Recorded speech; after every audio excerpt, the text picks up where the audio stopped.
Oh yeah, yeah, yeah. Okay, thanks. I'll come in and grab one. Oh, just yeah. Okay, cool. Thanks.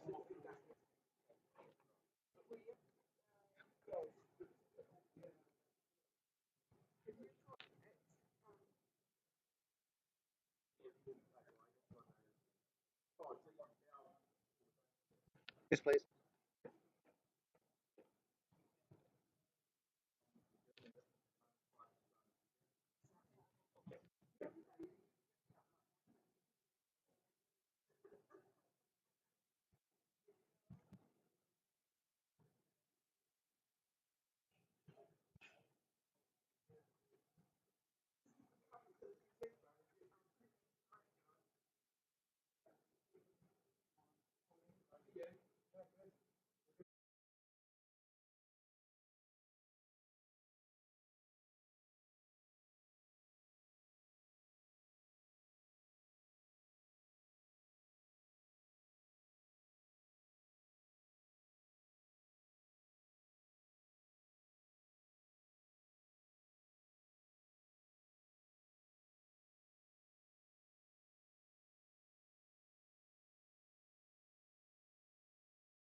Okay, we're underway in the final of the IPT over 50s 2022.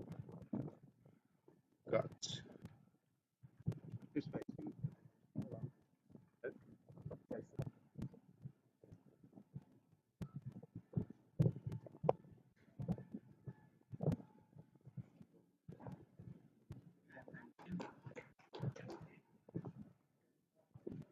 We've got Ronnie Kotkamp from the Hill End bowling to he was bowling to John Cleland, who's got himself a single, and the batsman at the other end is Wayne Mackenzie.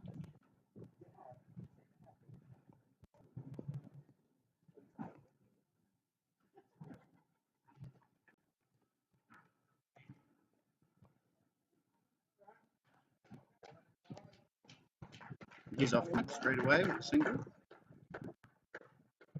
So we've got a wonderful day for a change here at Blake Park in Mount Maunganui.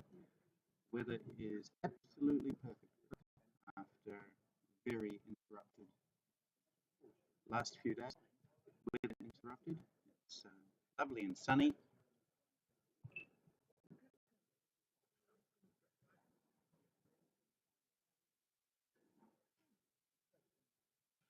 It's a leg by, leg by. Sure. All right.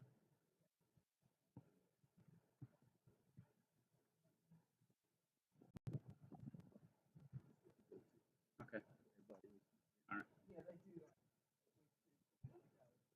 Thanks. He raises his leg and taps it. Leg by.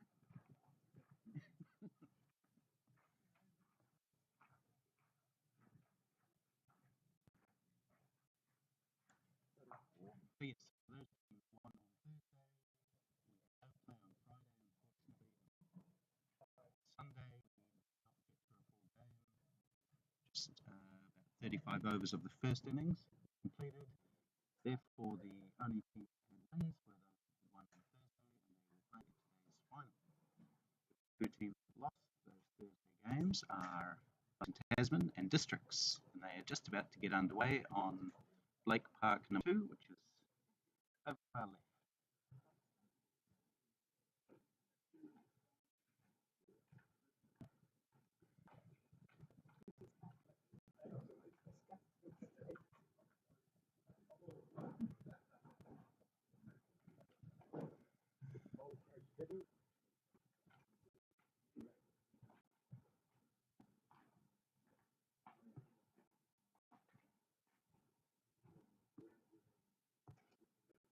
Craig Prebble will start from the pavilion end, bowling his first ball to John Cleland, who has to Wayne Mackenzie, who takes steps down the wicket, gets a thick outside edge to third man.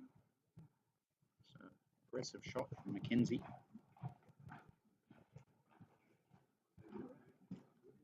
Not taking any time to see the bowler Craig Prebble is. Prebble, one of two Craigs in the Canterbury Otago side. We're also sponsored by Craig's Investment Partners.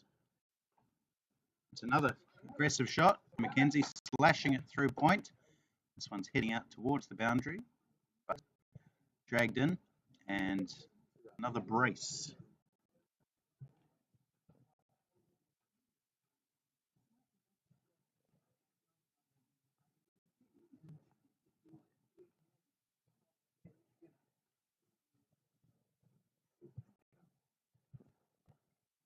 Once again, looking very assertive this morning, Mackenzie. He's played a very similar shot, and it's going to be the exact same result, 2 more runs.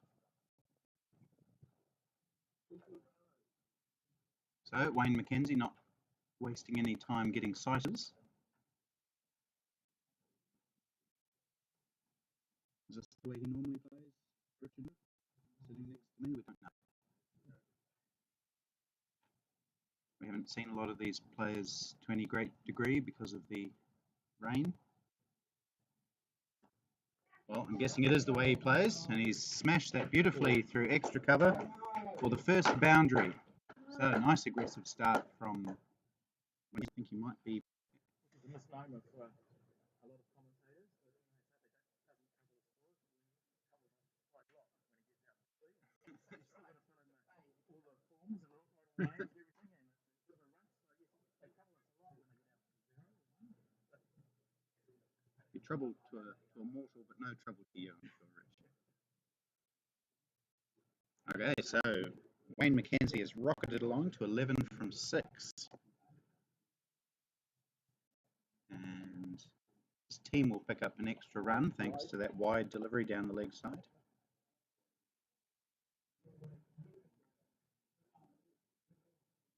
Such a nice change.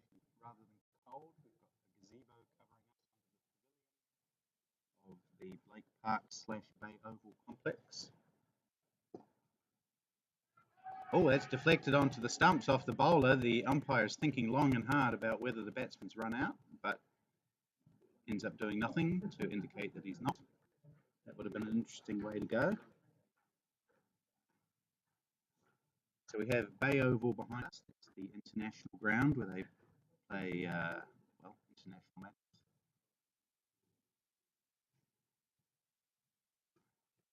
Pulled away, that should go for 4, it does. Another good shot from Wayne Mackenzie. Who's making up for lost time, and he ends that over with a boundary, which had 8, 9, 11, 13, 15 runs off it. Craig Prebble's first. Auckland off to a flyer, 19 without loss after 2.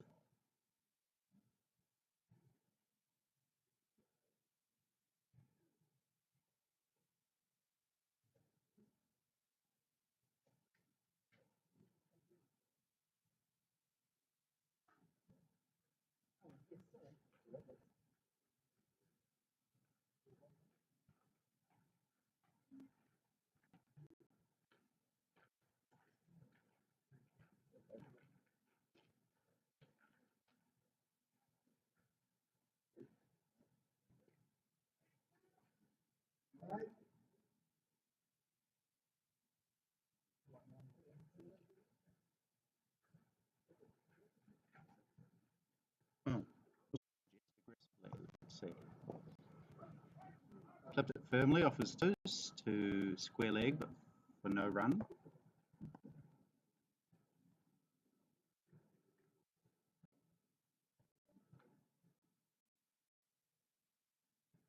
Kotkamp bowled well on Thursday, 1 for 8 off 6 overs. Different situation here. Bowling to an aggressive Wayne Mackenzie, who drives, plays and misses though. Well bowled by Kotkamp. Kotkamp has played, I think I said it was 1 List A game. Played a lot in England for, I think I said it was 1 List A game. Played a lot in England for the MCC, for Wimbledon Cricket Club in the Surrey League. Played for the John Paul Getty 11, the Duke of Norfolk's 11. Lots of 11s. He's playing in a team of 13 today though. Oh, that one's short and Mackenzie tries to pull it. Just to clarify what I mean, teams are allowed to play 13 players in these matches, only 11 can bat.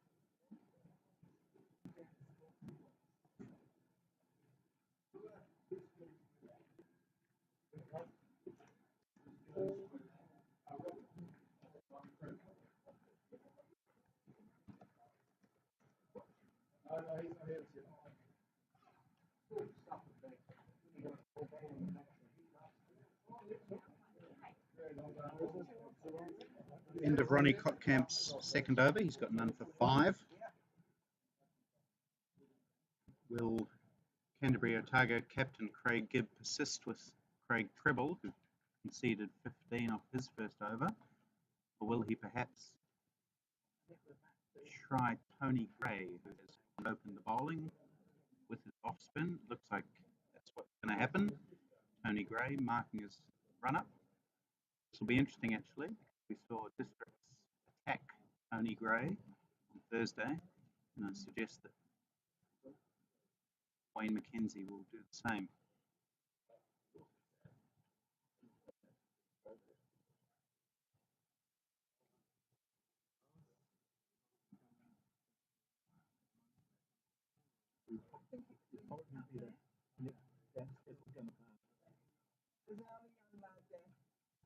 Thanks, mate.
As does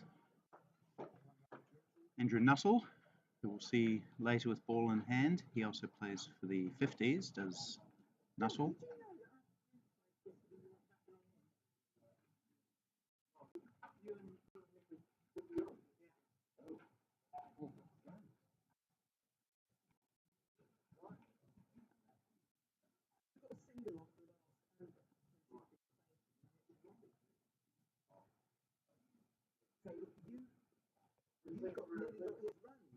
Nicely tossed up by Gray, and Leland can only push it to backward point, not take a run.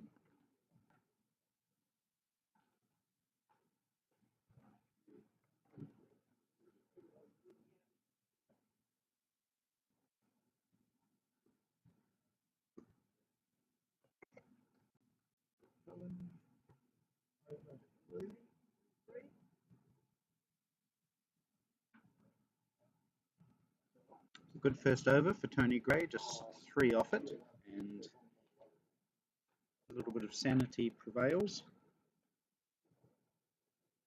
24 after 4.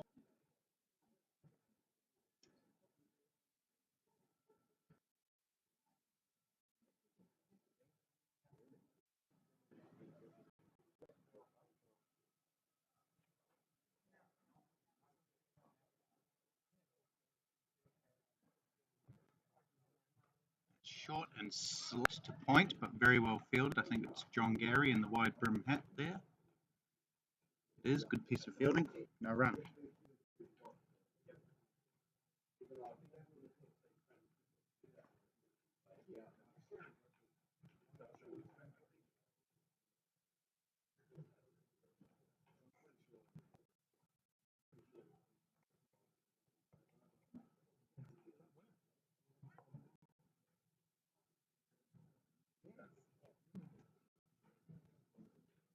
Richie Horn has just made a good point that we've had 3 Auckland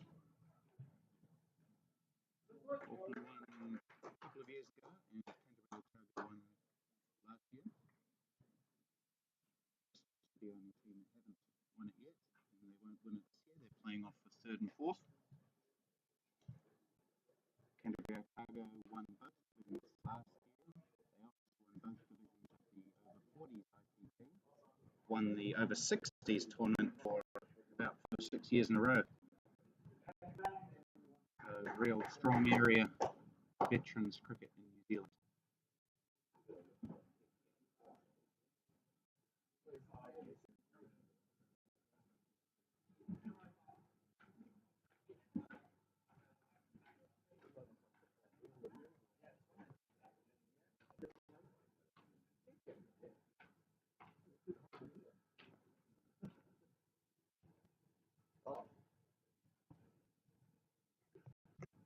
Oh, beaten. Beautiful delivery from Kotkamp.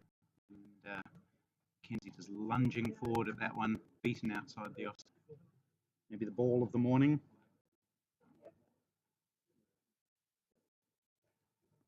That ends a very good over for Ron Kotkamp. He's taken none for 7 from 3.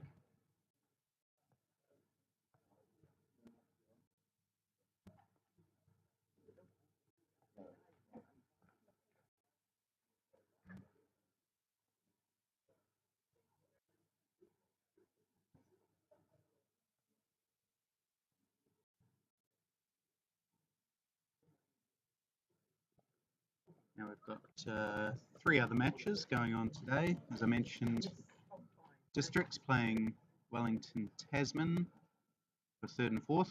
Wellington batting in that game. And I'll cover the Division 2 games in a moment.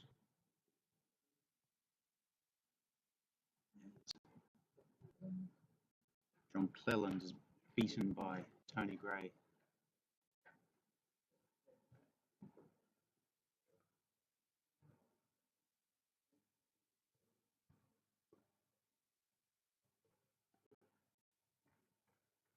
So we've got a bit of a delayed start in those 2 matches. Neither of them have got underway yet due to weather-related issues.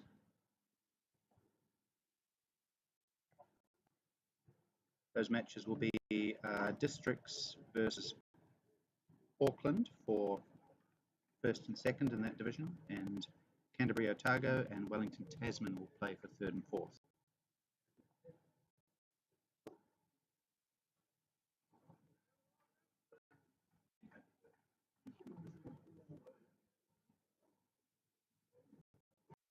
Tony Gray has come on and done a good job. That one's a bit flatter and just into the pads of Cleland.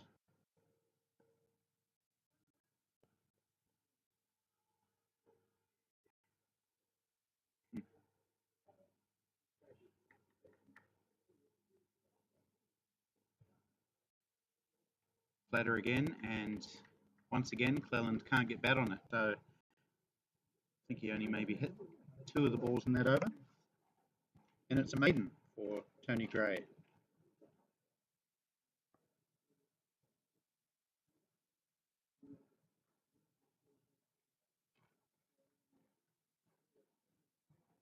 So Auckland were 19 after 2. The last 4 overs have only gone for 7, and they're going at 4 1/3. Wellington Tasman have made an equally conservative start. They're 8 without loss after 4. Richard Petrie, 2 off 17 deliveries, so a bit quiet by his standards.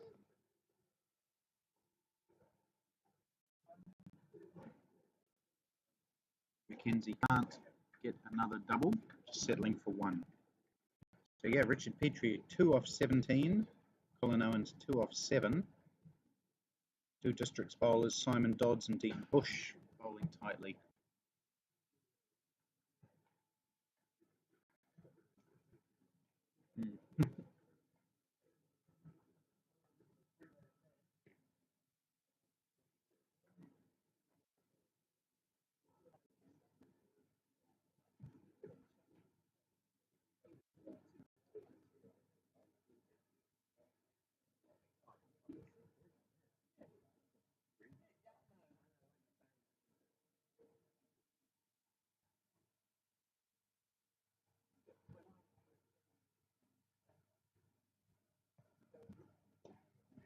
Chance of a catch. Oh, what a screamer! Who's taken that? Is that Scott Mason at mid on?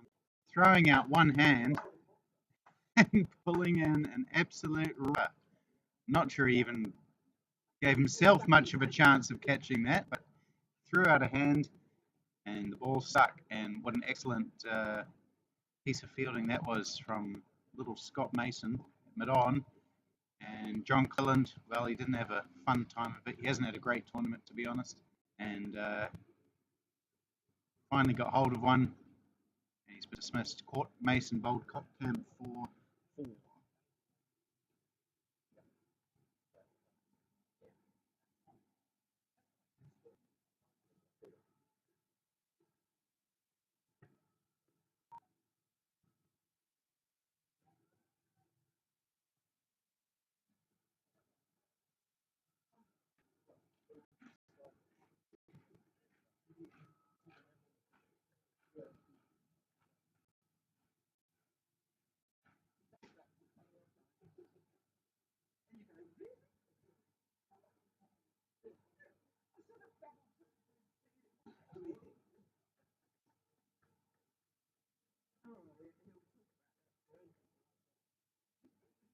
It was all very casual. I'm just watching it on the replay. He just kind of loped over to his left and threw out a hand, and the ball happened to intercept it. So, excellent piece of, no, I'm not going to say fluky. It was skill.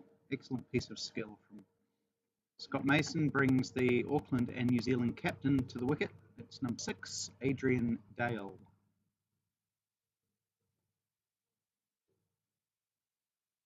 He's got a couple of starts in this tournament. Scored 44 on Thursday. Scored 28 yesterday in the game. So here he is facing Cotcamp, who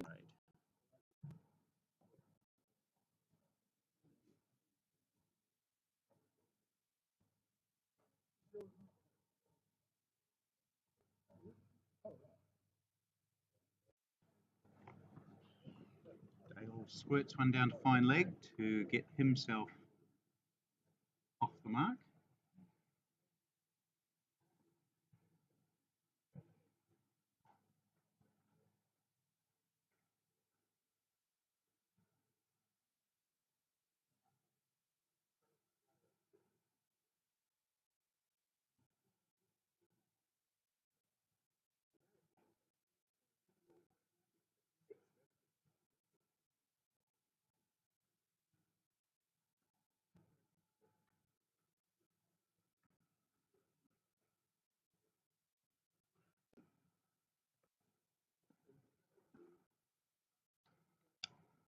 So that was a good over from Ronnie Cotcamp, taking the wicket of John Cleland and just conceding 3 runs from it. So he's got 1 for 10 from 4. Excellent start for him.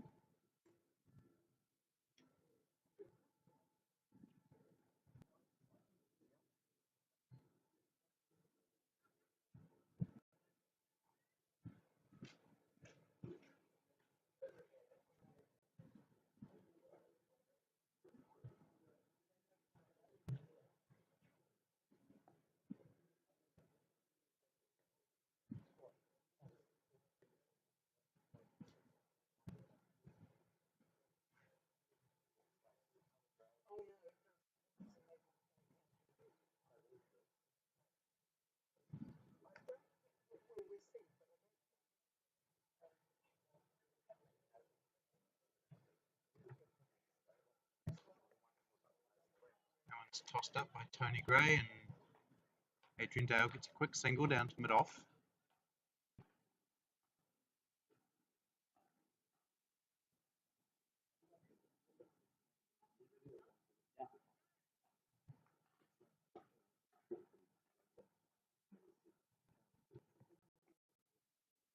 Oh, and stumped.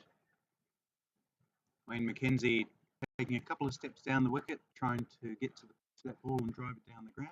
Missed it, and Matt Everett did the rest. So, second wicket taken.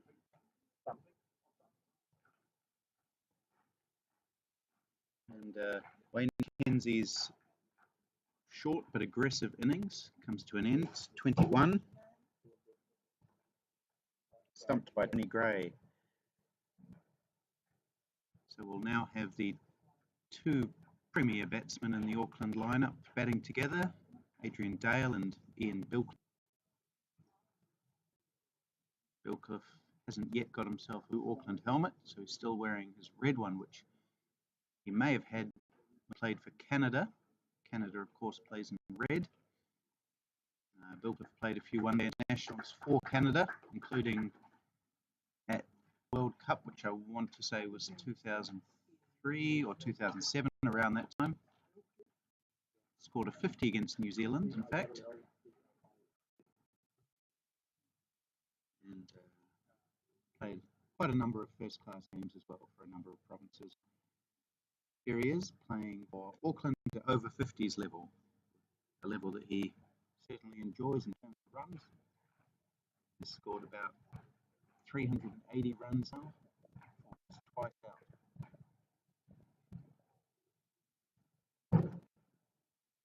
Oh, he gets a big loopy delivery start, which he flicks out to mid-wicket to get underway.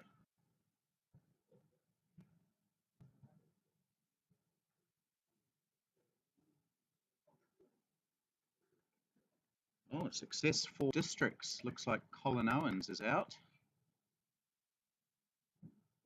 So very, very slow start for Wellington.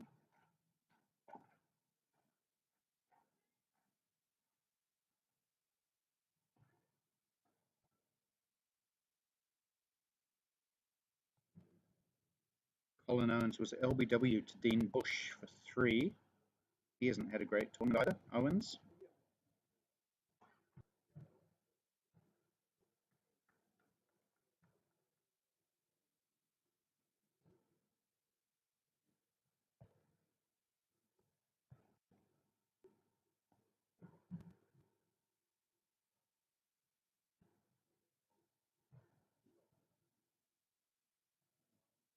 And in that match, Richard Petrie is the not-out batsman, 2 of 22 deliveries.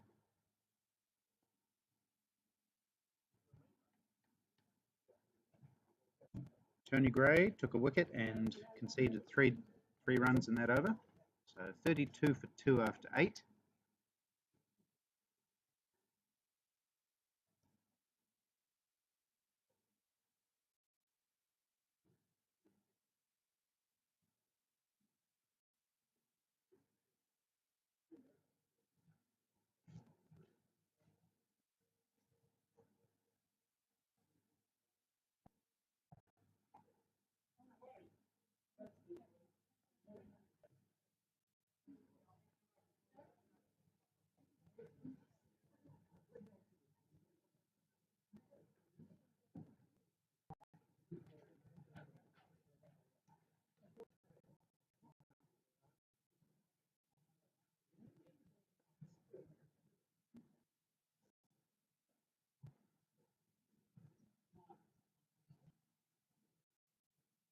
Ronnie Kotkamp continuing to Dale.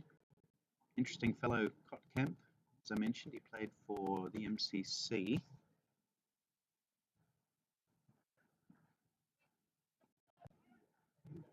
See a leg by here. Played for the MCC, travelled to countries such as Nigeria, Sierra Leone, in an effort to help spread the game around the world.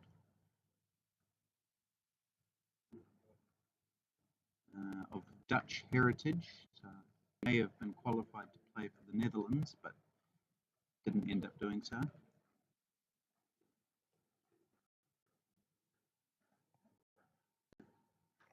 That's a beautiful drive from Ian Bilcliffe through extra cover. It's hitting out towards the boundary. It's gone for 4. So Bilcliffe's first boundary, very nice, firm extra cover. Continuing his red-hot form in this series. Scored 92 on Thursday, 85 not out in the abandoned game yesterday, averaging 170 to go with the average of 214 he had in the Australian national champs. Ooh, tucked up that time though.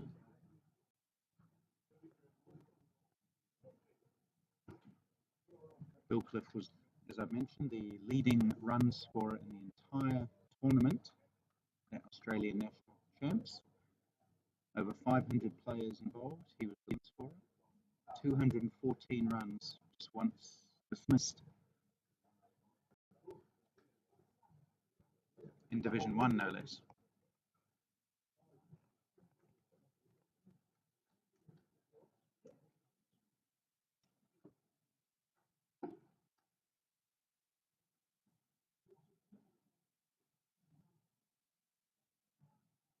And he still had time to go to the Guns N' Roses concert in Auckland on Saturday.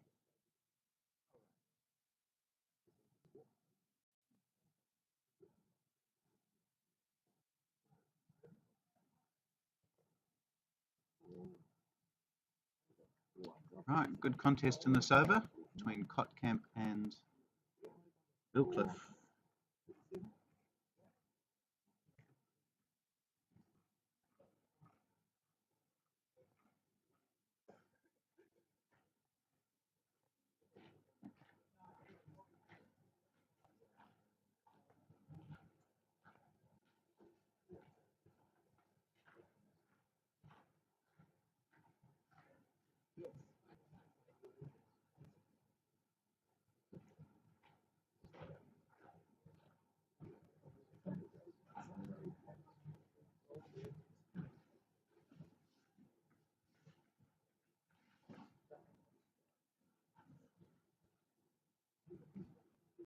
So both these batsmen take a little while to get underway usually.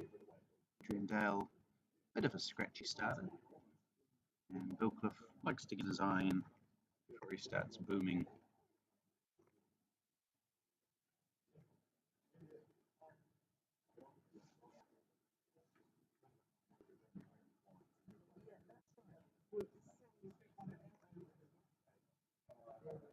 Tossed up by Gray, driven into mid-wicket by Dale, no run.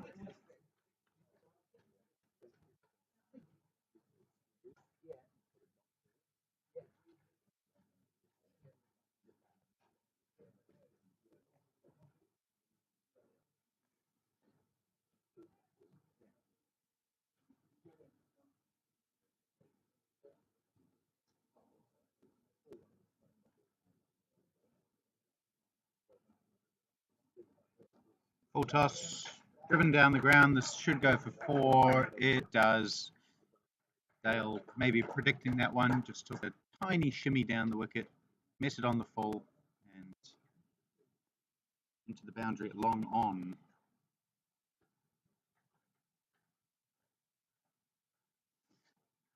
That's Dale's first boundary, which is usually what gets his innings going. 7 off 10.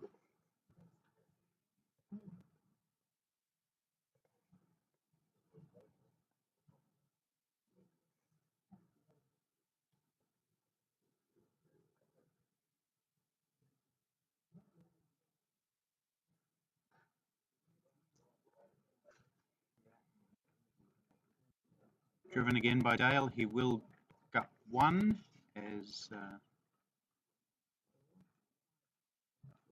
fielder at a bit of one-handed fielding was Craig Preble. So end of the 10th over, 41 for 2. Was it 42? Mm-hmm.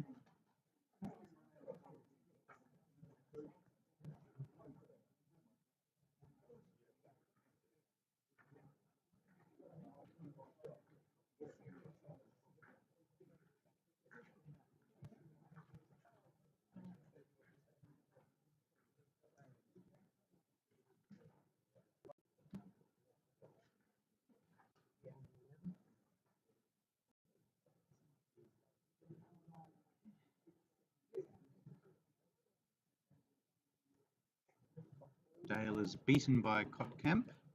Good delivery. Okay. You think so?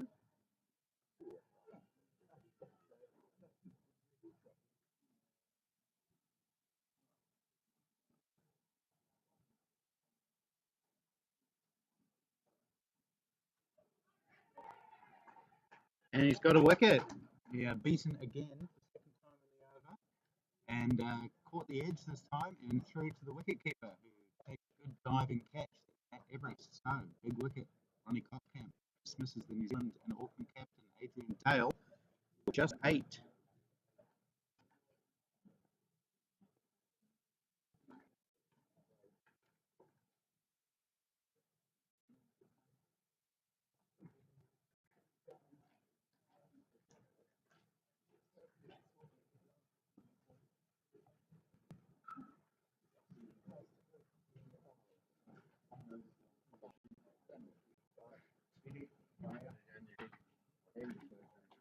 It was a good delivery from Cotcamp, just rose a little bit on Dale, who couldn't withdraw the bat quick enough. Mr. Everest, Dale knew straight away, didn't even look at the umpire, just turned and walked back towards the pavilion. And the Mainlanders are delighted about that one.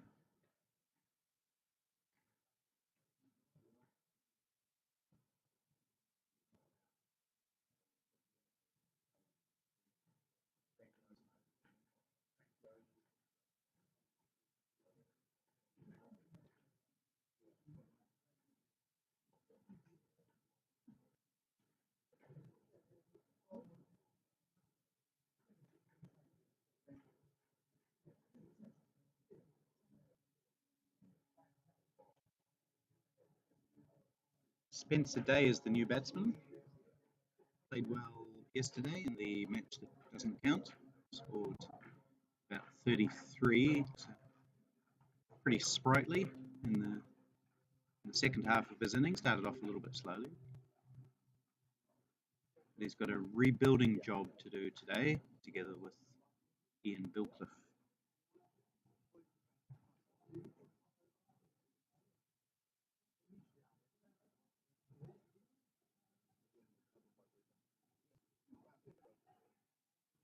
That one must clip something on the way to the leg side. Well kept by Matt Everest.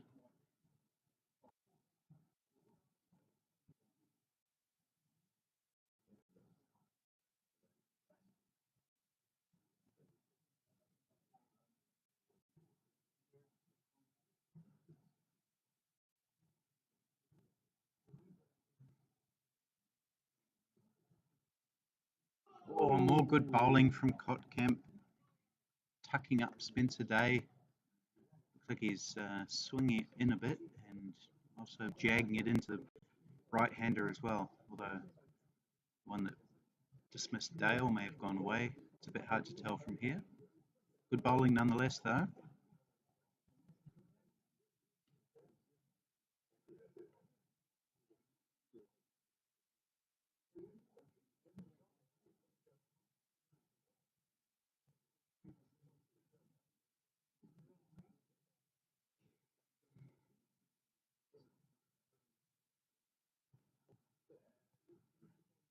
Oh, again, that one comes back in. There's a big shout for LBW.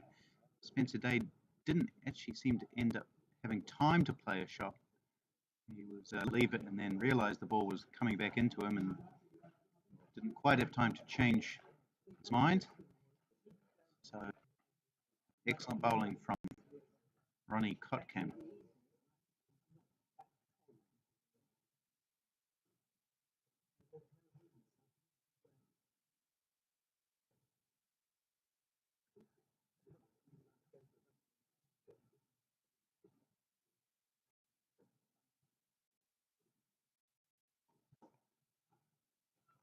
Oof. Another screamer from Cotcamp. Ball rising past the outside edge of Spencer Day, who survives. Very testing over from Ronnie Cotcamp, one that took the wicket of Adrian Dale, 42 for 3. It was a wicket maiden, I think.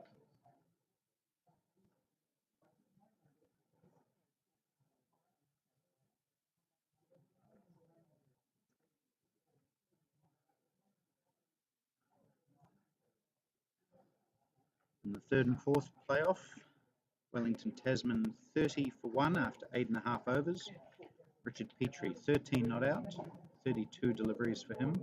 Scott McCarty has joined him at the wicket. Still no play in Division 2 as far as I can tell. Those games having delayed start due to wet conditions. Ian Billcliffe swats that one away through the left side. It was a full toss again from Tony Gray, and Billcliffe whipped it away through mid-wicket.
Down the ground for one.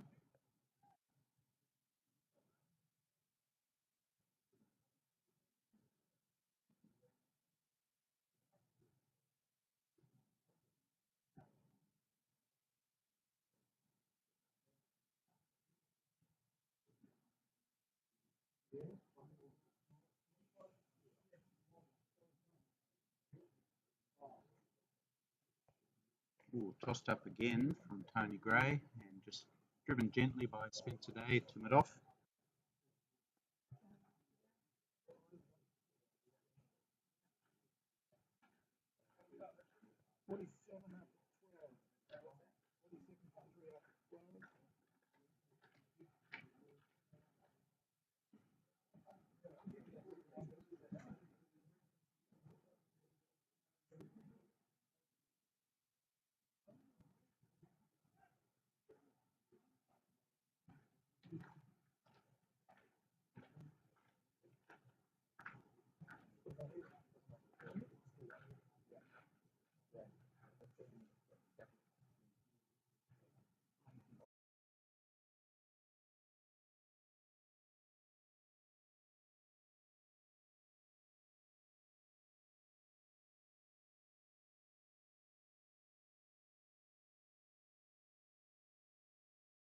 Well bowled and actually well played by Billcliffe. Dug it out and managed to squeeze it out to long on for 2 runs. It was a good delivery from Kotkamp, right up on Billcliffe's toes.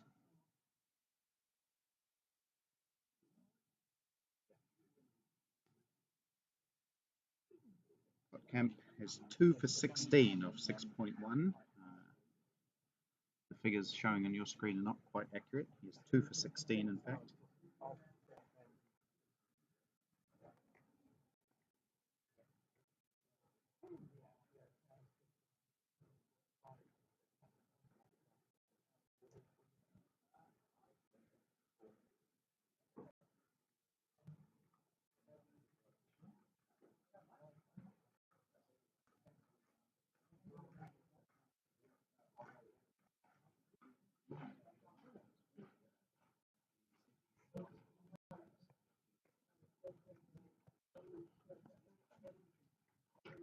Billcliffe comfortably forward to that one.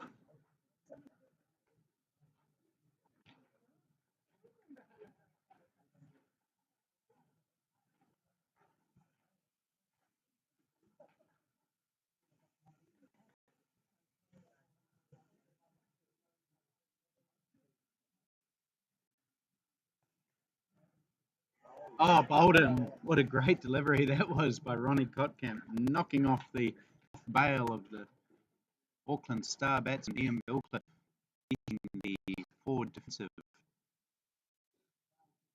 So, outstanding spell of bowling this from Ronnie Kotkamp. He's dismissed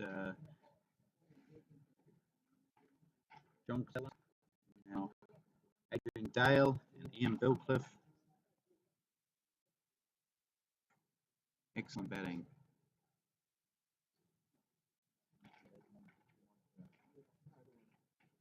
In Auckland's innings, in a state of disrepair, 49 for 4 they are.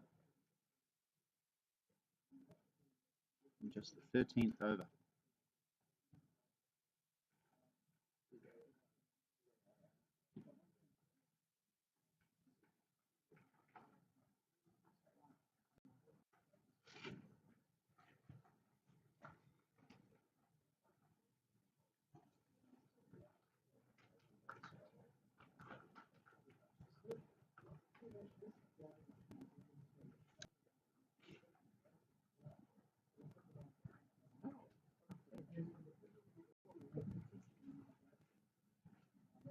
So, some of these Auckland players haven't had a lot of time batting so far in the tournament. Probably going to have plenty of time today.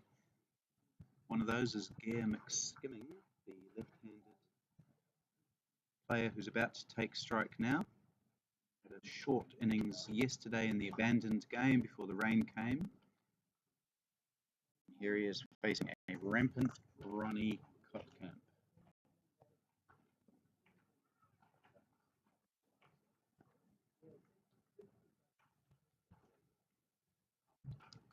Kotkamp has been outstanding today.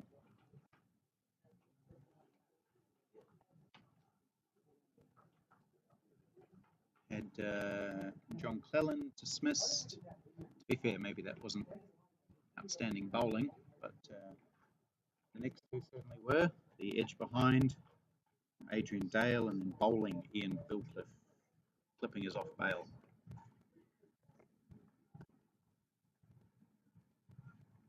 So another outstanding over, a wicket and 2 runs off it.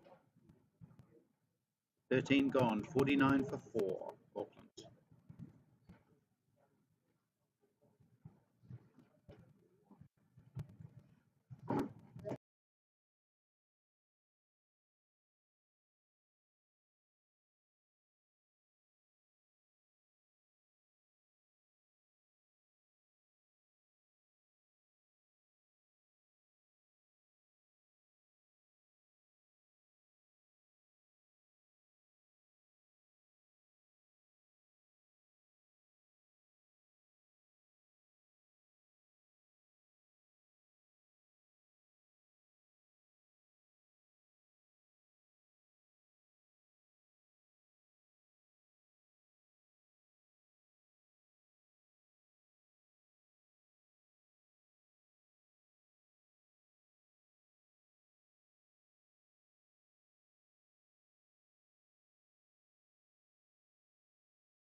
And that brings Auckland's 50 up in the 14th over, 51 for 4. It's been pretty hard going for the Aucklanders today.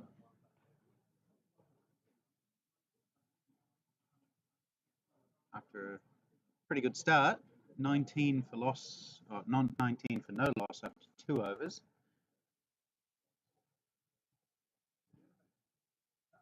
They then lost wickets at 27, 30, 42 and 49.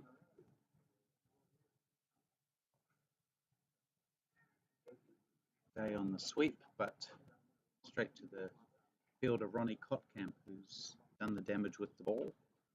No run.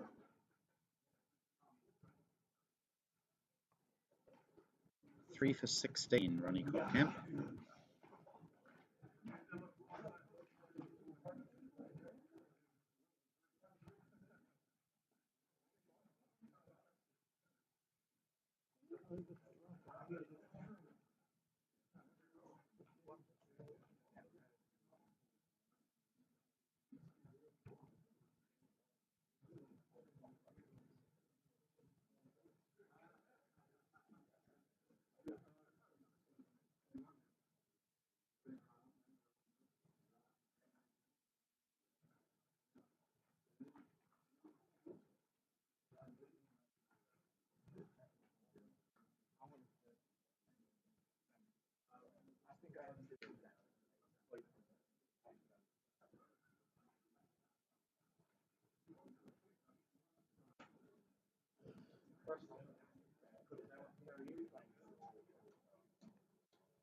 Still crop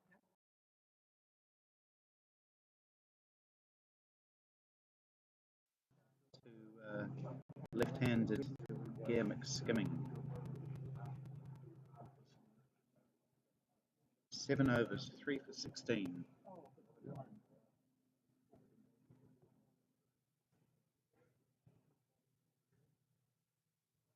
Be one more added to the team total. It'll be a leg bye.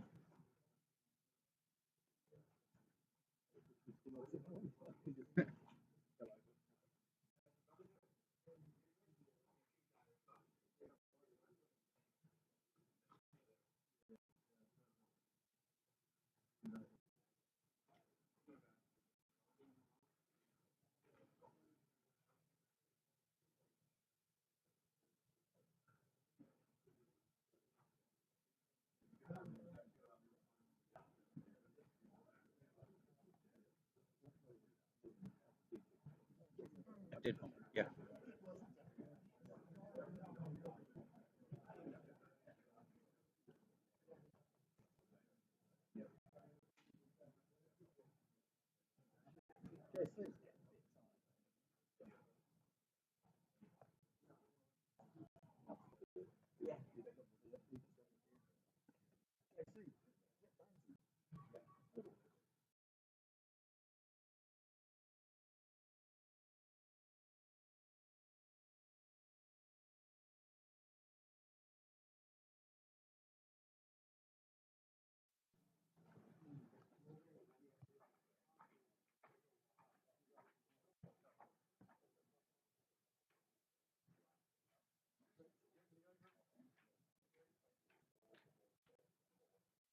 Oh, full delivery, hits day on the pads, but maybe going down leg side.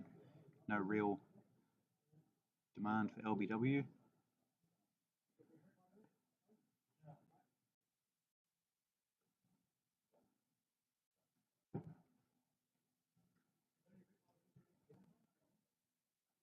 No,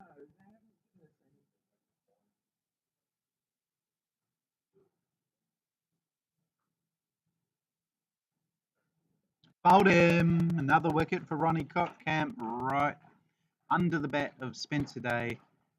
Again, a defensive shot, but not good enough to keep out rampant Ronnie Cotcamp, who picks up his 4th wicket.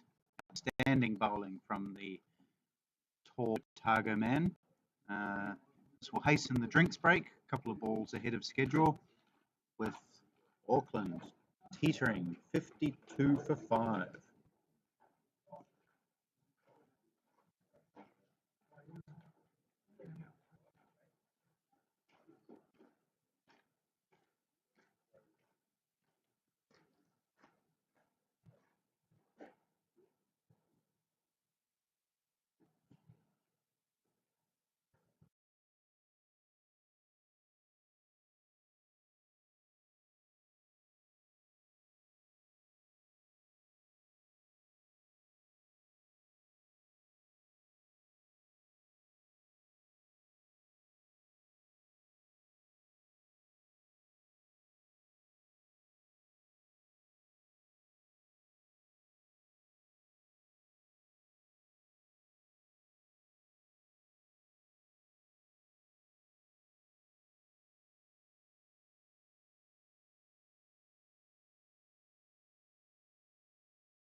Okay, we've had a little drink, and the new batsman has come to the crease. That's Vojnovic. He's facing Ronnie Cotcamp, who has 4 wickets now.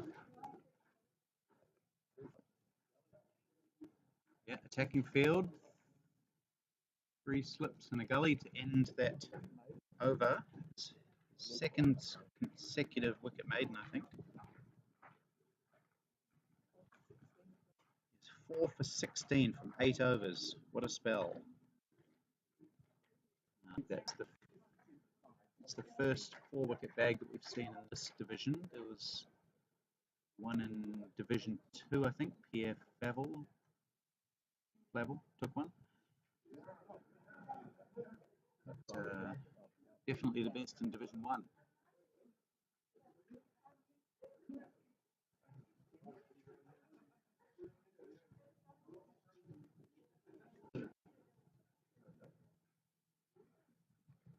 Tony Gray has done a good job from the other end. He's been an effective foil for Ronnie Cotcamp, 1 for 18 off his 6, coming in to replace Craig Prebble, who'd gone for 15 off his 1 over. And Tony Gray will continue into the 7th over. Cut away nicely by McSkimming, but only as far as Brent Fleming in covers, no run.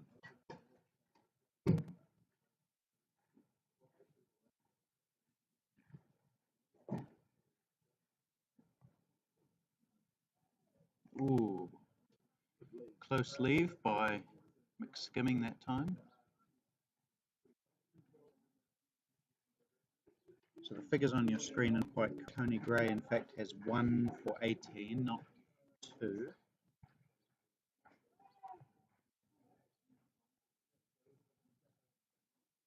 And Ronnie Cotcamp has the other 4.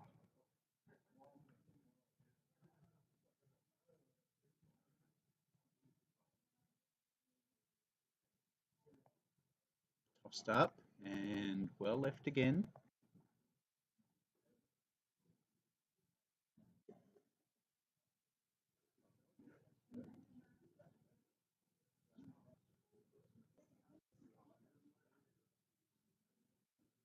Oh, tossed up even more by Tony Gray. And just patted back down onto the onside by McSkimming. So Gray does vary his flight and speed quite a lot. Let's see what he does this time. In the over. Just a little bit quicker and driven into the offside for no run. So another maiden, that's 2 in a row.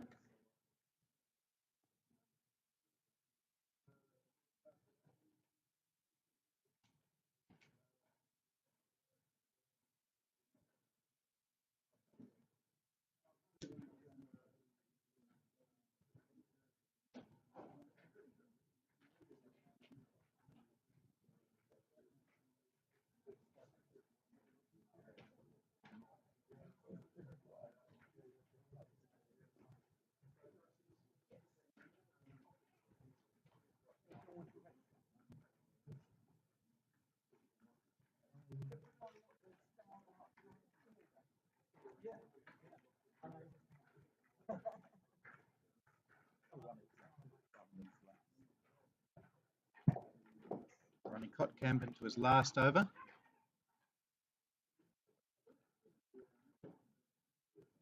Can he pick up a 5-wicket bag? There's only been 2 or 3 5-wicket bags taken in the IPT. Off the top of my head, Reece Henderson took the first one, and Andrew Nuttall has one as well.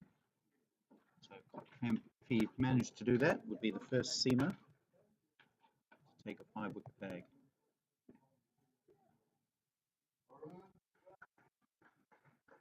Vojnovic gets off the mark with a single.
So that's the end of Finova that had one run and ends Ronnie Camp's 8-over spell, or 9-over spell in fact, 9 overs, 2 maidens, 4 wickets for 17 runs. Outstanding from the bowler. He's walking towards us here. He may take a break in fact. Yes, he's going to come off the field for a little bit. Maybe change the shoes, have a drink. Oh no, he's staying on the field, I think. No, here he comes, he is off. Okay, so we're going to have a change at the far end after this.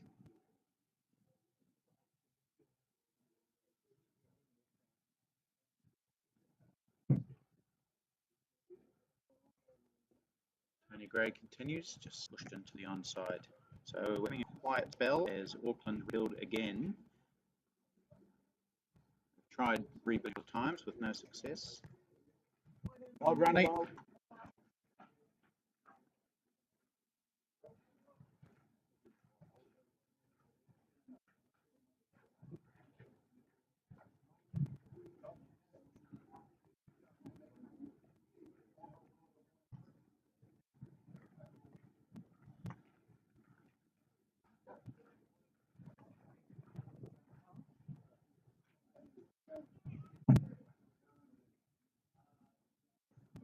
Tossed up again for defensive.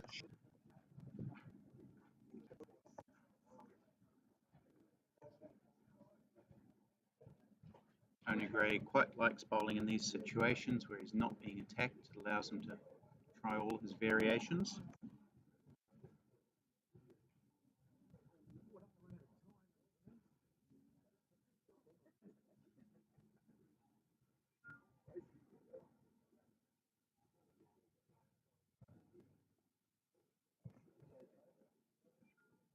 That was a very quick over. It took about 12 seconds to bowl those 6 balls. He's now got 1 for 17 from 8 overs.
So who's bowling?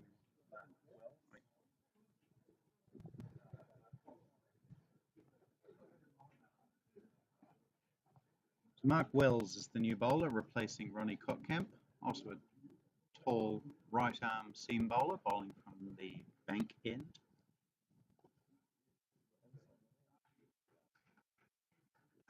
So we'll finally get some runs. There'll be 2 of them for Gare McSkimming. Yeah, he's finally off the mark after 15 deliveries. So all the 5s, 55 for 5.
19 overs. A little bit more action in the match, the third and fourth playoff. 68 for 1 after 15. Scott McCarty has 3 of those, 3 fours and a 6. Richard Petrie, 24 off 46.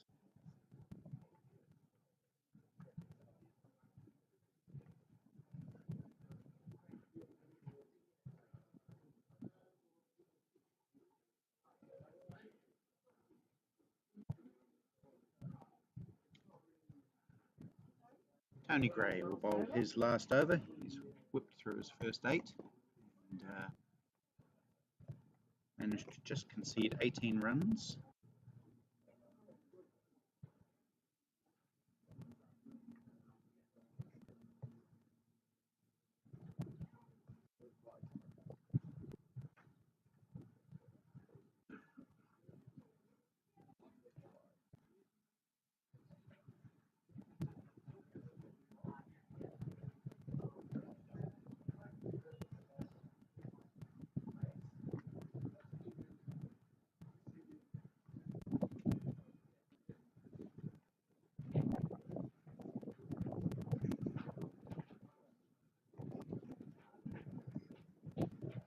Might have been a little bit of turn there from Tony Gray too wide and called as such by the umpire. Really tossed up pretty high by that one, by Tony Gray. That one's shorter and flatter, quicker.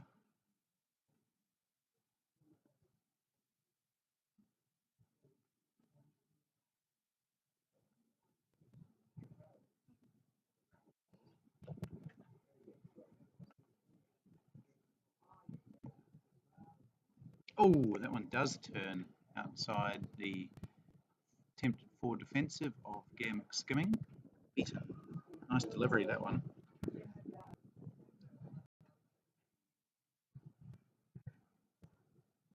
That one's a bit wide again and will be the second wide of the over.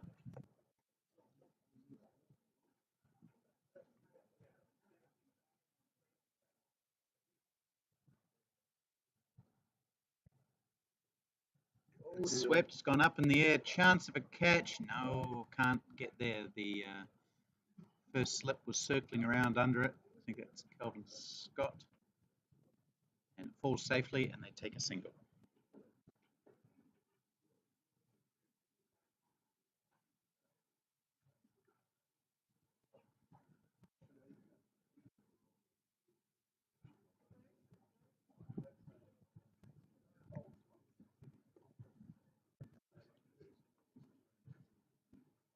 End of Tony Gray's spell.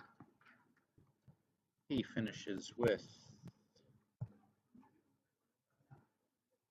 1 for 21 from 9. Excellent bowling from him. He was a very effective foil for Ronnie Kottkamp. And after 20 overs, Auckland just under 3 and over, 2.95 at 59 for 5.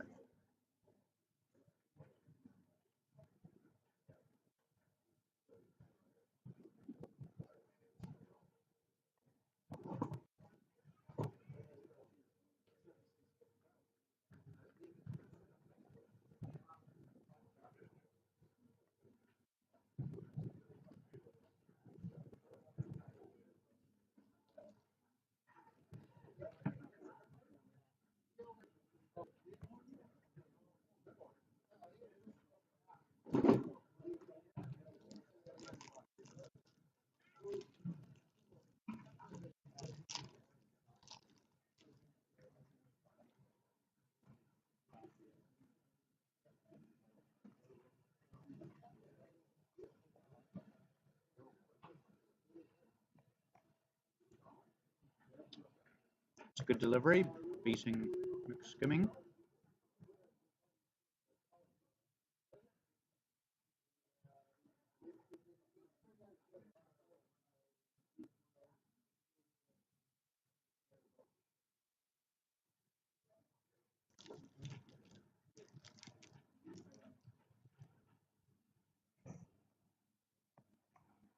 Whoa, Great delivery.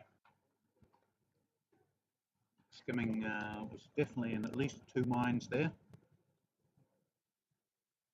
as to what shot to play, and the delivery from Mark Wells around the wicket, beating him again for the second ball in a row.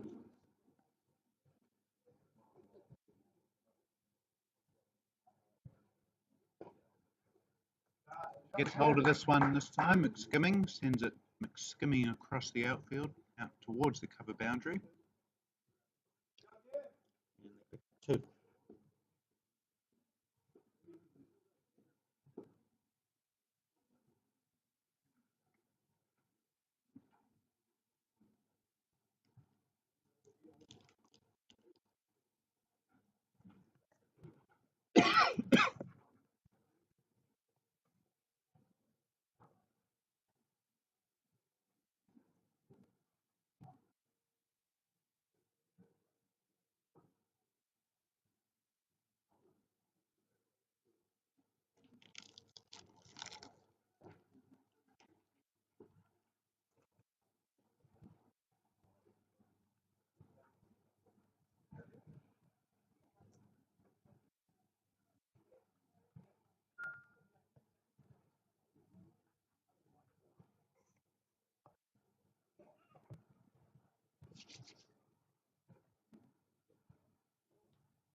Oh, that's a nice delivery.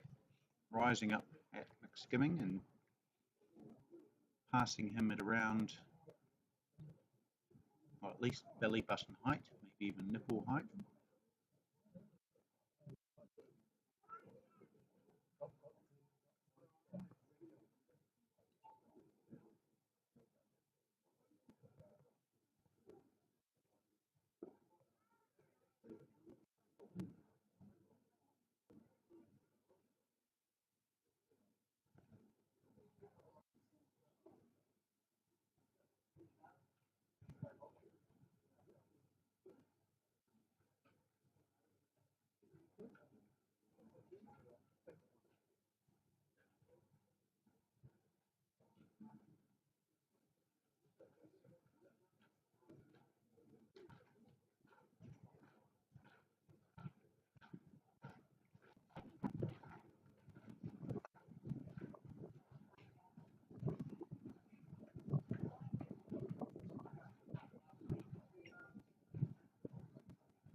Okay, with Tony Gray having bowled his allotment of 9, see another spinner, Andrew Nuttall, bowl, left arm round the wicket. So if the Auckland batsmen thought they were in for a bit of respite, they're probably not, with New Zealand over 50s all-time leading wicket taker coming into the attack. The old master, 65 years old now, Andrew Nuttall.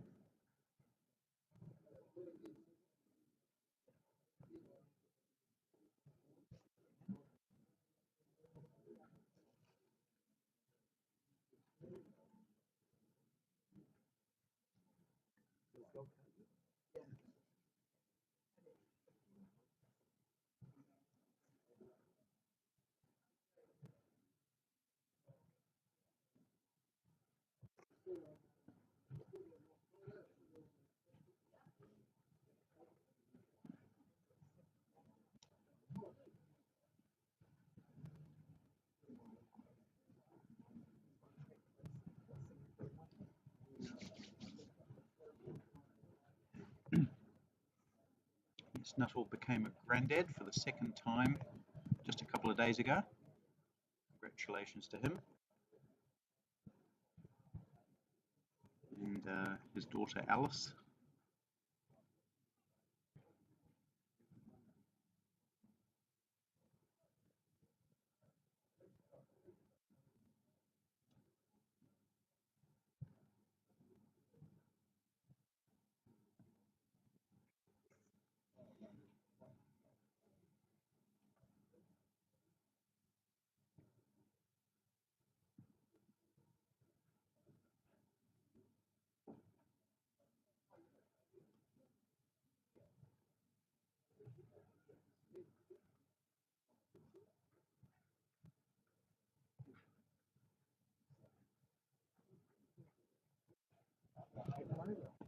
Maiden over to start for Andrew Nuttall. Suspect we might see more of that. It's the Auckland batsman not really showing any great intention to score quickly, which is understandable considering they are 62 for 5 after 22 overs. If you're wondering what's happening in Division 2, both of those matches have been delayed due to wet conditions and there's had to be a change of venue. So the third and fourth playoff is due to start at midday, which is in half an hour, and the final may not start until about 1 p.m. Hopefully we'll be able to get full matches in, but both of those matches are delayed, unfortunately. Oh, quick single. Matt Everest has a shy at the stumps with his wicket-keepers on. Misses, and they scamper through for a leg bye.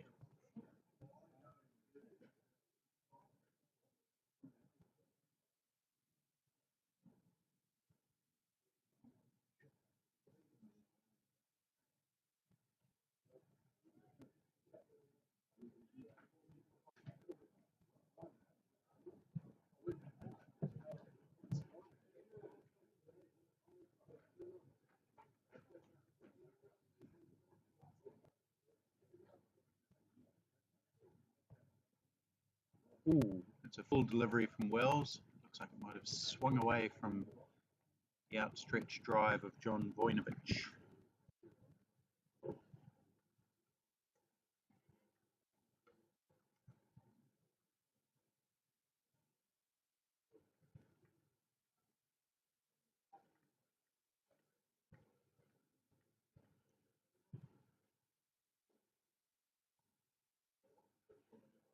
Wells compensates a bit that time, gets it down the leg side, and it's been nipped around the corner. It'll be stopped by Craig Preble, and they run 2 runs. So 2 to Vojinovic.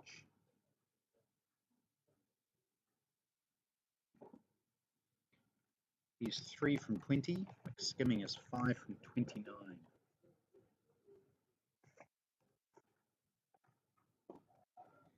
It's nicely clipped through mid-wicket by Vojinovic. It's just going to be 2 more though.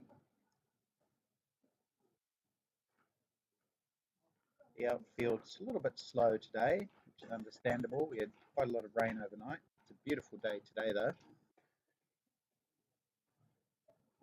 Bit of cloud around, but enough blue sky to put it in the nice day category, and lovely temperature, light breeze.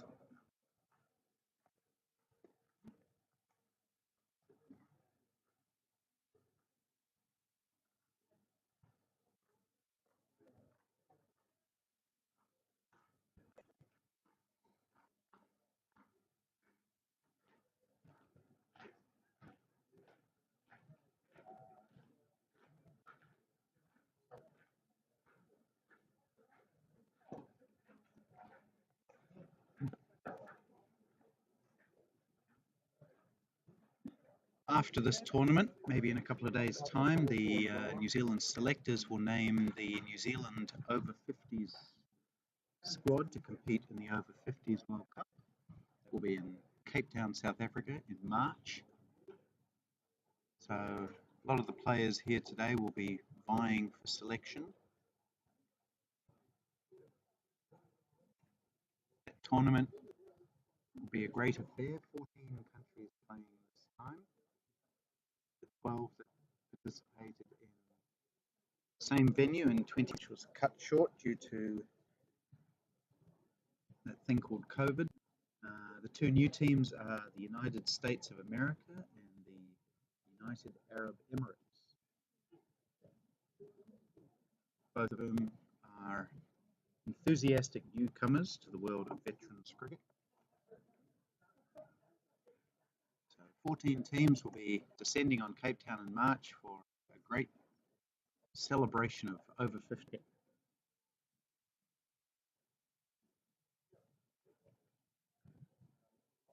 We also have over 40s cricket in New Zealand now. It's the first season we've done that. And the over 40s IPT was held in Blenheim last month. The New Zealand team and the New Zealand A team were named at the conclusion of that tournament. Shout for LBW, not given. Maybe a little bit high, that one. As McSkimming tried to sweep. So the New Zealand over 40s will play the Australian over 40s, who had their national tournament recently in Christchurch. That's where the series will be.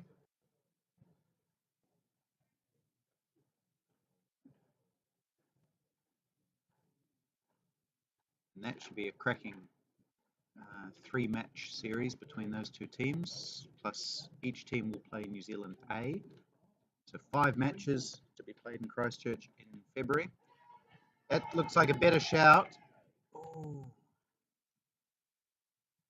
So McSkimming persisting with the sweep and Nuttall persisting with the appeals. The umpire persisting with his hands remaining side. It's tossed up a little bit more by Nuttall and down to long off for 1. So that's the first run off Nuttall's bowling, his 11th delivery.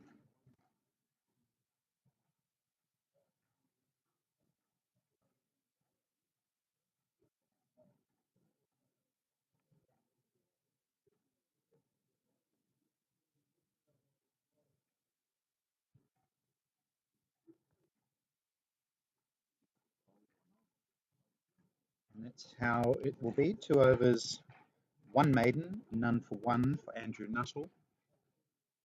So lots of veterans cricket going on these days, particularly at the over 40s and over 50s level. Lots of opportunities, good opportunities for sponsors too. It's a rapidly growing couple of age groups actually, the 40s and 50s. So if anyone is interested in jumping on board as a sponsor, I'm sure we'll look after you really well. Just head to the New Zealand over 40s or over 50s Facebook pages, follow the contact details from there. Oh, that's short, and it's clonked Gear McSkimming on what looks like head, maybe the chin. Went short and he went to pull it. And there's a call, someone to run out. Somebody's running out with some water. I'm not sure how much help that'll be, but it's a start. So McSkimming, he's on his feet. I think he's okay. He's just maybe collected the ball on the chin.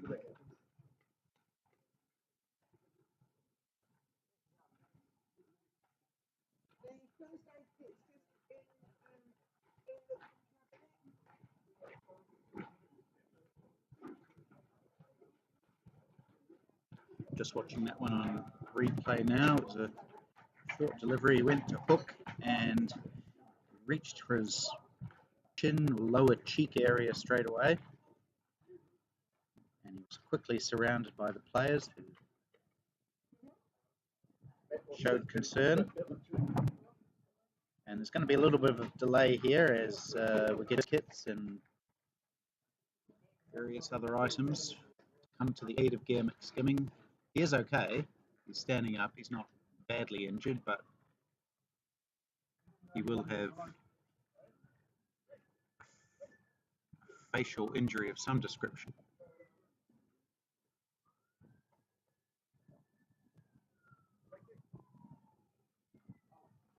You hear a siren in the background. I don't think that's anything related to what we've just seen. If it is, they would have got here extremely late. Maybe they're watching the live stream.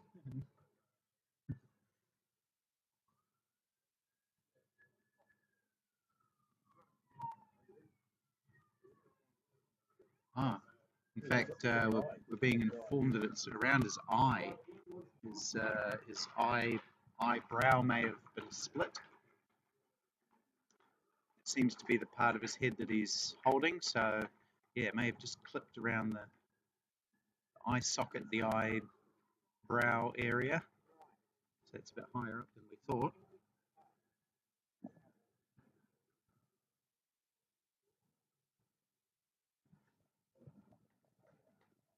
Just take this opportunity to let you know what's happening in the third and fourth playoff. Wellington Tasman batting first. They're going an even 4 and over. They're 80 for 1 after 20. Richard Petrie, uncharacteristically conservative, 30 off 62 deliveries. Scott McCarty also going at a strike rate of around 50. He's 25 from 48 deliveries, so good tight bowling. Dean Bush went for 3 and over. Morris Patterson and Richard Hastie have both gone for 4 and over.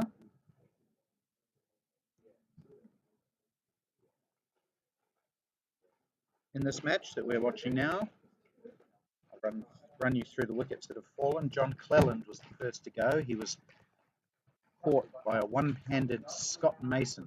Well, Scott Mason wasn't one-handed, but the catch was. Ronnie Cockcamp for 4 from 18. Adrian Dale was caught by the keeper, Matt Everest, off the bowling of Ronnie Cockcamp as well for 8. Wayne McKenzie was stumped Everest, bowled Gray for 21. Ian Billcliffe got a pretty good delivery, seeing his off bail dislodged by Ronnie Cockcamp for 12. Spencer Day, the last to go, he was also bowled by Ronnie Cockcamp for 2.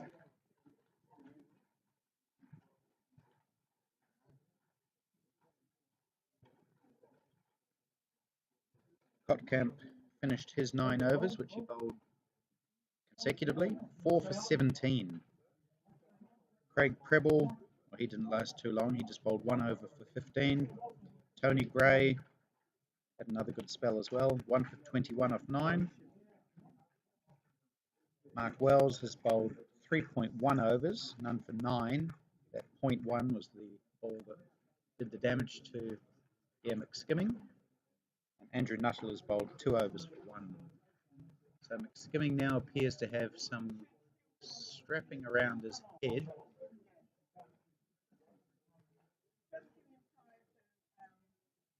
Quite fortunate that the Canterbury Otago wicketkeeper is Matt Everest, a former Black Caps physio. So he probably had a fair idea of what to do.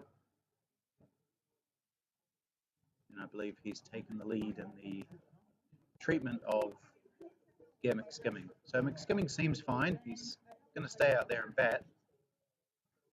He has perhaps wisely either called for or been assigned a helmet.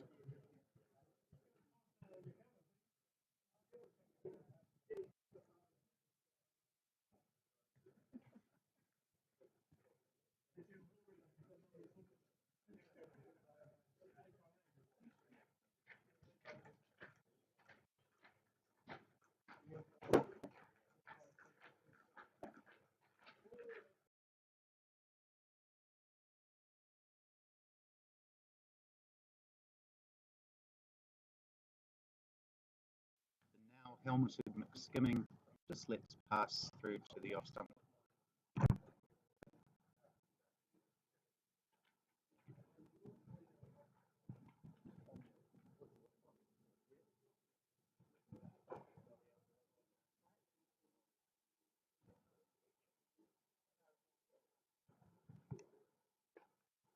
Oh, McSkimming goes aggressive now. He's slashed at it over point and picks up 2. So perhaps deciding that valor is the better part of discretion. And maybe he's a little bit angry that he got hit in the head. Channeling Bert Sutcliffe from the Tangiwai test, something like that.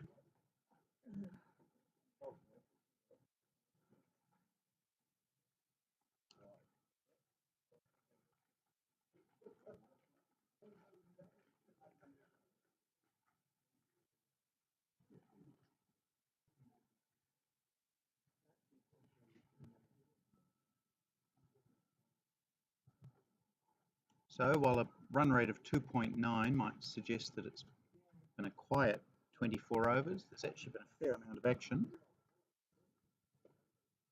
And McSkimming, again, showing that he's changed his outlook, playing aggressively through the covers this time, picking up another 2.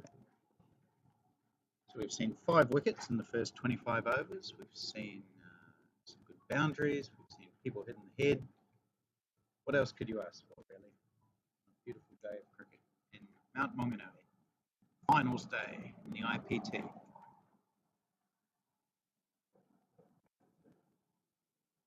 Oh, that's a ripper of a delivery round the wicket, beating the forward defensive of Mixing that time.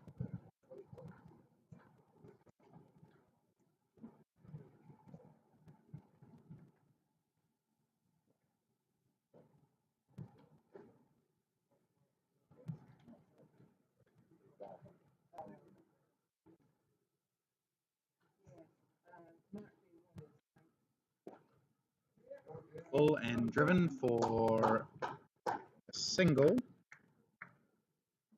which will end an over that had 6 runs off it and an extended injury break due to McSkimming being hit above the eye. And we're now 25 overs into this innings, so 20 remaining. Auckland just under 3 and over at 74 for 5.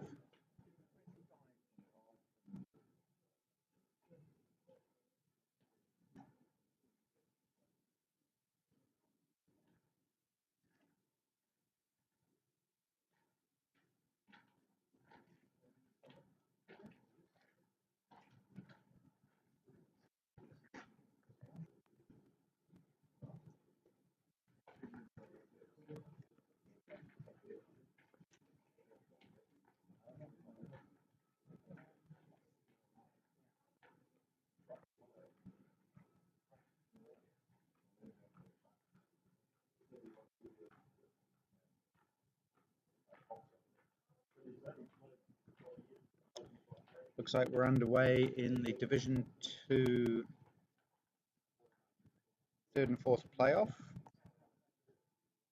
Mainlanders, that's Canterbury Otago, 23 for 3.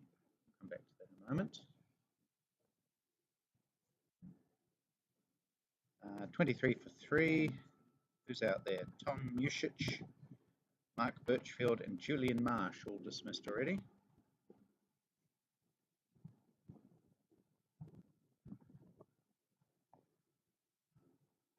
Another appeal for LBW. That's 3 that we've had for very, very similar shots. McSkimming not connect with his sweep attempts yet. Andrew Nuttall appealing for all 3, and the umpire declining all 3. So maybe someone should do something different.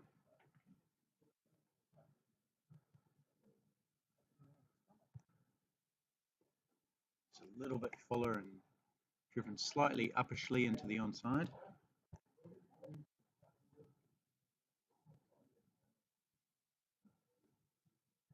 Still no play in the Division 2 final between Districts and Auckland.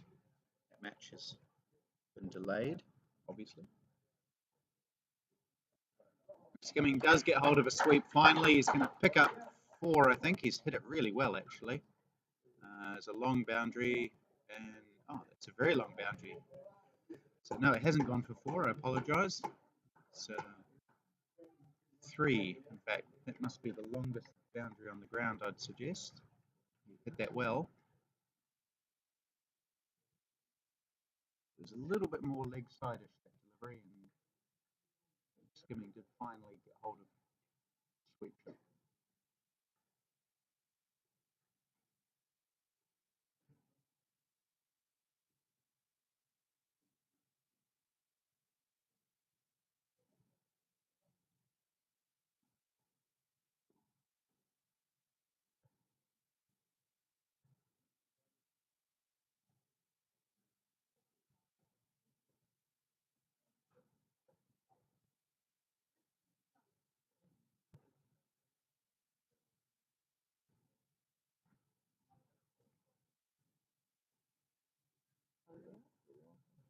So that sweep for 3 was the only run scoring shot from that over. Nuttall has none for 4 from 3 overs. Third and fourth playoff, the Petrie-McCarty partnership continues. It's up to 68.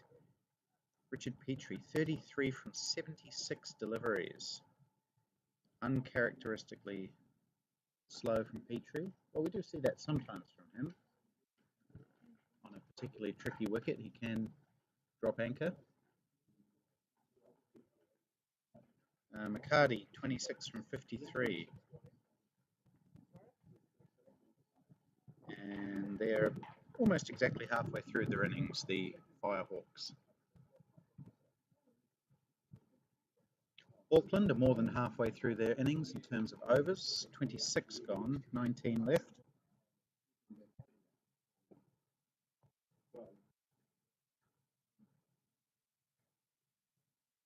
So I wonder what sort of target they'll be looking for, having lost half of their side.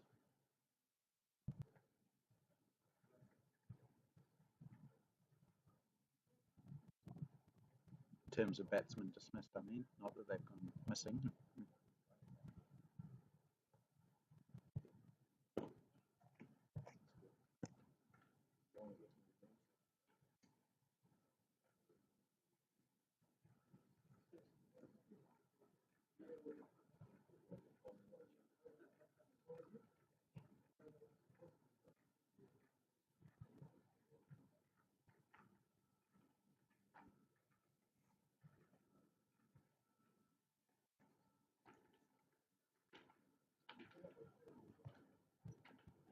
Shout for LBW.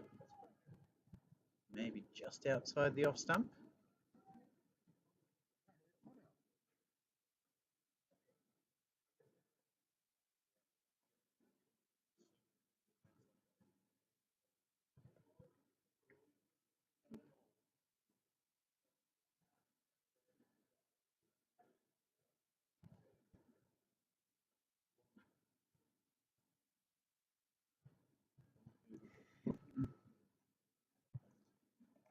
Pulled away by McSkimming. It won't go for 4. Brent Fleming on the boundary will scoot around and fire it back in, and they just take 1, in fact. So that one not as short as the ball that hit him in the head the previous over, and he managed to just swivel and pull it round the corner quite comfortably for 1. John Vojinovic, 5 from 26 deliveries.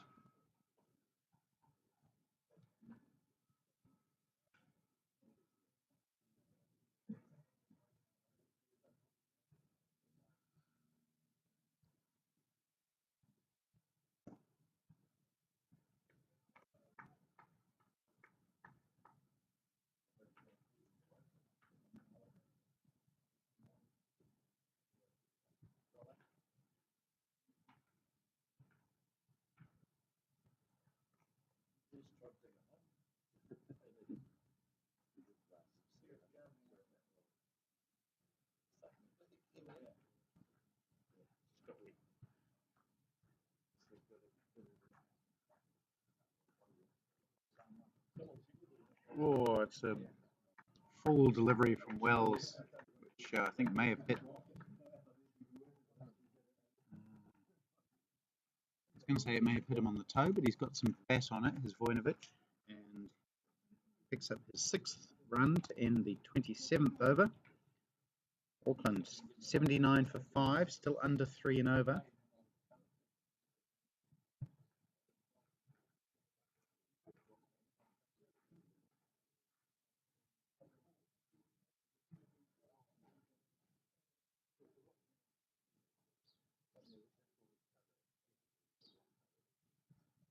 Andrew Nuttall will continue, the Toft spinner, leading wicket taker by some distance in over 50s cricket for New Zealand. I think he's about 20 wickets ahead of the next man on the list, who is Scott Mason, who we haven't seen bowl yet.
More tight bowling from Nuttall.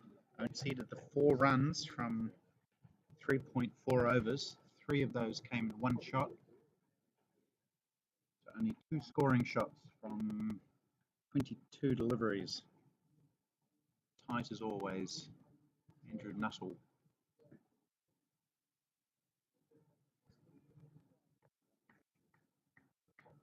The former Canterbury first class cricketer made his first class debut in the 1978, I think it was. Still going strong in the 2020s.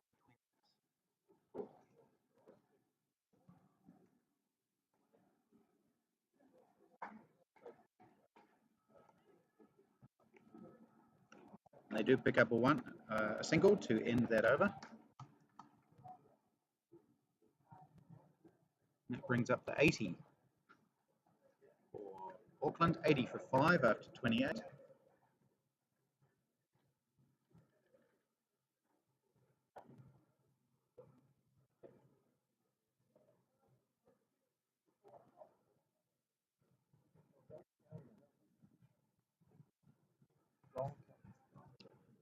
Plenty of bowlers in the Canterbury Otago lineup. We're going to see Mark Wells have a break after bowling 5 overs, none for 17, and Kelvin Scott will come into the attack from the far end. I've been calling it the bank end because there's a bank there. Not a bank with your money, but a bank that you might sit on to watch cricket on a sunny day. There's one person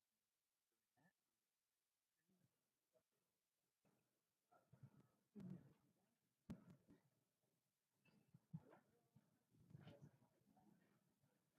Kelvin Scott plays for the Sydenham Cricket Club in Christchurch.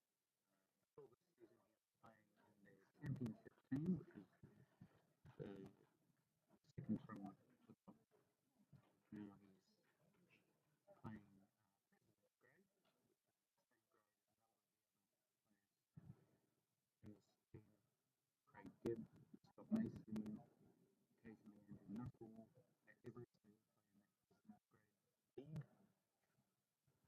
Mark Wells and Craig Prebble, I think, as well.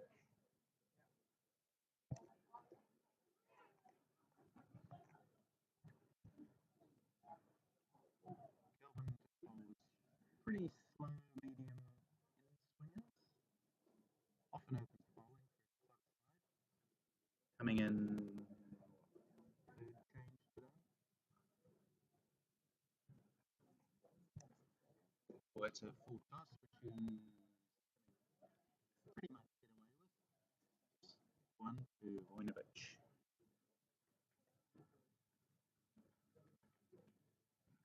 Partnership of 29 between these two, which is pretty good in the context of 81 for 5.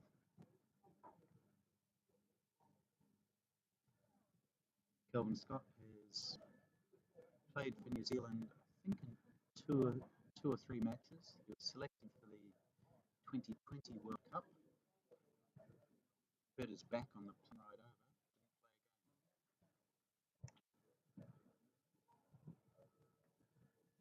Only 2.5 matches were possible in that tournament, and he was just planning to play in the 4th game before the tournament was abandoned, so very bad luck for him. Did finally get a go in the Tri-Series in July in Brisbane, which involved New Zealand, Australia, and Sri Lanka. Incidentally, series won by New Zealand, defeating Australia in the final.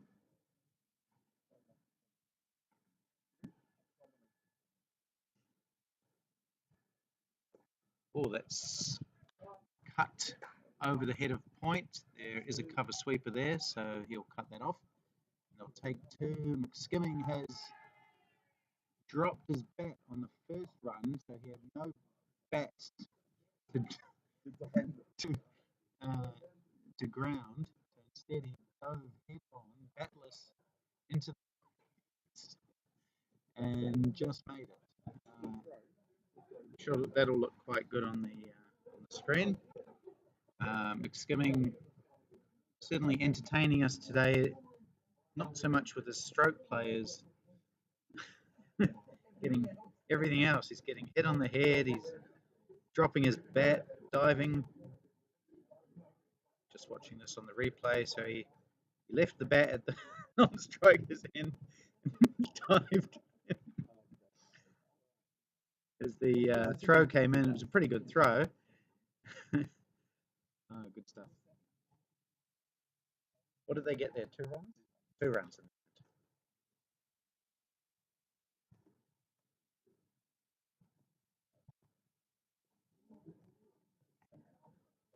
Rather boring dot to end the over.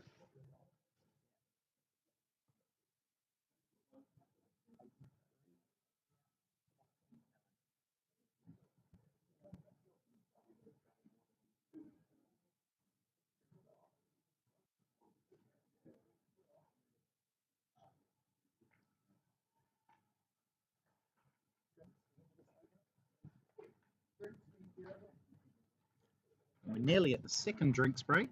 That will be the final drinks break of this innings. 29 overs gone. In the 3rd and 4th playoff, they've had 26 overs.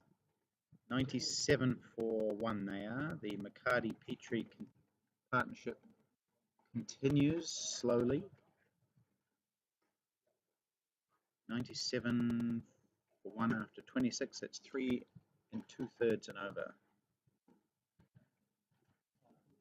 Auckland going at 2.86 an over, so run scoring very easy today despite the sunshine.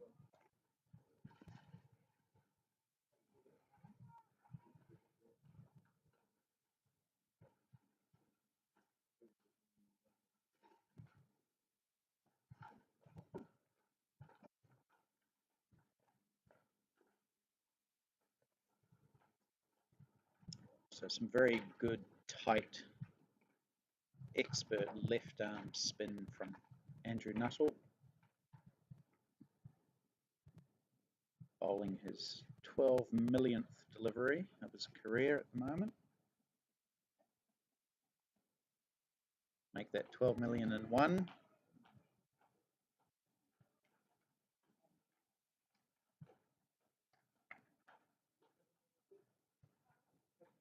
$11 million of those have been dot balls, I think.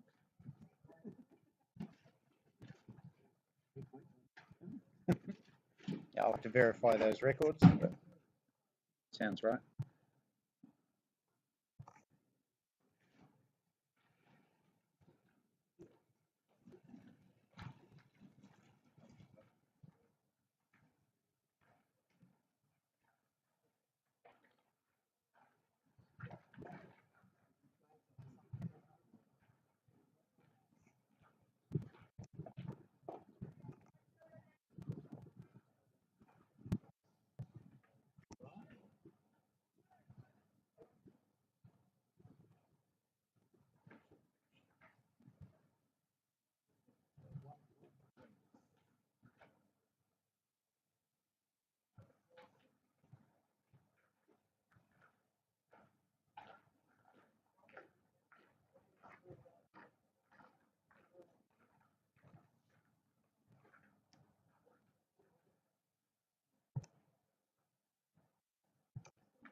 Just one off that over. Nuttall's fifth, and that will be drinks. And we'll be back in about 3 or 4 minutes for the last 15 overs of the Auckland innings.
And we start off with another dot. So I wonder what Auckland's approach will be here.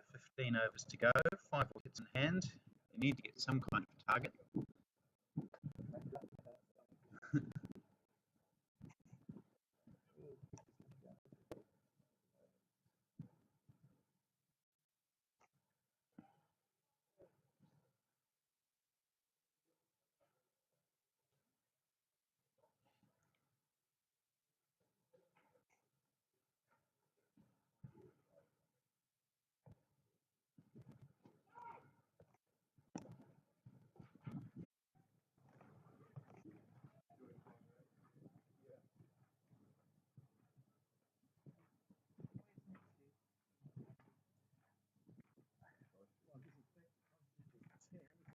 Queenstown they're talking about.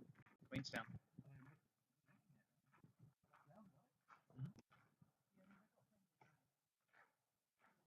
Voinovich will get a run here with that drive up to long off. It's only his 10th run of 46 deliveries. It's a strike rate of 21, so a little bit slow from Voinovich. But he did come in a tricky situation, 55 for 5. In fact, 52 for 5. Added 33 these two, taken up to 85 for 5.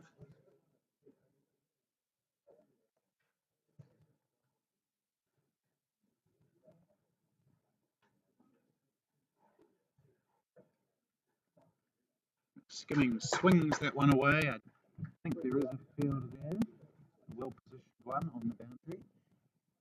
Just another run to end over number 31. 2 runs off it. 86 for 5 is the score. Let's see what Petrie and Scott McCarty are up to. Did see a boundary in that last over. They brought up 100, those guys. 106 for 110 for 1, in fact. Scott McCarty, 45. Richard Petrie, 39 from 95 deliveries. Partnership of 94 between those two.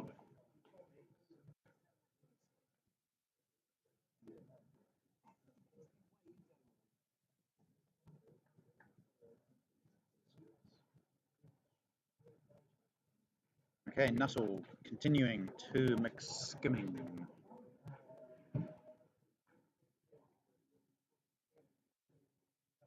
Who sweeps quite aggressively, just to the right of the sweeper. They'll run hard and they'll come back for 2. It's a pretty good cricket. There's an appeal for run out. So it's fairly well bowled.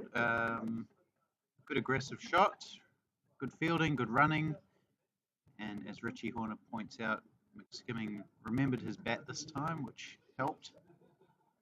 Gave him something to ground.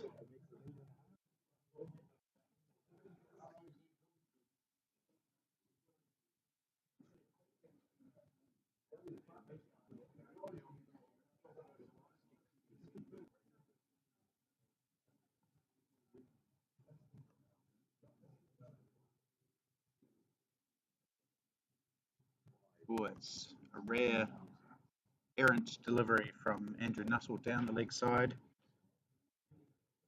Correctly signalled wide by the umpire. Nuttall's figures taking a hammering in this over. 3 effectively off the first delivery.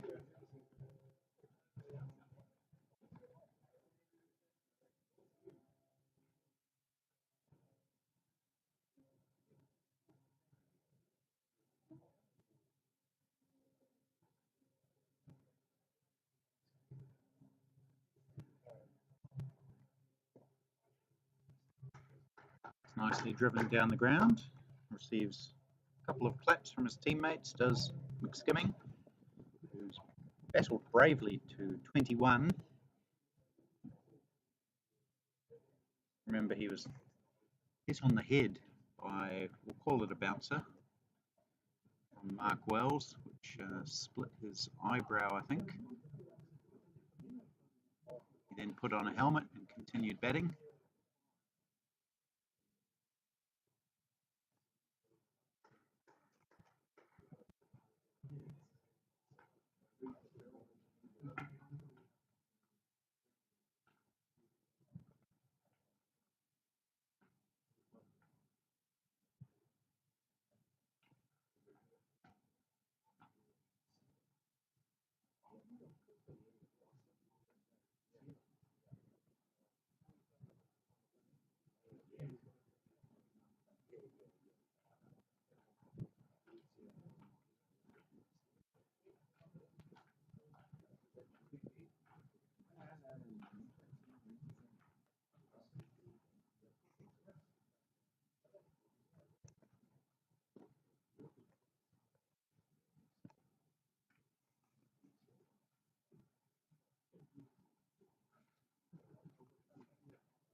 skimming down the wicket, and get one to long on. It's the end of an over that had 1, 2, 3, 4, 6 off it.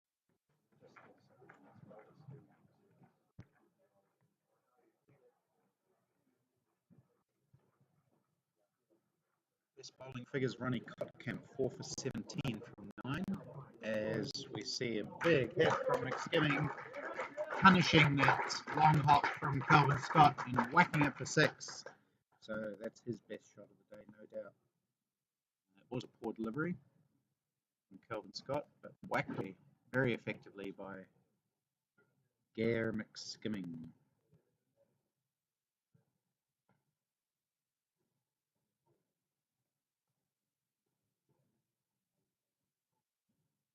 It's Fuller and driven aggressively, sort of sliced away into big open territory. They'll run a comfortable 2. 8 runs off the first 2 deliveries. Gare McSkimming. And that brings up the 100 for Auckland in the 33rd over. So they've got their run rate above 3. Players give it a little clap.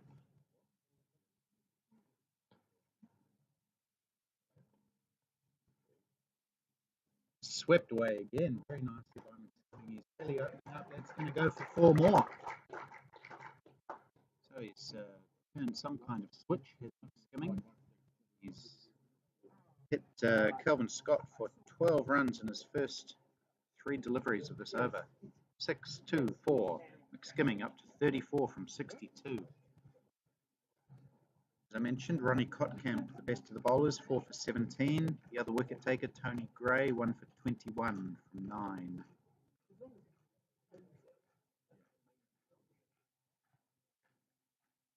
Oh, that's a good delivery from Kelvin Scott. He beats McSkimming.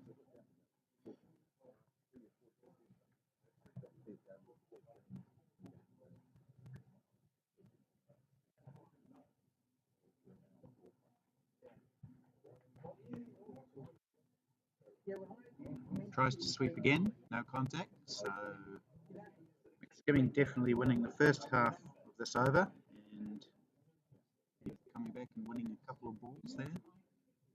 Can he finish it fairly well from his point of view?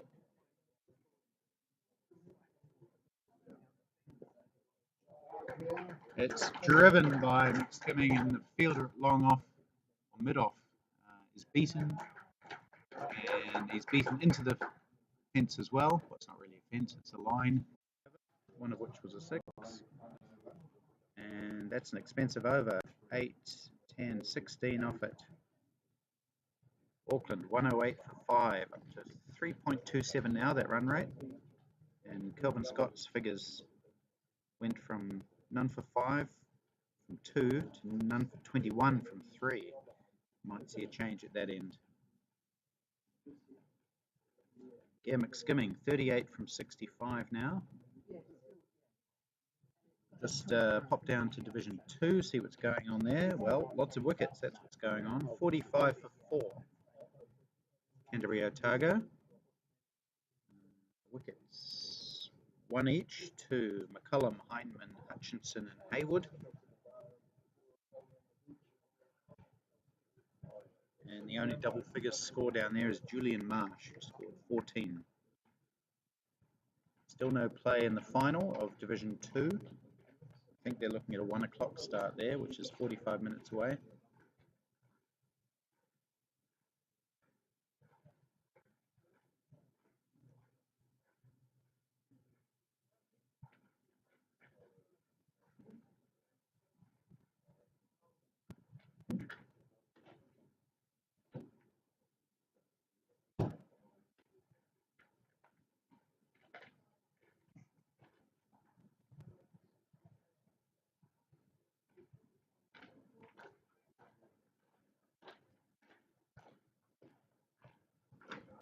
Andrew Nuttall pulls out there, may have threatened a mancad. It would have been the first mancad in IPT history that I'm aware of. That one's up in the air. It's going towards long off, but doesn't really give the fielder a chance of a catch. Hard enough.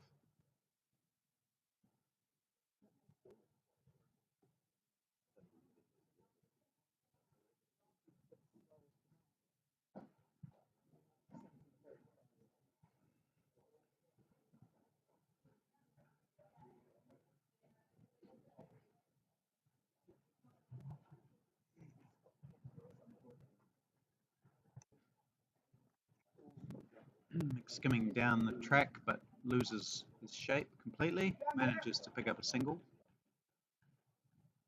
So Auckland certainly looking more aggressive in these last 3 or 4 overs,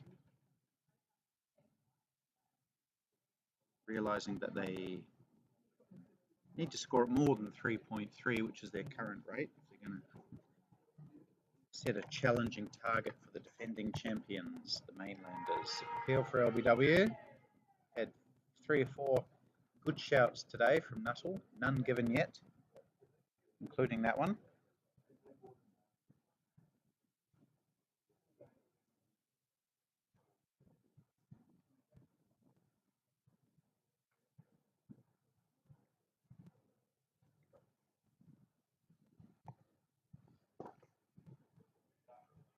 Down the wicket again, Vojnovic for 1 to long on.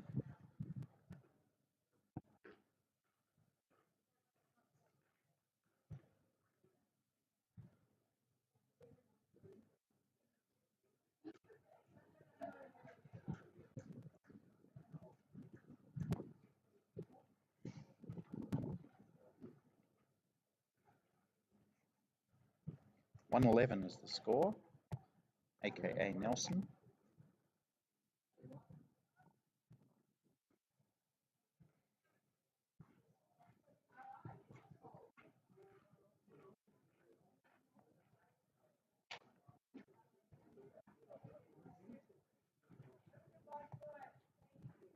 Swept again and shout for LBW again, given not out again.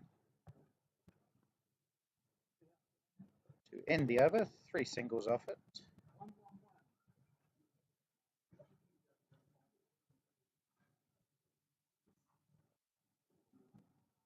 Scott McCarty's brought up a 50 in the 3rd and 4th playoff, 50 off 79 deliveries, 5 fours and a 6. Richard Petrie is 1 run away from matching him.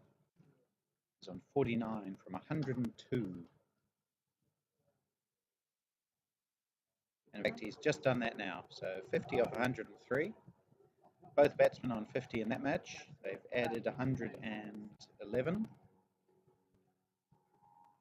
In this match, the final, Skimming and Vojnovic have added 59 for the 6th wicket.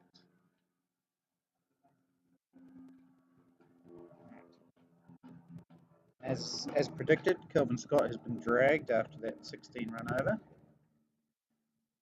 Scott Mason will have a trundle from the back end.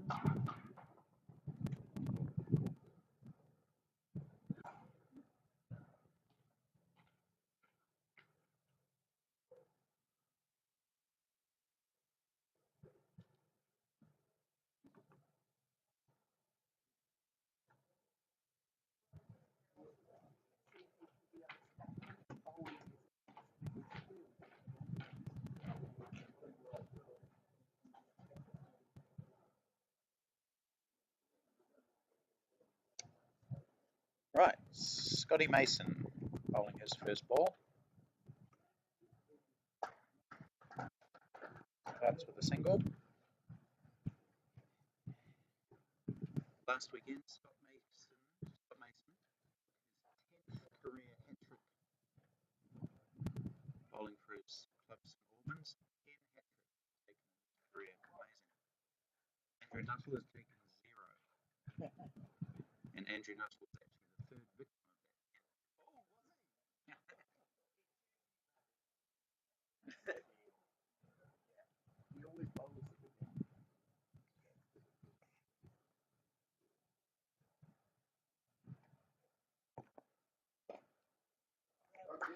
It's hit very firmly by skimming, but the slow outfield means that it doesn't quite go skimming across, and they just get one.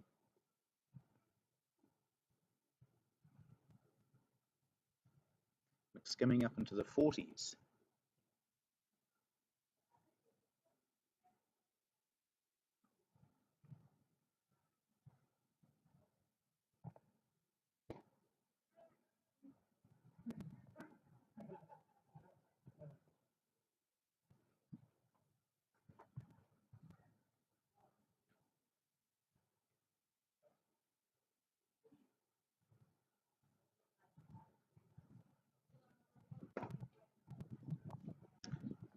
Vojnovic can't do anything with that full toss.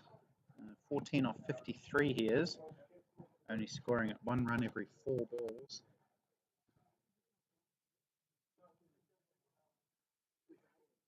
I think a bit past that rebuilding stage now. They might be at the point where they need to start upping the run rate a bit.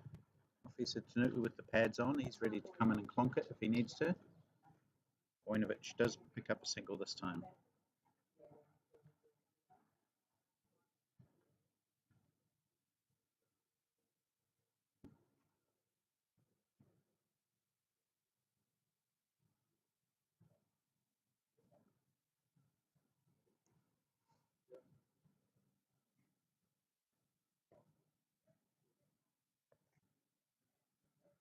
There'll be one more to McSkimming. Scott Mason's first over concedes 4.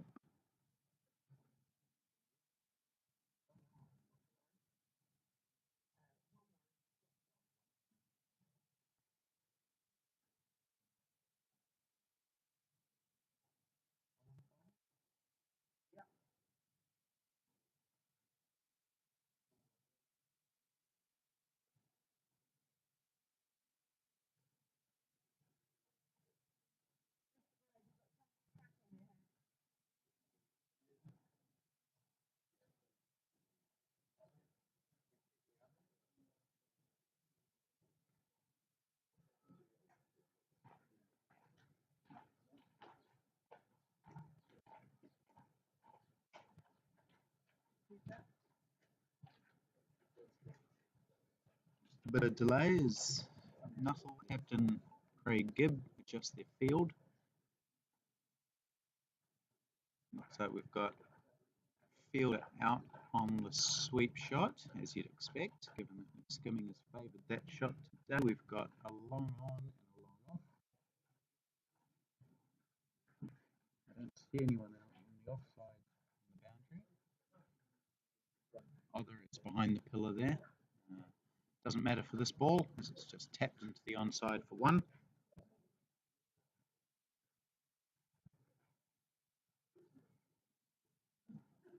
No wickets for Andrew Nuttall today, but he has bowled tightly and appealed loudly.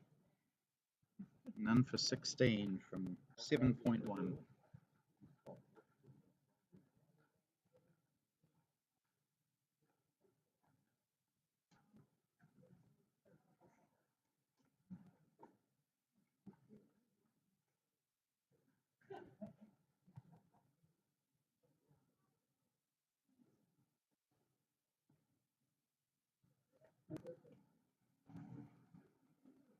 So 10 overs left, or just slightly under, in this Auckland innings.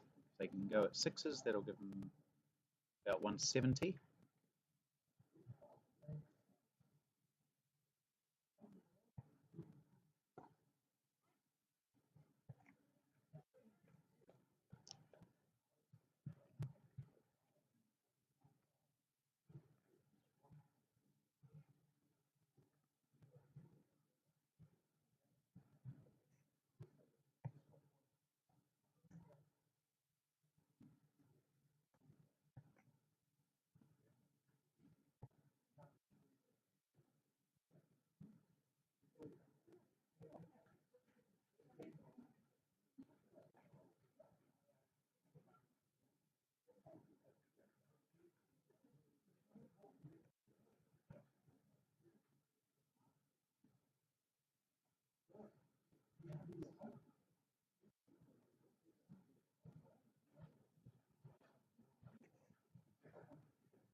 Skimming again, tries to sweep. It's going to be a leg by. He's only connected with one sweep shot today that I can remember. Nuttall. He got some bat on that one, it seems. So he's got himself up to 43, batted pretty well, despite getting hit in the head. Now he's been hit by his own player as well. Voinovich whacking the ball back at McSkimming and hit him in the midsection somewhere. Prevented Voinovich from getting a run as well. So McSkimming's been in the thick of it today. He's been hit in the eyebrow, which caused a delay. He lost his running for two earlier, had to dive headlong with no bat. Now he's been hit in the stomach by a firmly hit drive from his partner, John Voinovich.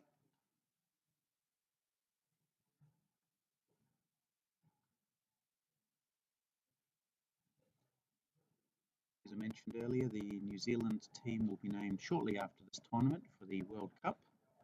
Several other countries have already named their squads, including England, Wales, USA, and Australia. I think those are the four teams that have.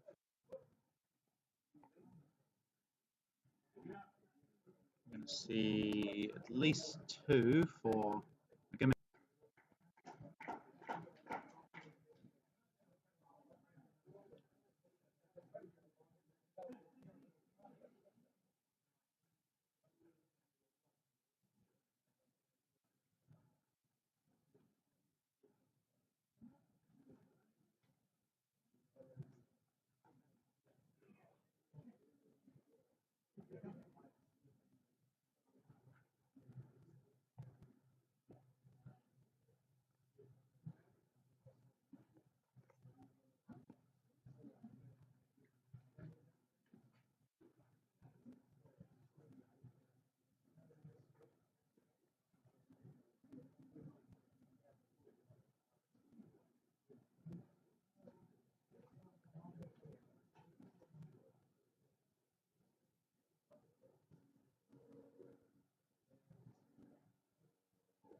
So wickets much harder to come by for the Mainlanders since Ronnie Kottkamp left the attack. He's taken 4 of the 5 to fall.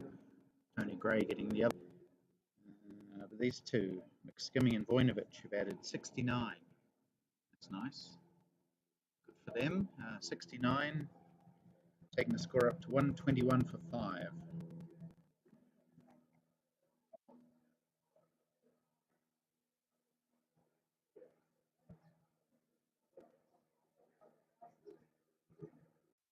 Down to long off where John Gary slips around and fires back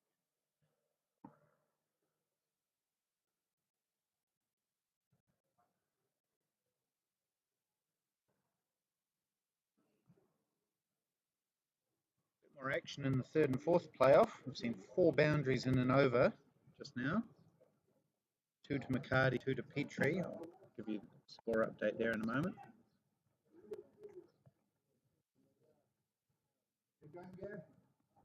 That's the end of Mason's over. Yeah, what are those two up to? Dave Simpson's 6th over has gone for 19 so far, 19 in total.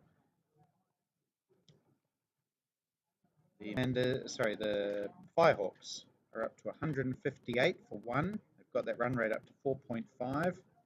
McCarty 65, Petrie 65. It's a partnership of 142 between those two New Zealand players, both former first class, both in the New Zealand over 50s side.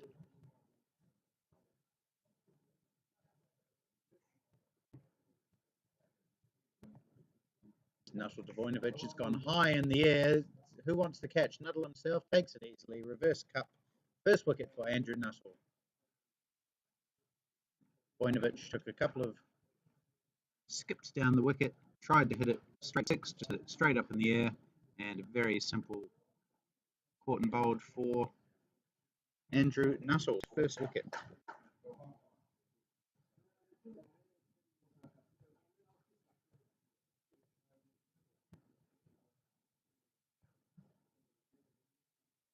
And John Voinovich's long innings, 17 from 61, comes to an end.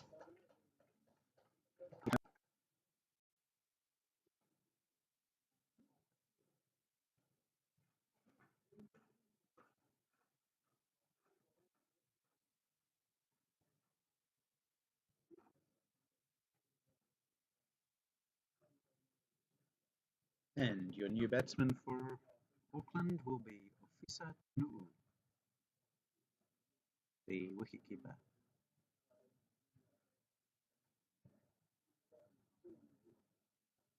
Stocky man,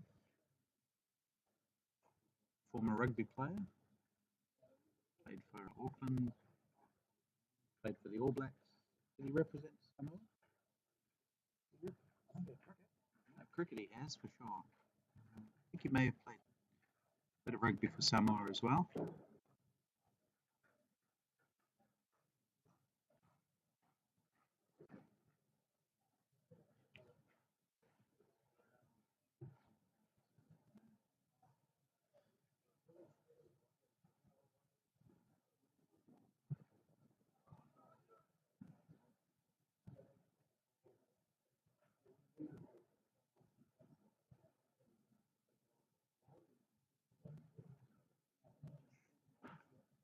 Okay, here's Nuttall to Nu'u.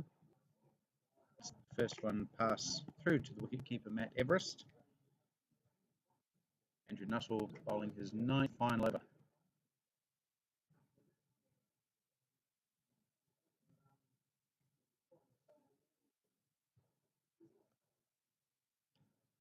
Tanu gets off the mark with a little paddle round the corner.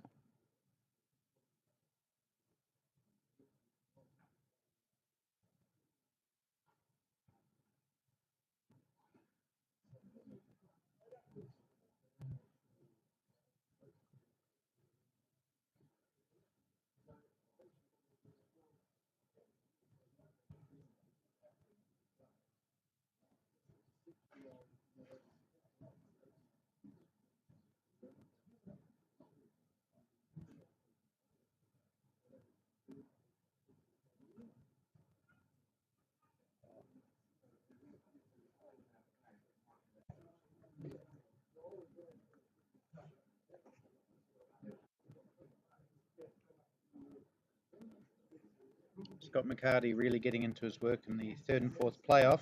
He's hit 3 fours in this over from Aaron Hills. He's got himself up to 79 from 91, so he's got his strike rate well up where it should be.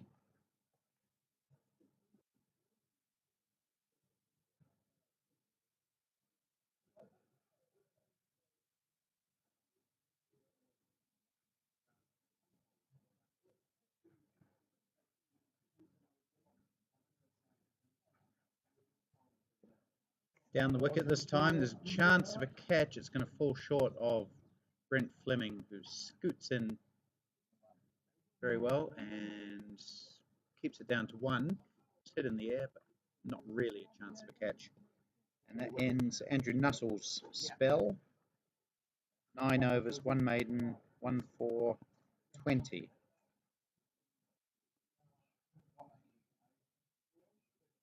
Typically miserly spell from Andrew Nuttall. And we have 7 overs left in this innings. 124 for 6. With plenty of action going on in third, fourth playoff. 178 for 1 is the score there. The McCarty-Petrie partnership continuing. They've got their run rate up to just 5. The Division 2 final is underway. That's good news. Districts 11 without loss after 2 overs. Tony Eldershaw and Nigel Fletcher opening the batting.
There'll be one, just one.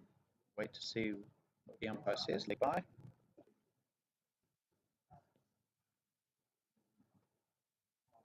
Feel like there's been a few leg byes today. 6 of them.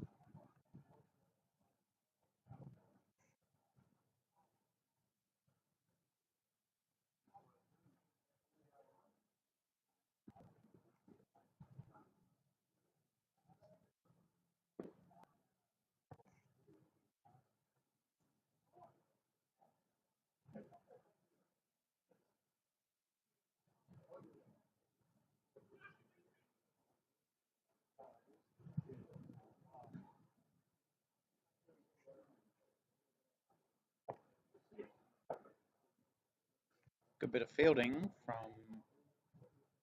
Craig Preble, I think it was there, but can't stop one.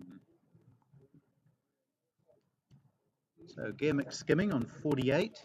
This will be his first 50 in over 50s cricket if he can get there. Won't be if he can't get there.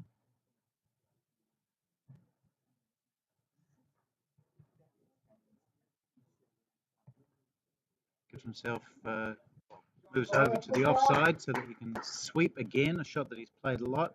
And the ball goes for 4, so that'll be 50 for Gear skimming. Hayden, half century for the Auckland left-hander. I think plays for the Hibiscus Coast club up there. And, well, it's been an eventful innings for him. Hit on the eye by a short pitch delivery from Mark Wells, hit above the eye. Forced him to wear a helmet, and that sort of saw him come out of his shell somewhat, and he's played a bit more aggressively since then. By far the highest score in the Auckland innings, 52. The next highest score is 21 by Wayne McKenzie.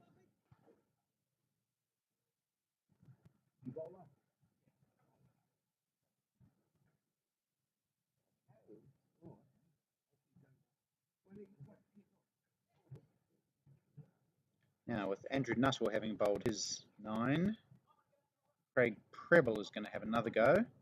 He's had a mixed tournament, took 3 wickets on Thursday, but only over today has gone for 15.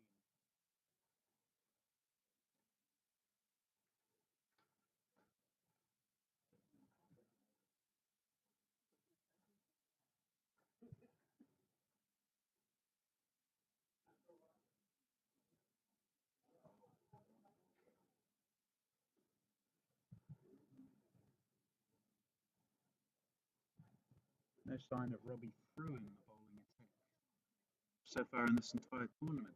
Apparently he does bowl some pretty useful slow medium paces, but we haven't seen him bowl. While they set the field, we can tell you that the 3rd, 4th playoff in Division 2 has the Mainlanders 71 for 4. Graham Inglis, the New Zealand over 60s player, he's on 25. Top scoring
More runs for skimming. It won't be 4, but it'll be at least as Andrew Hoare does the boundary riding there and does his familiar powerful softball underarm return.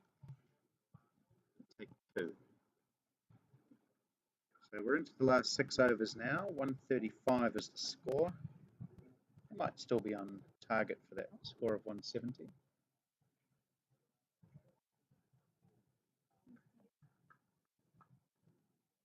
Skimming gets a little bit agricultural with that shot. So yeah, score of 170, 180 probably is in their sights.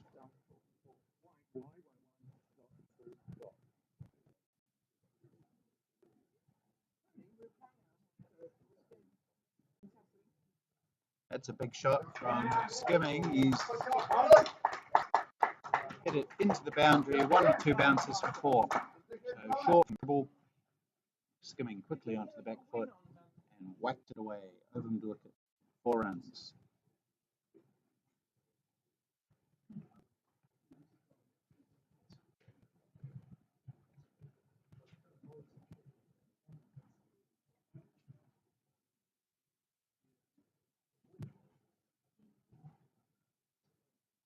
Shaw again, swung away again. It won't be 4. Hit it straight to Brent Fleming, who sends in a good return, and they take end of that from Treble. Bit of a mixed bag. 7, 8 runs off it. He's got 23 from his 2, so not quite as successful today as he was on Thursday, as we see. Well, I can see Scott McCarty hitting another boundary that takes him to 95. He's pretty close to 100.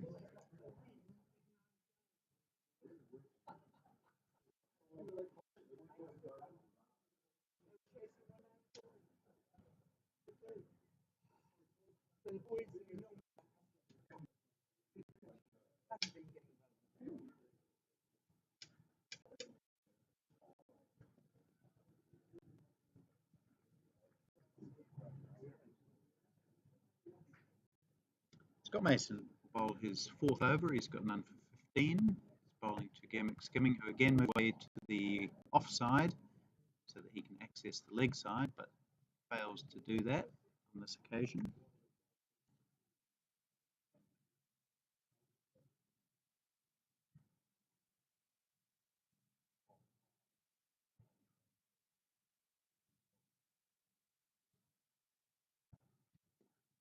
Skimming goes offside this time to the left of the sweeper, who moves around and picks it up. And just 1.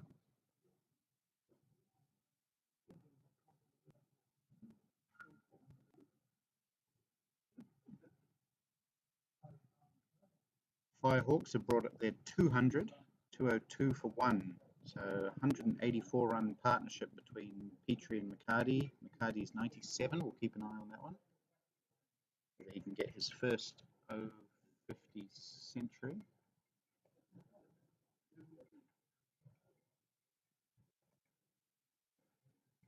pretty sure it'll be his first one.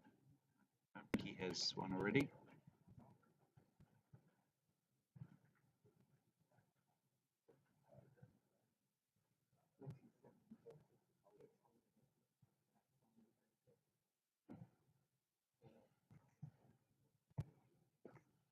Skimming goes offside again, left of the sweep again, and they pick up 2 this time. So it's offset field, and Skimming's doing his best to pierce it.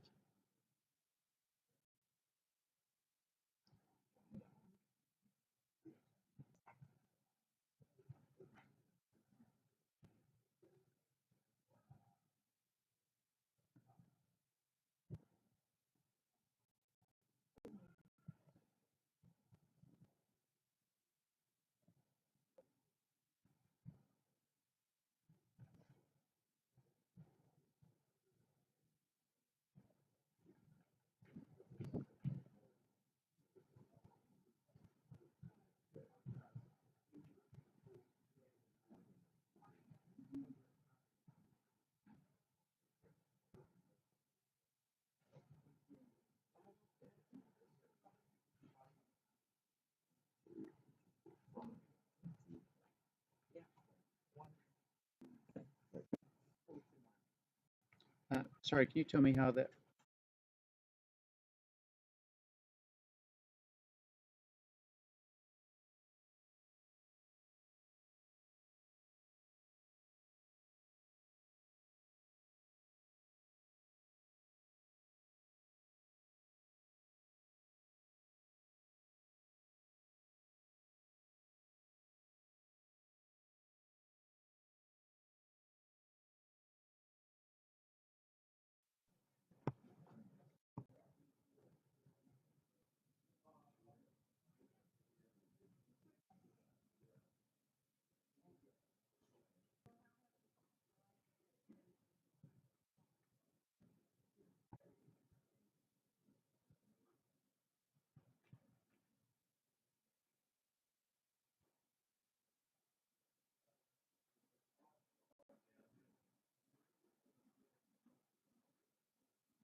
You can see Scott McCarty bringing up what I think is his century. The from his teammates would suggest that that is in fact what he's done. So first over 50s century for Scott McCarty, and third and fourth playoff. Well done to him.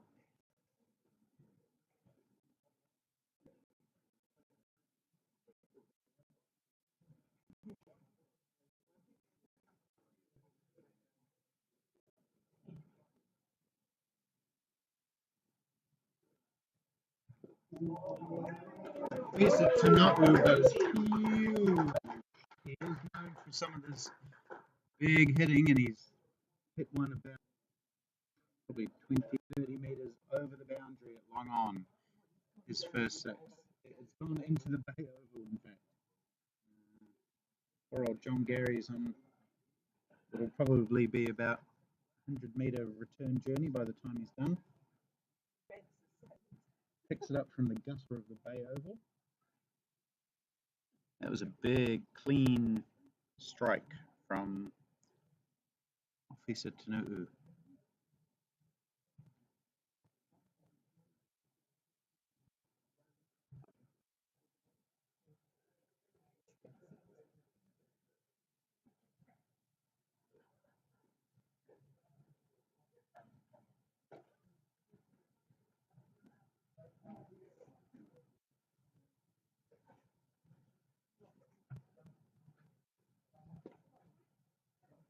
And Tana'u plays a very nice on drive down to long on.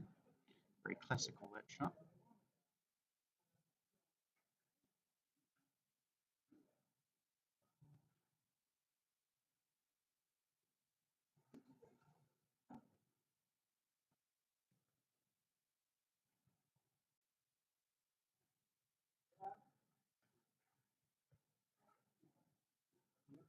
There'll be one run of some description here. It's a run.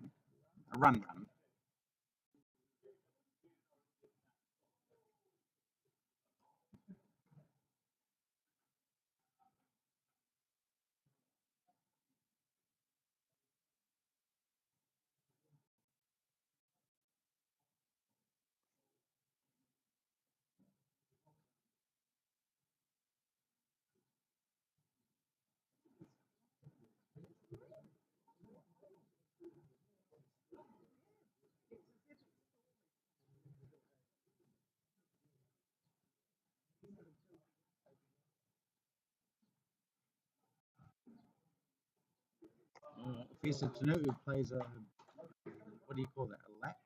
Scoop. We know he does like those shots. We've seen those on the Blash. Like the reverse sweep and a scoop. Just takes one though. And that ends another expensive-ish over from Craig Preble. He's now got 33 from 3. And we've got 3 overs left. So Auckland will probably be looking for between 170 and 180.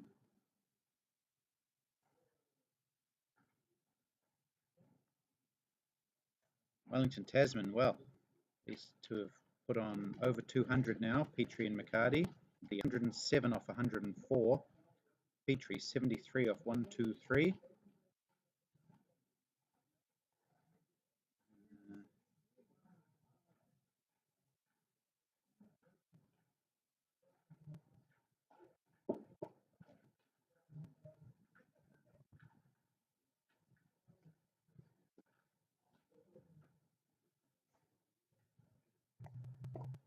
Tanu'u goes pretty big down to long on. It's stopped there by John Garrius. Whoa, was a misunderstanding between the two batters. I think there was probably a comfortable two there. Fisa took off for the second, but he was sent back by skimming. No harm done. 1 run scored.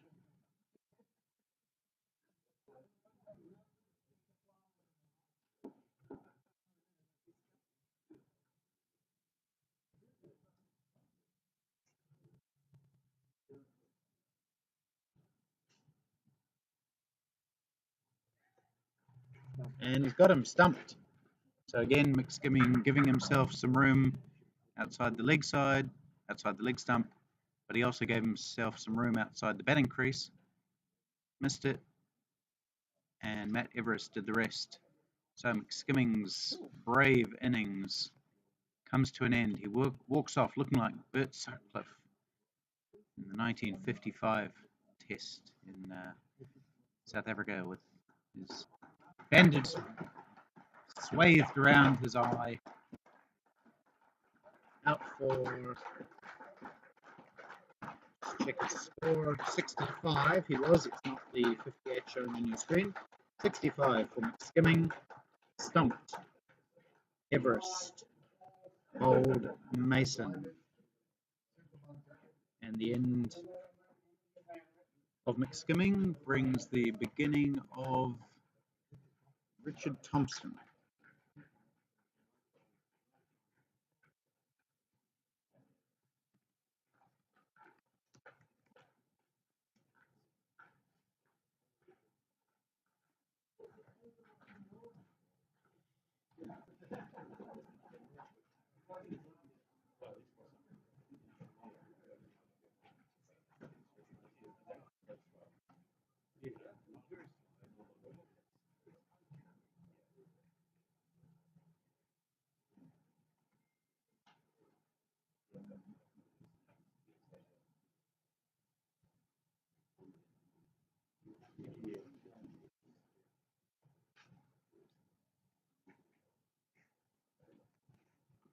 Okay, Richard Thompson will face Scott Mason for his first delivery.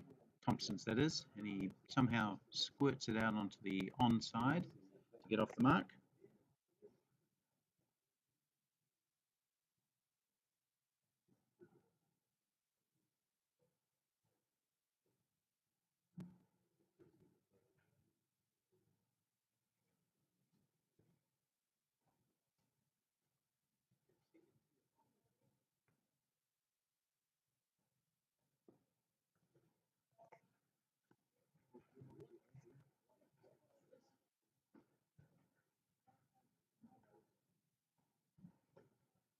And I can see McCarty's been bowled just now for about 108. So that huge partnership comes to an end as we see Afisa Tanu'u play a pretty good shot, scooping it over fine leg. They take 2.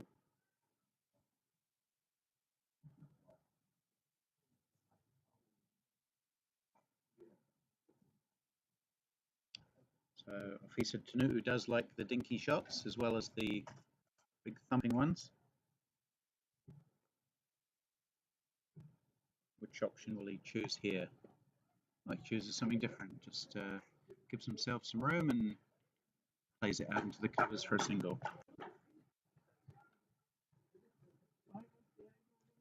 5 runs off Scott Mason's 5th over. He's going at exactly 5.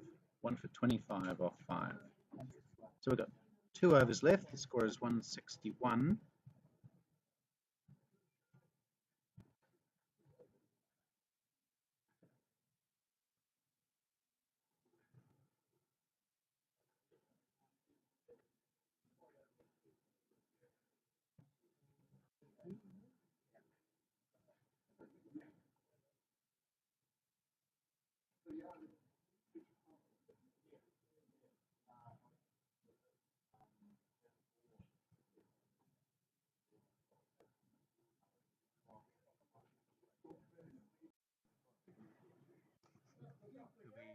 2 runs here to Richard Dicky Thompson.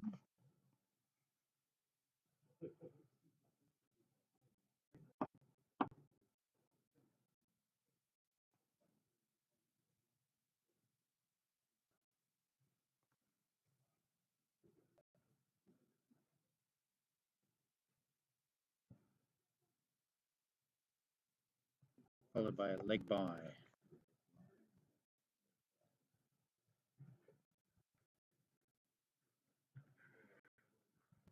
So top scorer today, Gemmick Skimming, 65.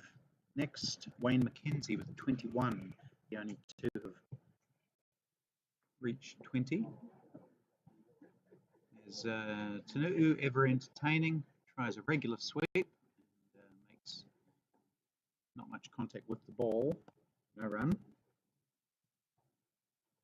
Actually, sorry, what's Tanu'u on? He's on 18, not 24.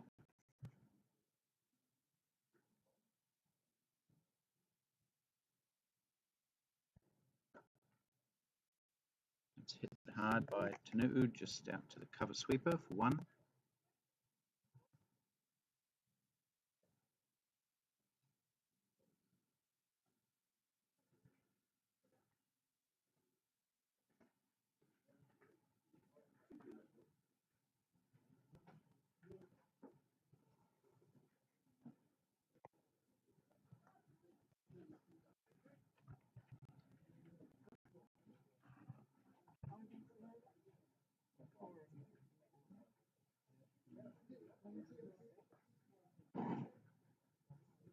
Okay, we've got 1 over to go now in the Auckland innings. Score is 166 for 7.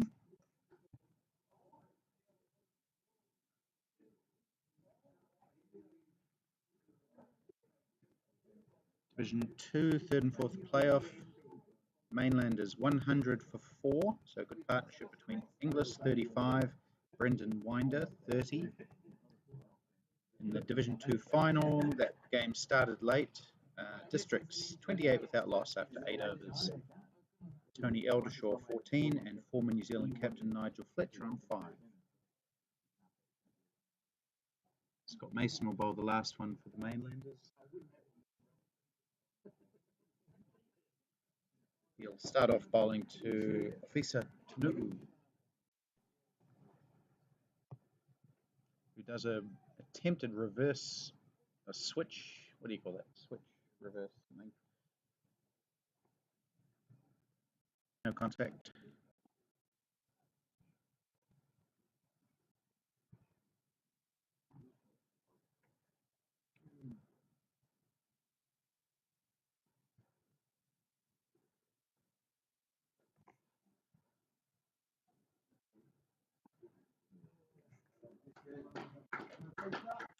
And they run pretty well to make that into 2. I thought it was just 1, but they picked 2. So good running from Tanu'u and Thompson.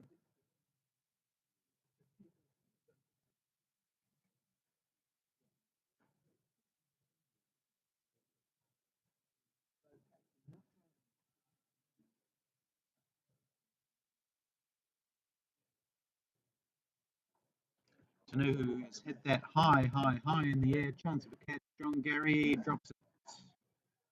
Never looked particularly comfortable as he circled around. They've got a run out though. So they ran 1. John Gary dropped the catch, but he had the presence of mind to fire it in while the batsmen were thinking about the second. And there was a bit of confusion among the batters. And Richard Thompson has found himself just short of his ground run out. So, upshot of that is a run out.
Okay, Neil Ronaldson is your new batsman.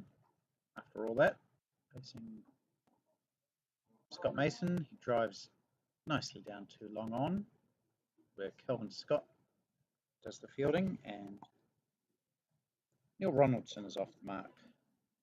This is the tournament.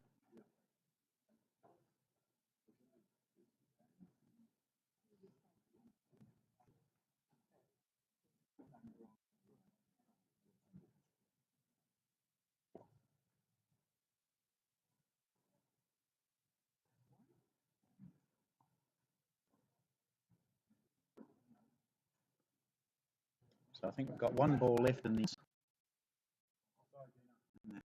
score I thought about earlier of 170 and 175 sounds about right. 171, make that 177 is Neil Ronaldson hits a six. He's known for his six hitting, and that's exactly what he does, hitting straight, just to the offside of straight, and over the boundary for 6 runs to end the innings.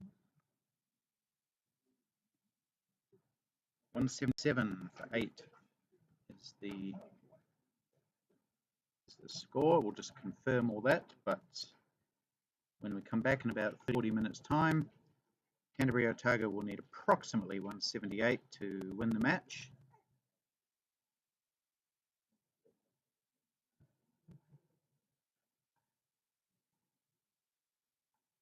Please join us in about 30 minutes time.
Okay, we're ready to go in the Mainlanders chase. Dean Askew will be bowling to Andrew Hoare, two former first-class players who may have met on the field of play in the Plunket Shield or Shield Trophy, as it was known back then. Come against each other a few times over 50s level. Here we go again.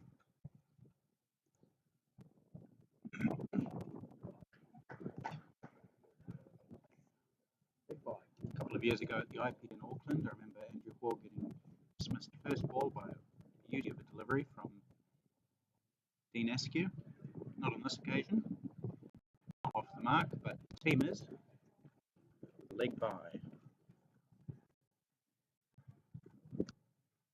John Gary is the other batsman.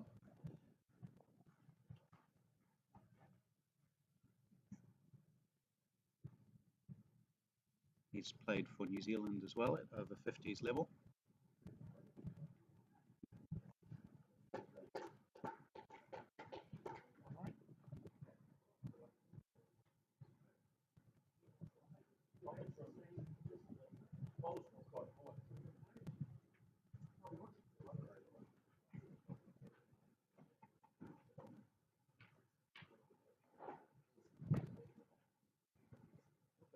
So 178 is the target for the Mainlanders.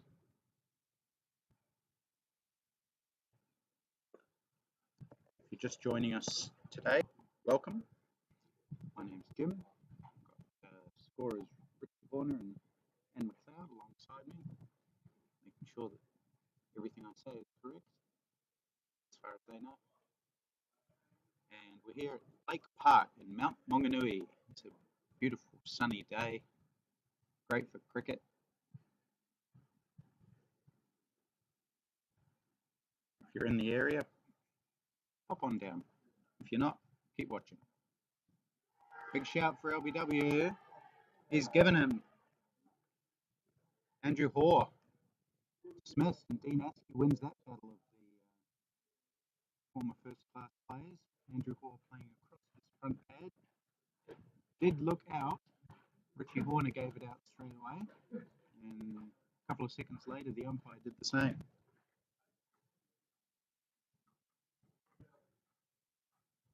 So Auckland make early dent in this strong Mainlanders batting lineup.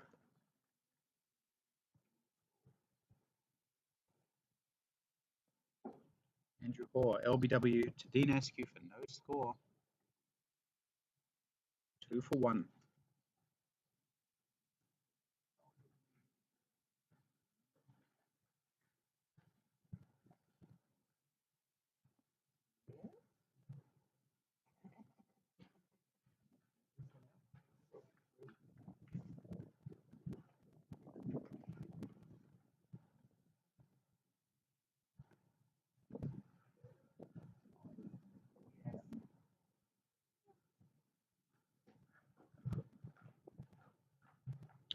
Just watching that on replay, it was a big shout from the Auckland guys. They all went up.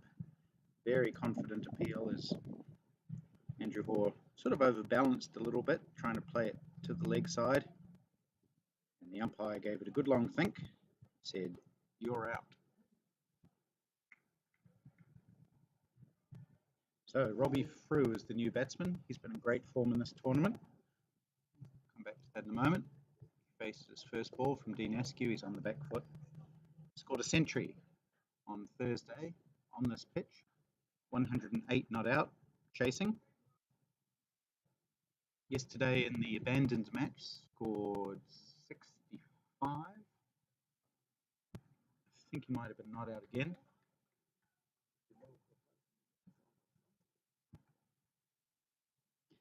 Follows up a good tournament playing for New Zealand A in the Australian National Championships last month. And he's off the mark. Nice clip off his legs down to square leg. Fielder rushes around excitedly to field, and they take it's the end of Dean Askew's first over. 4 runs in total, one of which was a leg by.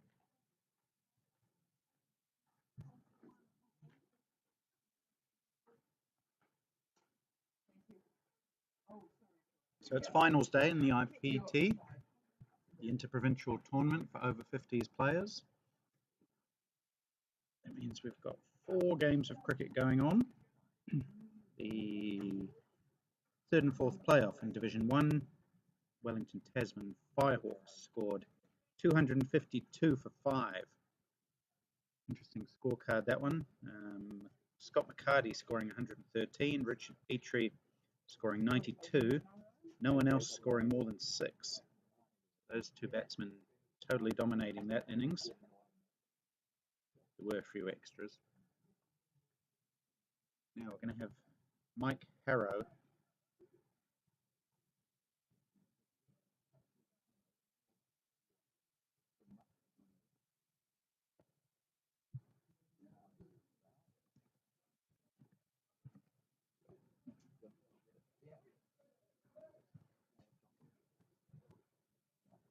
Mike Harrow starting the bowling from the far end, bowling towards the camera. Starts with a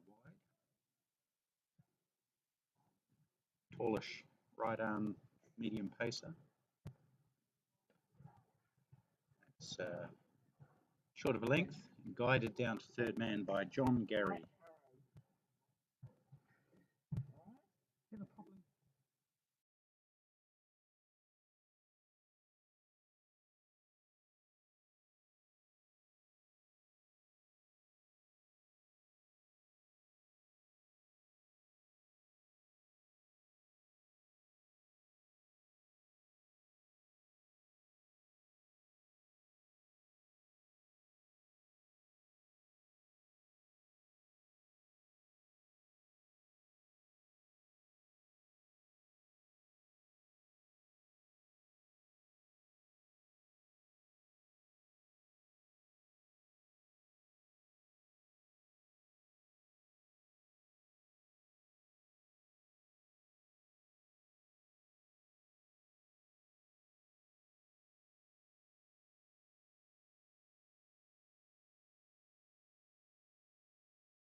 John Gary picked a leg by, a run, in fact.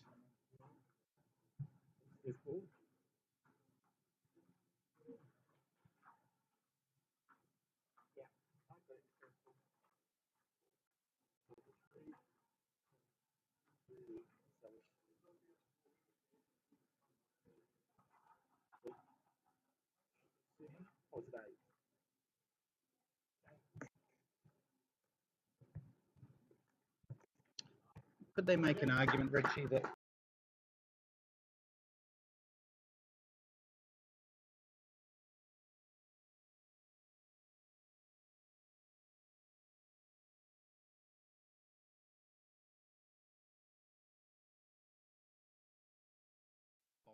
again. Says he can't bowl, but he looked like a pretty good action on that delivery. 2 for Rob.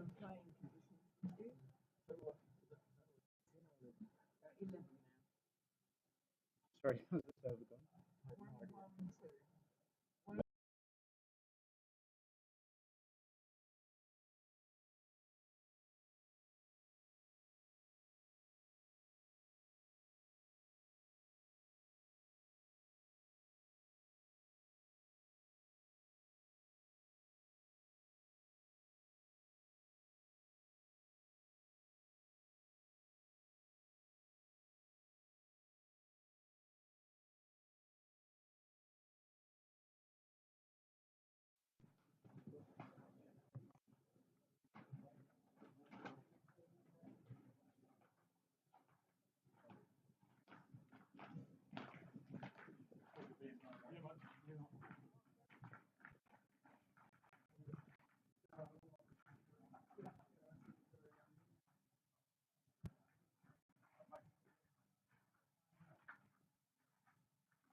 So 11 for 1 after 3 overs. John Gary and Robbie Frew. 2 batsmen. We're going to see Mike Harrow continuing. Far end. Again, short of a length, outside off stump. Allowed to pass through to the keeper by John Gary.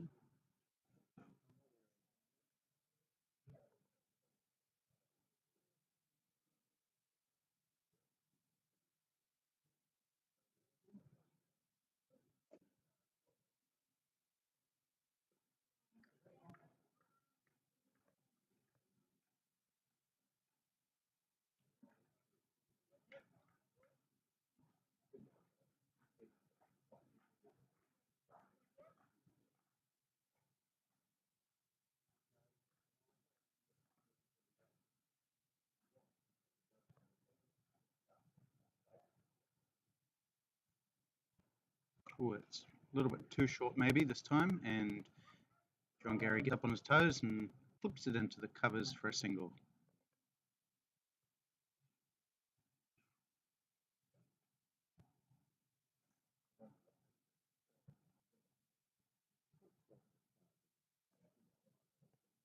Yeah, because those are the guys who are supposed to be in.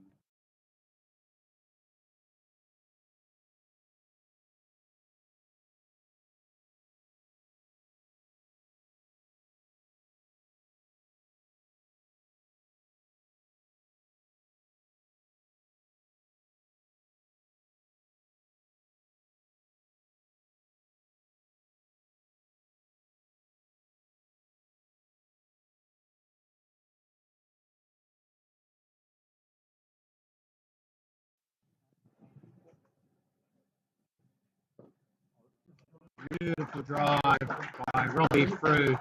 Classical cover drive. It's heading out to the boundary. Goes to the boundary. Deserved for that shot. Got it. Lovely shot from Robbie Frew. A little bit over pitch from Mike Harrow, who's maybe struggling with his length slightly. He's bowled a couple that are a bit too short. He pitched that one up and it's driven fluently through cover for 4.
Division 2, the third and fourth playoff.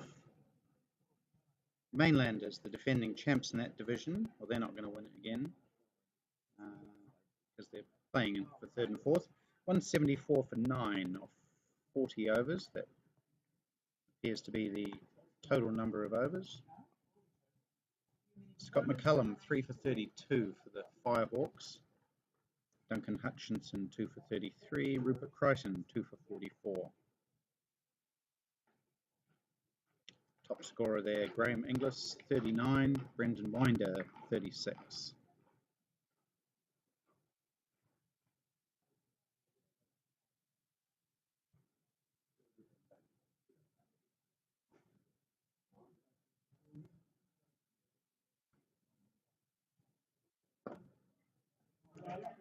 Nice drive time from John Gary down the ground. It's not going to reach the boundary. Another chase for Adrian Dale.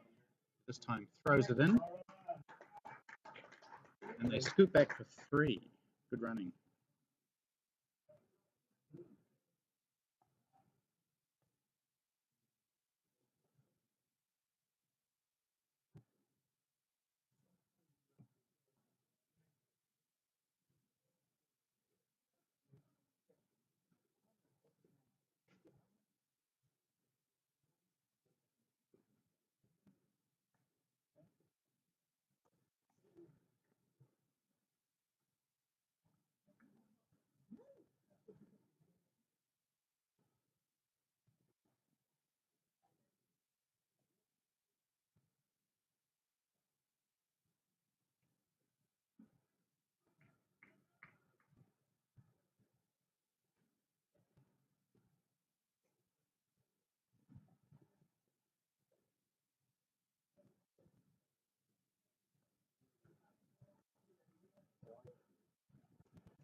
Probably won't. But the last ball was fantastic.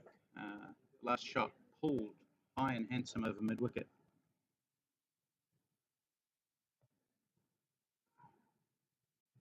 There's going to be more runs of some variety here. Coming back for 2. 2 runs. So we had a bit of during that time when transmission was lost. Neil Ronaldson came into the attack and out of the attack in the same over. Bowled about 3 or 4 deliveries before his troublesome thigh reared itself again and saw him have to withdraw from the bowling attack.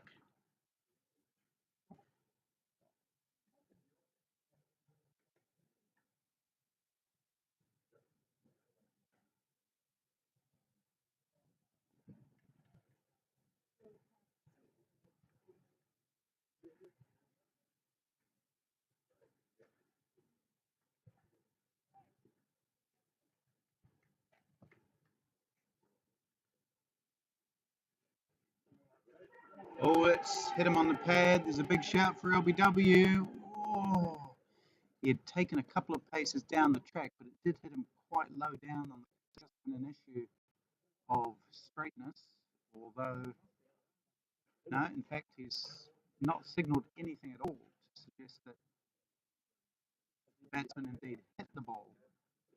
So it's going to be a run to John Gary after all that. So he must have hit it then, in the opinion of the umpire.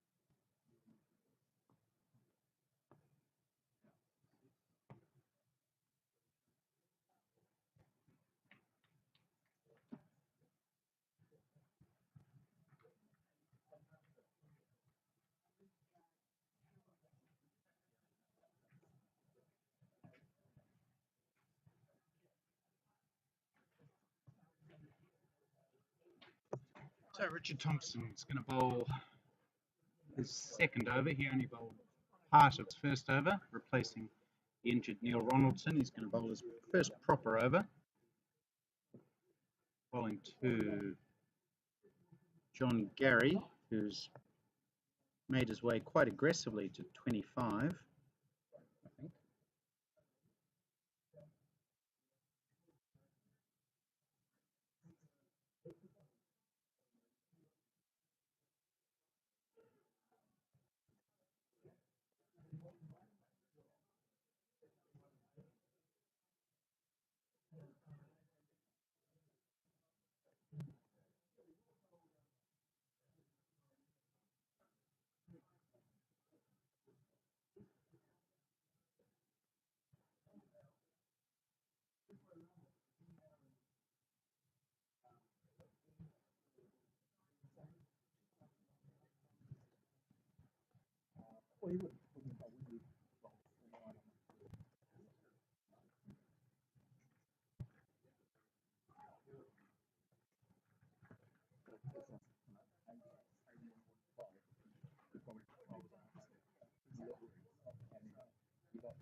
Another shout for LB against John Gary, so he's living dangerously. He does get out LBW quite a bit, John Gary. That happened to him in round 1 of the tournament. Played, offered no shot. He was given an LB.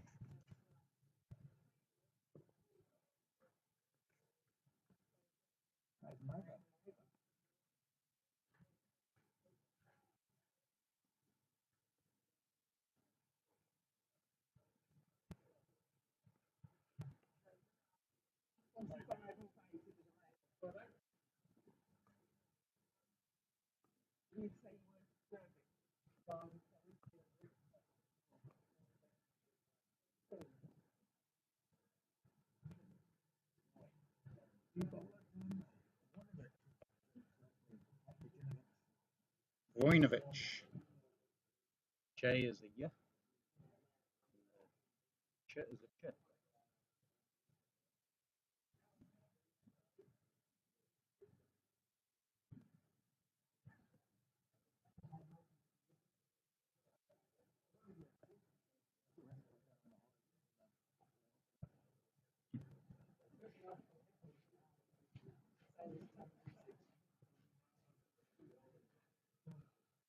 Bert Horner just dismissed for districts, bowled by Dave Goldingham. Dave Goldingham has bowled Denis Mihailovic, another Baltic name. Baltic or Balkan? Balkan. European name, Mihailovic. He was bowled by Dave Goldingham for 7. Bert Horner bowled by Dave Goldingham for 7.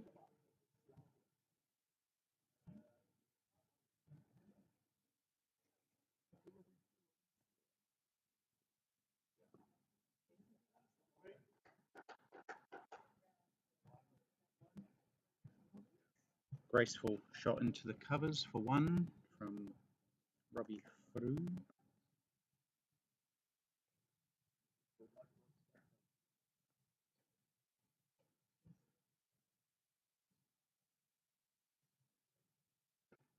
So John Vojnovic has bowled quite well recently, bowled well in Adelaide for the New Zealand B team, and has started quite well in this tournament.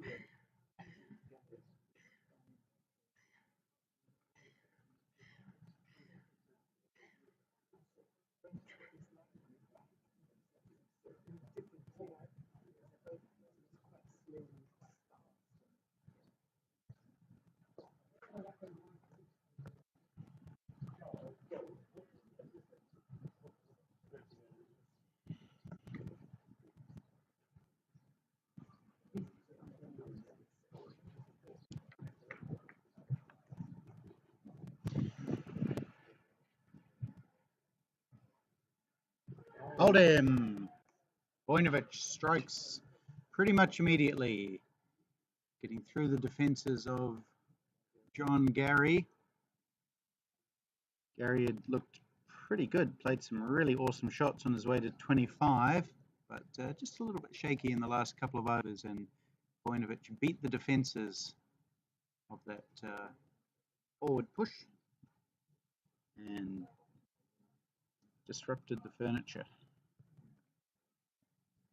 John Gary bowled by John Vojinovic, so Vojinovic wins the Battle of the Johns.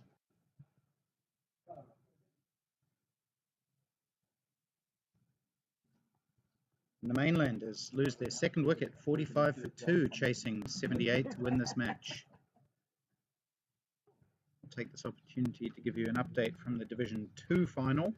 Districts in that match that started late, still in their first innings, 90 for 2. Nigel Fletcher top scoring there with 37. He was bowled by another international player, Kushal Ariyagama. Sorry, LBW he was for 37. 90 for 2 Districts. Third and fourth playoff in that division, Canterbury Otago 174 for 9.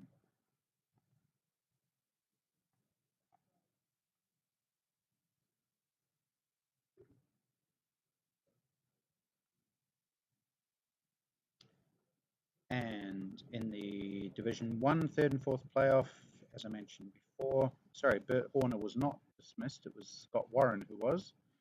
He was bowled by Goldingham for 1. Bert Horner's still in, and Adil Samani has joined him. Yeah.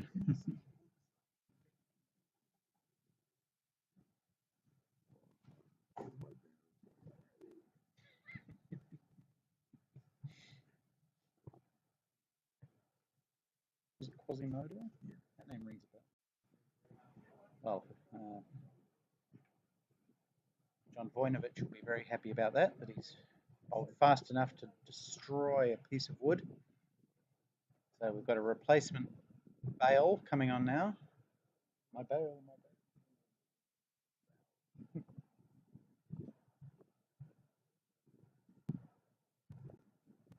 And that bail will be placed between the off and middle stumps of Craig Gibb, who's taken guard.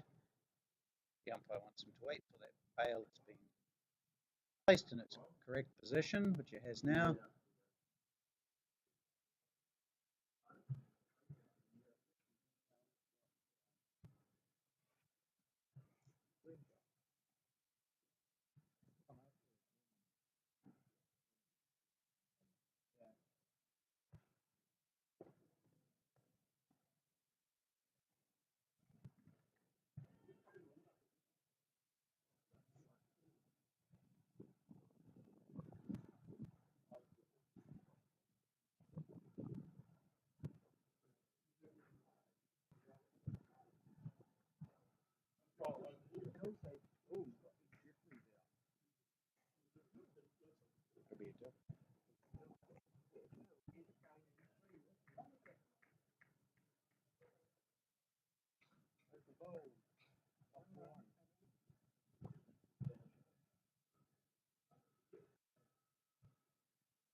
edged away down towards us. It's going to be intercepted about 3 metres in front of me by Scott Mason, who's already done some outstanding fielding today.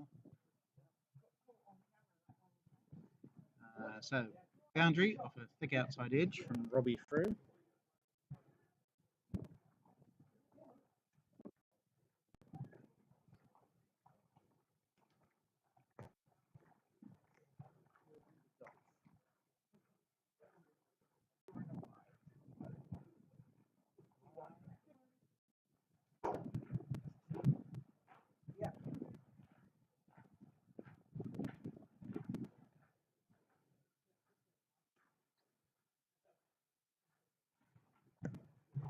And 50 came up in that over. 50 off 10 overs. It's a nice even. It's 51. It's not an even 5. It's 5.1 and over. Close enough. Districts in some trouble, chasing 253. They've lost 3 wickets now, including their key wicket of Adil Samani. He was caught by Richard Petrie off the bowling of Aaron Thompson for just 1. So 37 for 3 they are. In some pretty deep trouble there.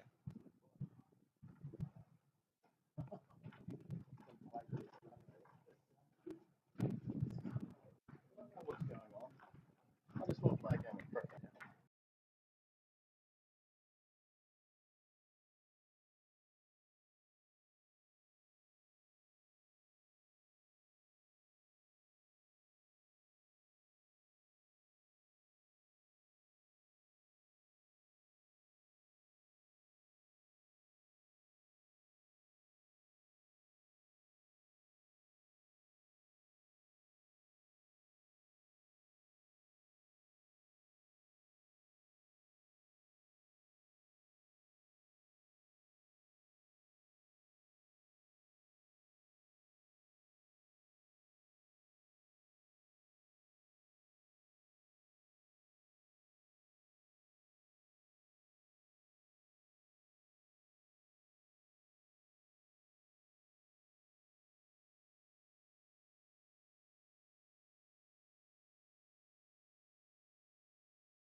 Craig Gibb, I think that was. Craig Gibb special, driven away square. That's his favourite area.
See, up to 21, I think.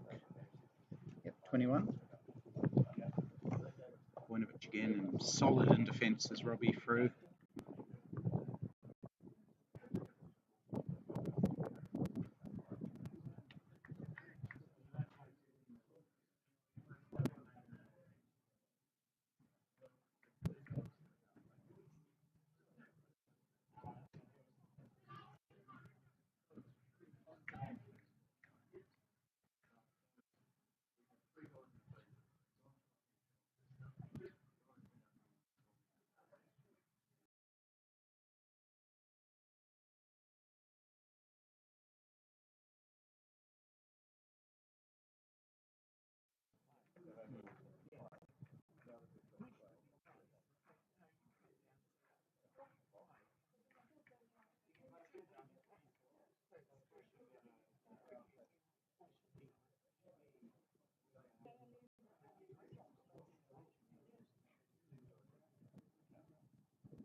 Another one to Gibb, just getting it down to third man.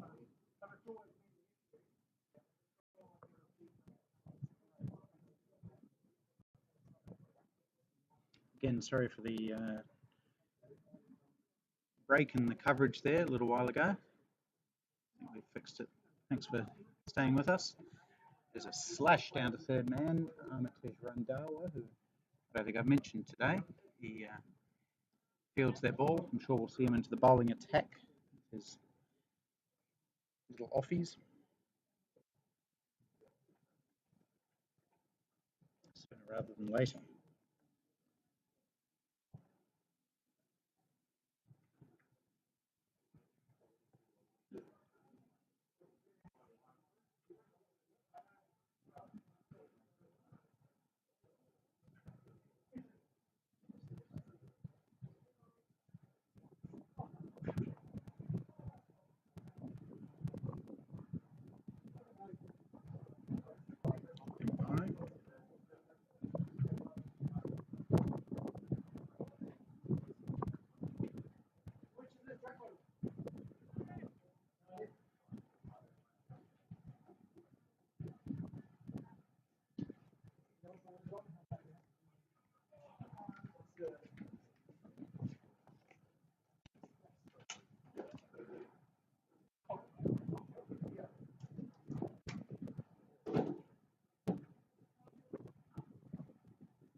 It's short and wide, called wide. So this is actually Richard Thompson still bowling. Mistakenly identified him as Spencer Day for some reason. They don't look completely dissimilar from this distance, but they are two different people. And Richard Thompson finishes his over.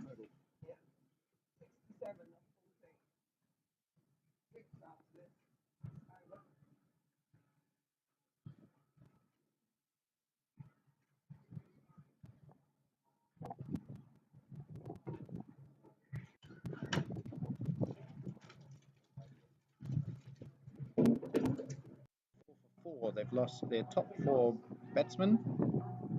Mihailovic, Horner, Warren and Samani all dismissed. They have Jeffries and Dodds at the crease.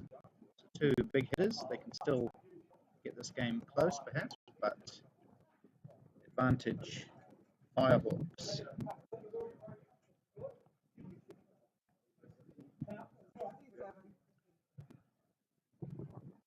John Vojnovic bowled pretty well so far. He's taken 1 for 3 off 3 overs. Continuing his good form in this tournament.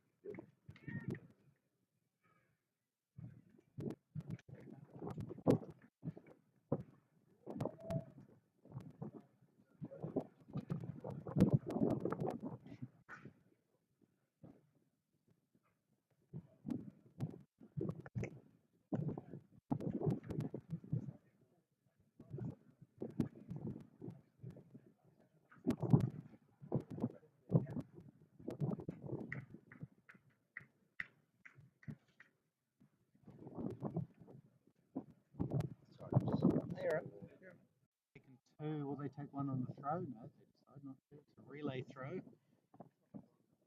And pretty good one. So that's the score for Craig Gibb. It's up to 11. Wind just picking up here at Blake Park. It's 2:40 in the afternoon. A lovely day, weather-wise. It's full again from Vojnovic, driven into the covers. No run.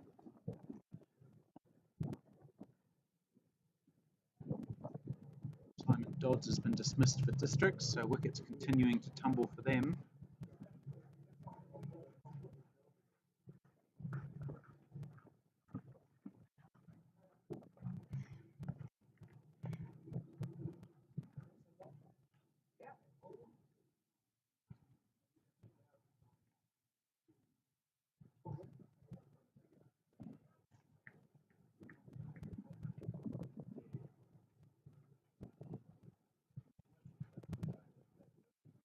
Gibb on the square drive again. It's a shot he loves to play. He'll get 2 more.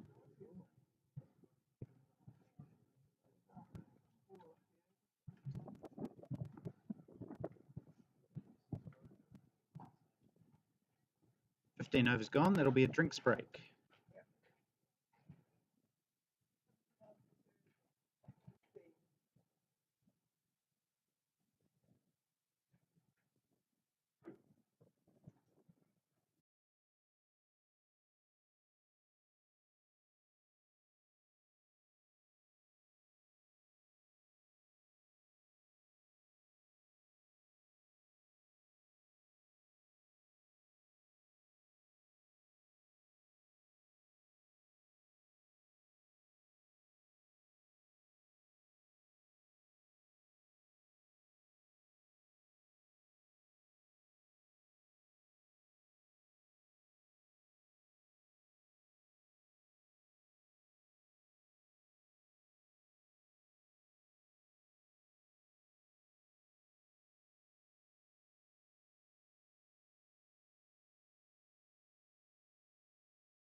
Craig Gibb on the square drive again. There's a very quick fielder out there. That's Spencer Day. Swoops around and rockets it in one bounce. Good fielder, Spencer Day. Just one for Craig Gibb.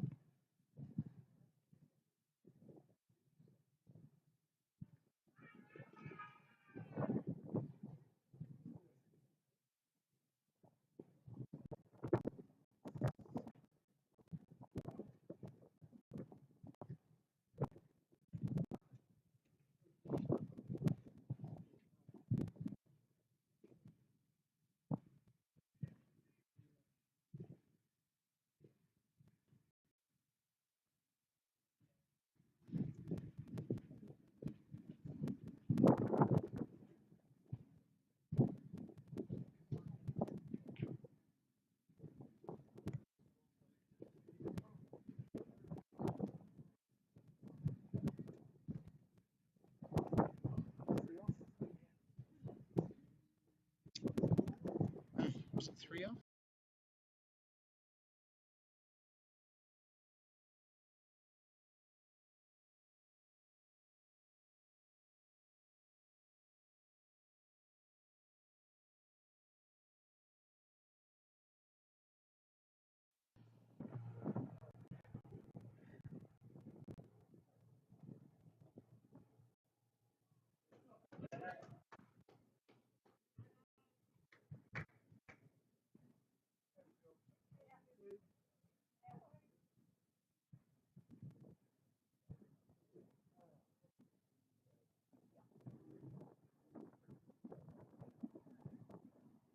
"30 runs is the partnership between Frew and Gibb. John Voinovich continuing to bowl well.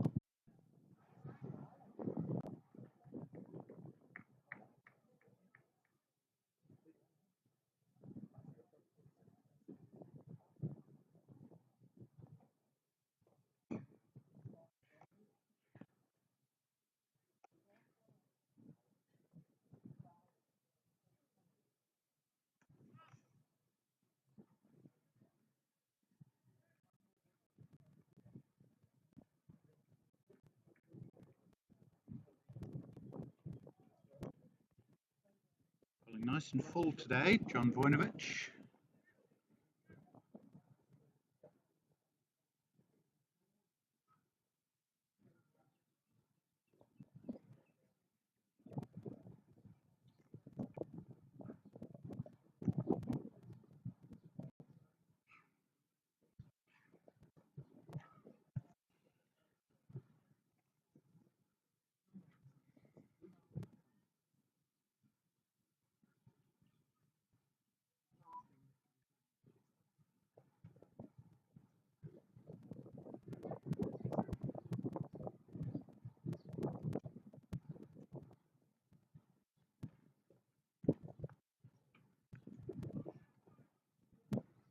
It's another tied over for Voinovich, just 2 in the 1 off the first 2 balls.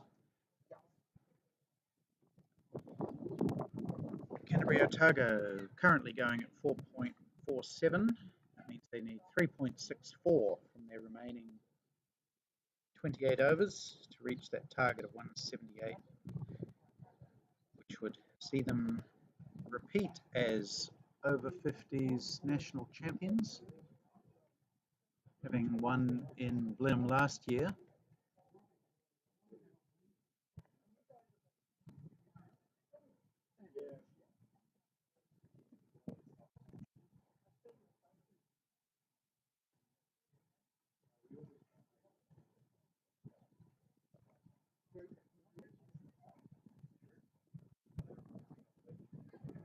Oh, drop catch by Adrian Dale. He'd fielded it nicely the ball before.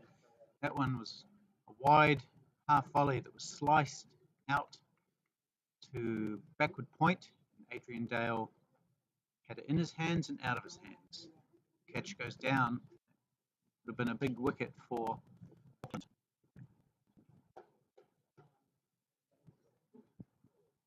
Canterbury Otago celebrate with a single to cover. So could that be a turning point in this match? Adrian Dale hangs his head in shame at he looks up, which is probably just as well because Richard Thompson's about to bowl.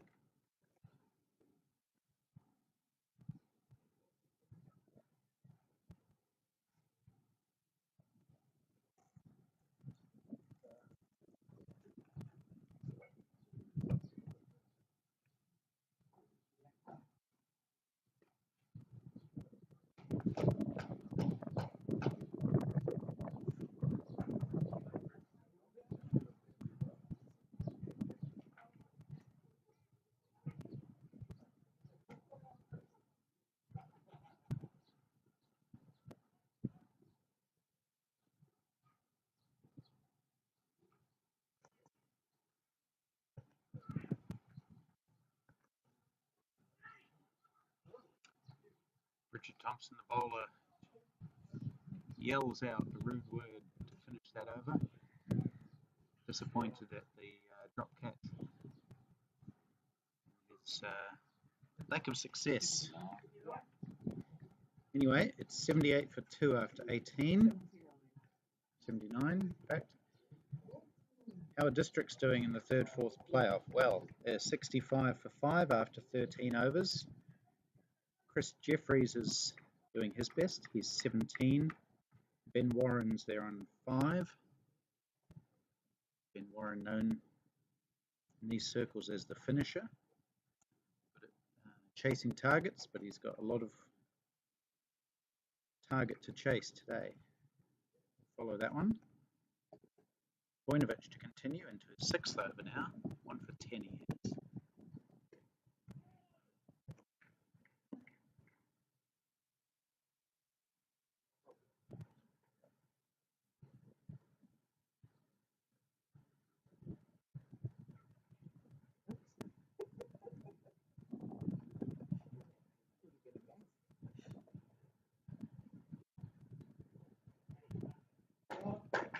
It's clipped away nicely by Robbie Frew to the long leg fielder for 1.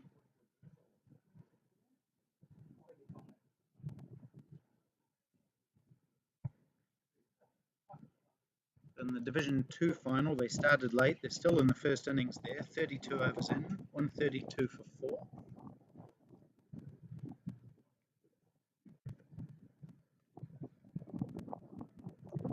And she started 2.5 hours after this game, so that'll be a late finish for those guys.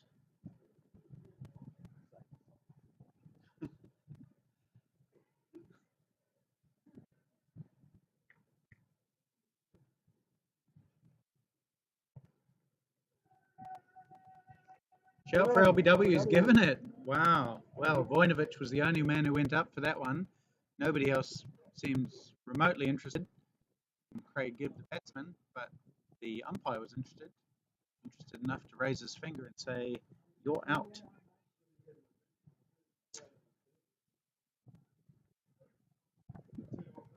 Success for John Vojnovic. He's bowled really well today. Whether or not that was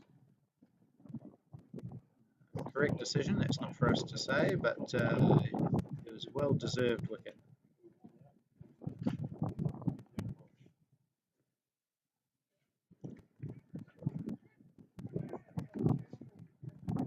Look at that on the replay if I can.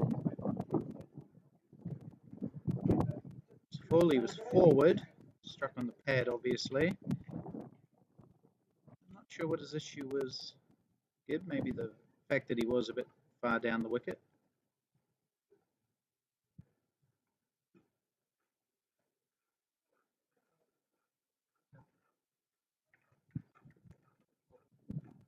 But hard to tell from the angle because Robbie Frew, the non-striker, was obstructing our view. Anyway, the wicket's fallen and Kelvin Scott is the new player. He'll be facing John Vojnovic, who has 2 for 11.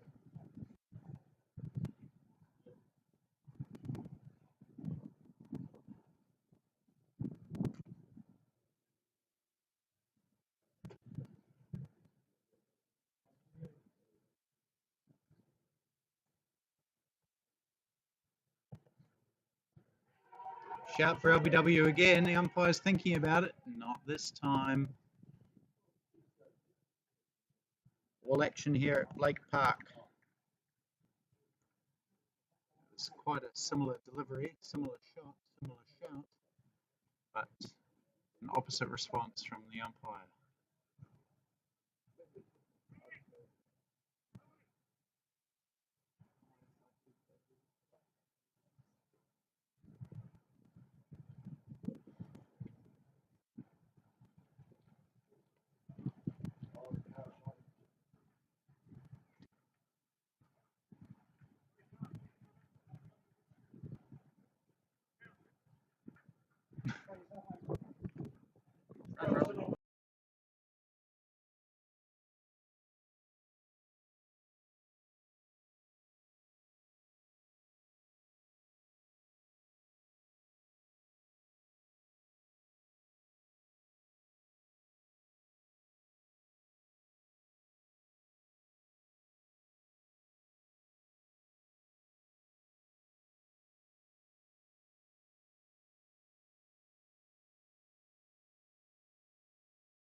The Mainlanders now need 99 runs of 156 balls, 7 wickets in hand.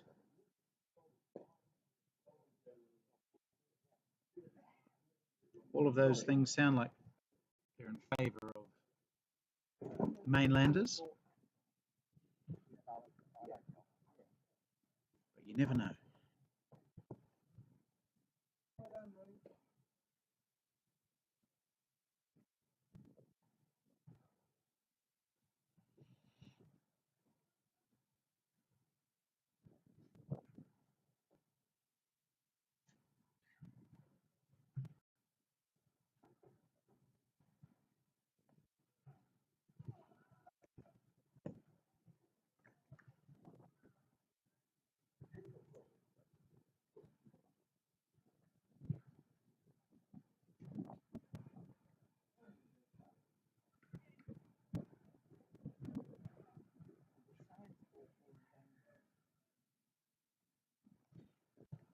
Not a good sign.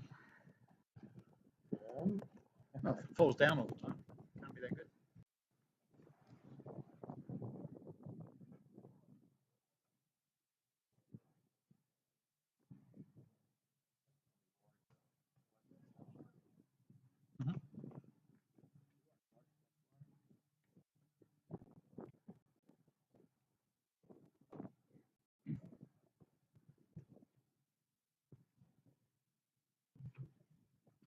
So the bowling figures you might see there for Richard Thompson, they're wrong. His correct figures are 6.5 overs, none for 27, according to our Cricket HQ scorer, Anne, who's never wrong.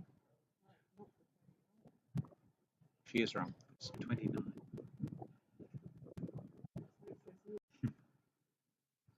Just updated now. None for 29.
clipped away by Kelvin Scott, and he's going to get off the mark with a boundary.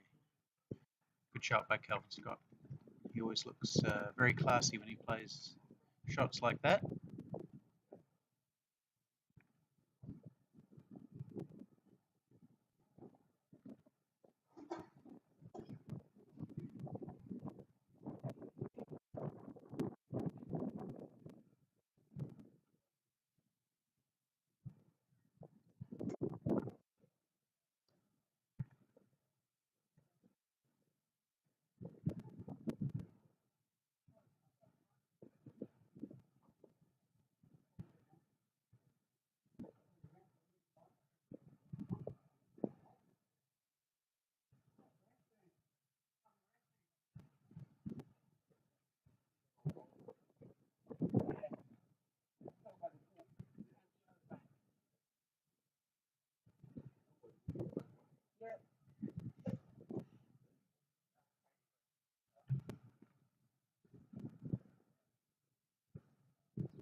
Kelvin Scott goes big again over mid wickets.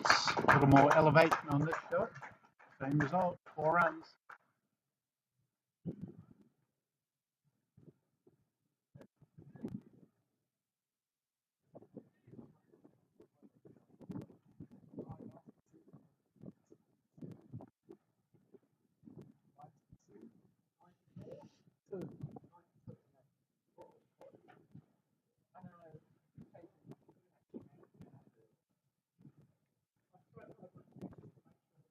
Oh, yeah.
End of a very quiet over, just the wide off the first ball.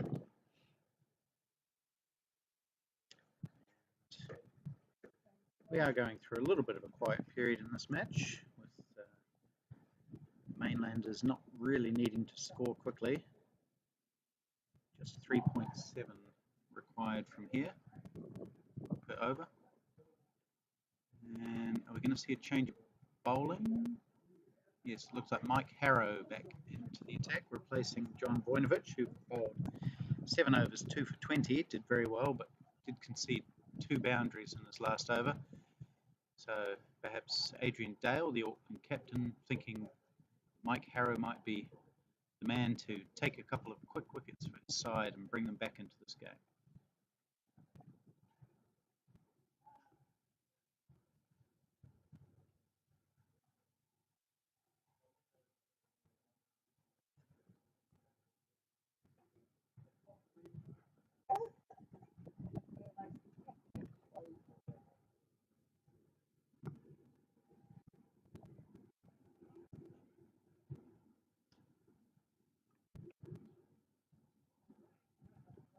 Starts with a poor piece of cricket. It's a wide down the leg side, which Afisa Tanuhu has badly fumbling to, allowing a run in addition to the wide.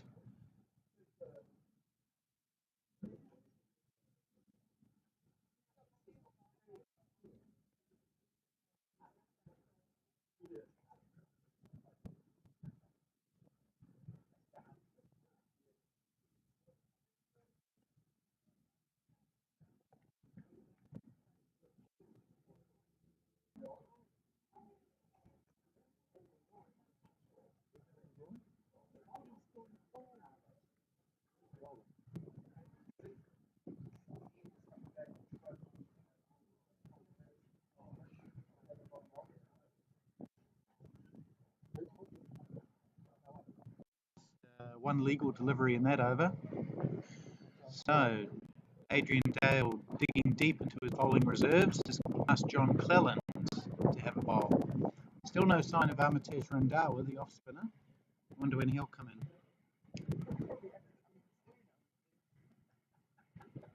in.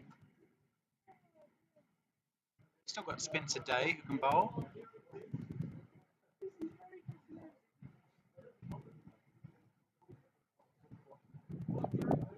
So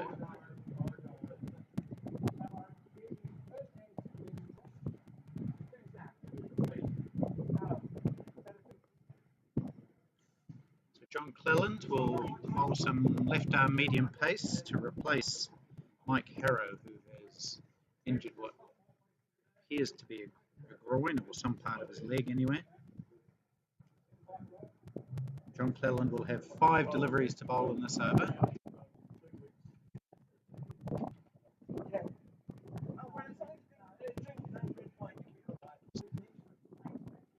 Just a little bit outside off stump, and Robbie Frew guides it down to third man for a single.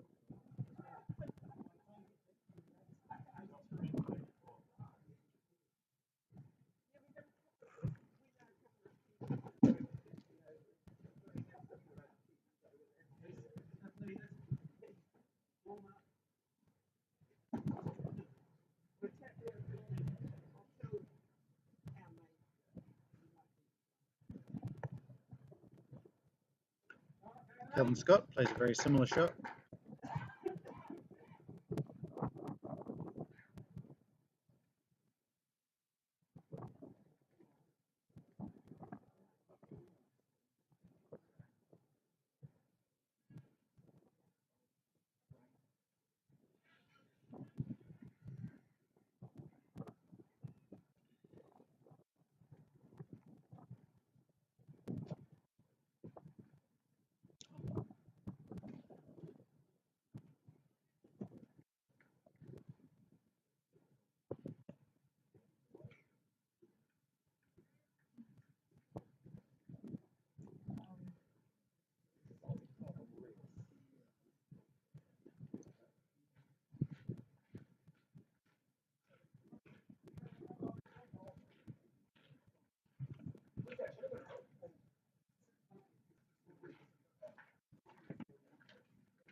Oh, misfield by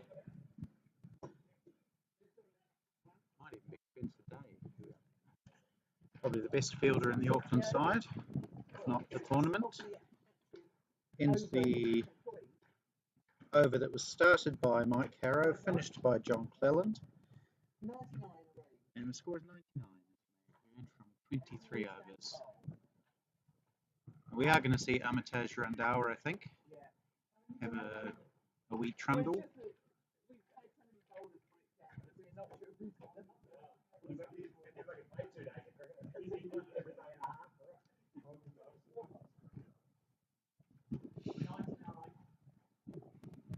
Randauer bowls a combination of off spinners and little outs. It makes them quite effective as you don't know which one's coming.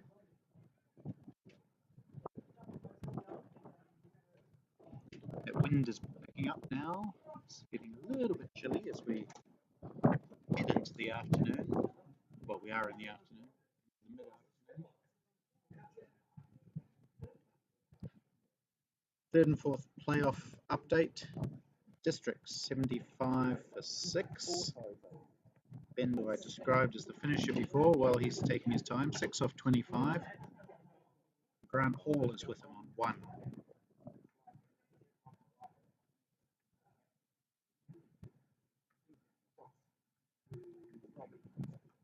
No run off Randauer's first delivery. His second is a wide.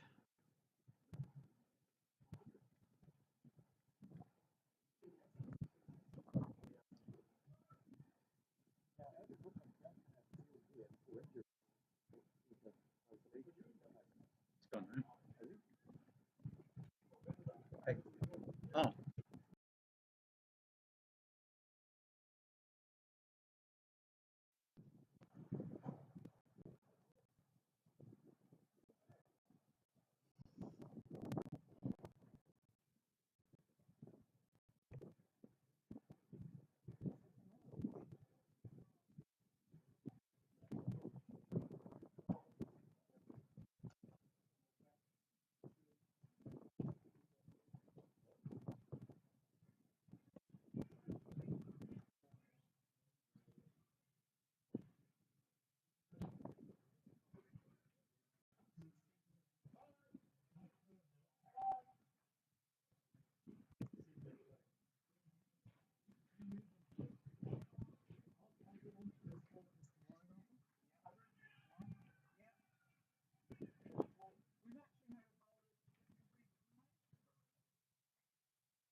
Division 2 final, Districts 167 for 5. That first innings still going, they're only into the 39th over there. 2 wickets for Reece Henderson, 2 for Kushal Iriagama.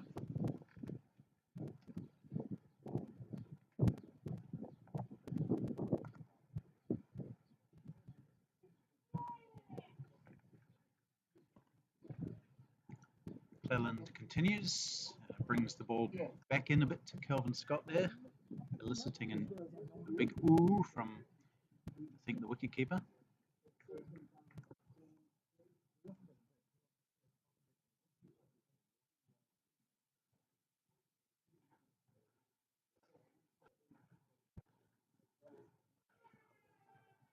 Shout for caught behind.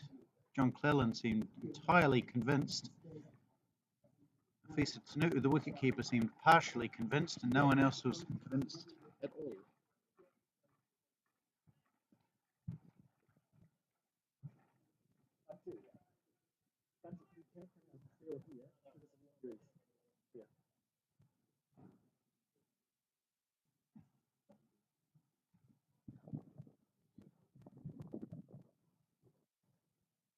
Oh, chance of a caught. Oh, he's dropped the cord and bowled chance.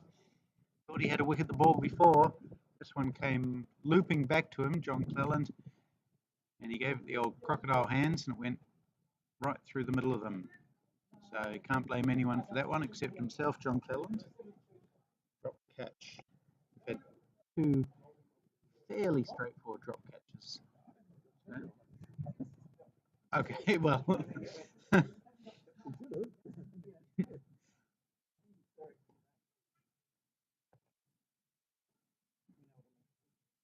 Certainly a catching opportunity.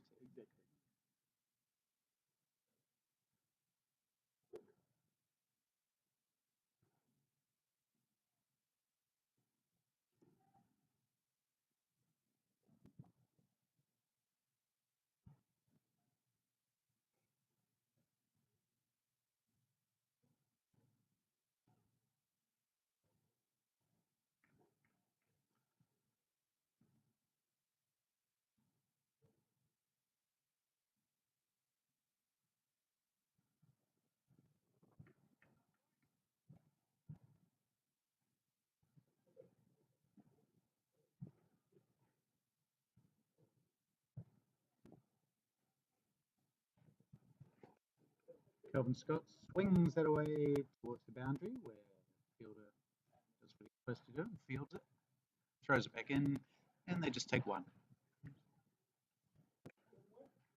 End of the over, 101 after 25. 20 overs left to get the remaining 77 runs they need to defend their title as Interprovincial Trophy or Tournament champions. Canterbury Otago. They beat Districts in last year's final. Districts look as if they're probably going to finish fourth this year. They are struggling quite badly against the Firehawks. 77 for 7. Dave Goldingham, the destroyer there, 4 for 36.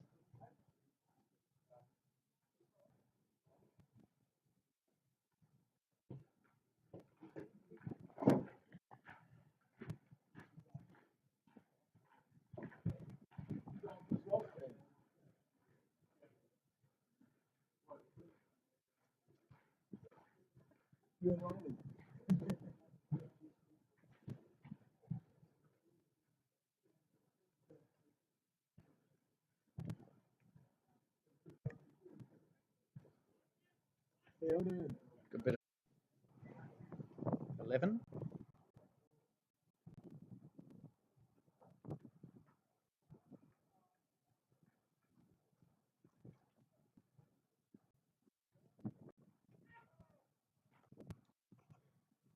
Through. It's a low strike rate today, 37, but he doesn't need to bat quickly at this point. His team only needs 3.86 and over, so his job really is to stay there, guide them home, however long it takes. He plays an aggressive shot that time, lofting it over cover, just for one.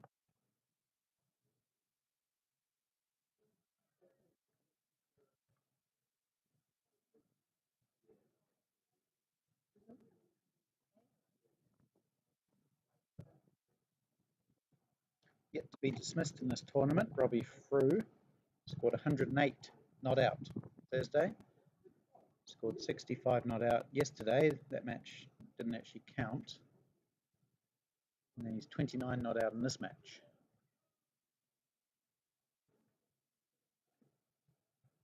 So 200 runs he's scored in this tournament now without being dismissed. That's pretty good.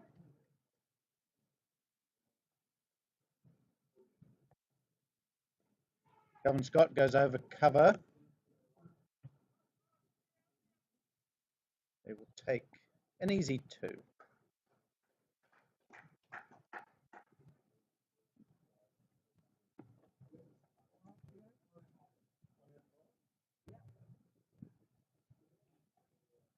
So the Mainlanders doing it fairly easy at this point.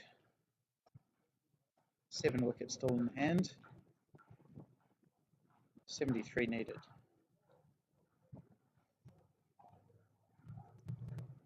What can the Auckland Cavaliers conjure from their depleted bowling attack? They've lost Neil Ronaldson and Mike Harrow to injury.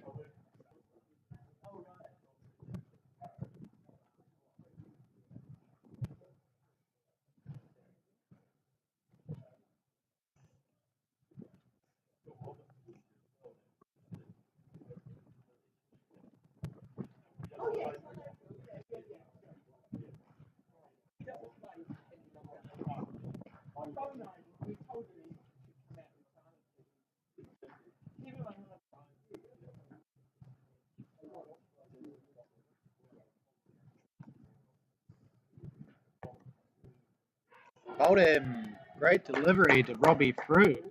Swung back in nicely. John Cleland, reminiscent of the first ball that he bowled in the Australian Championships. First ball of the match, in fact, the tournament.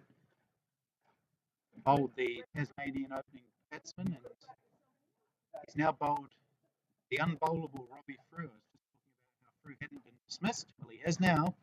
Bowled by Cleland for 29.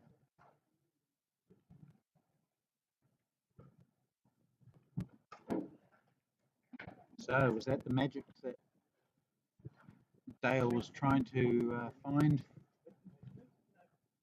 somewhere? It was a really nice delivery. It swung back in between the usually very tight batting pad of Robbie Frew.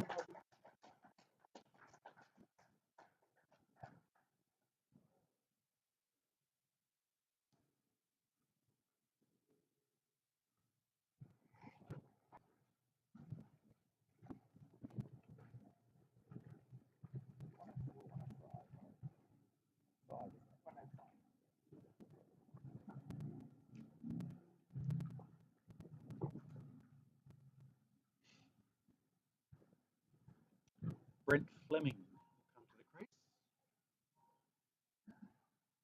Man who opened the batting for New Zealand at the 2018 World Cup, along with Craig Gibb.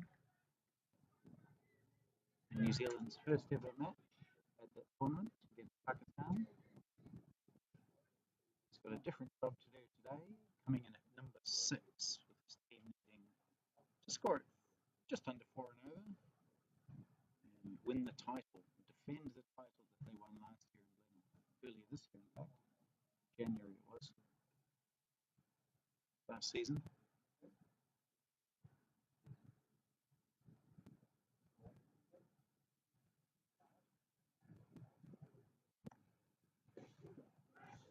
John Cleland again swings that one in nicely, but it's well defended by Fleming.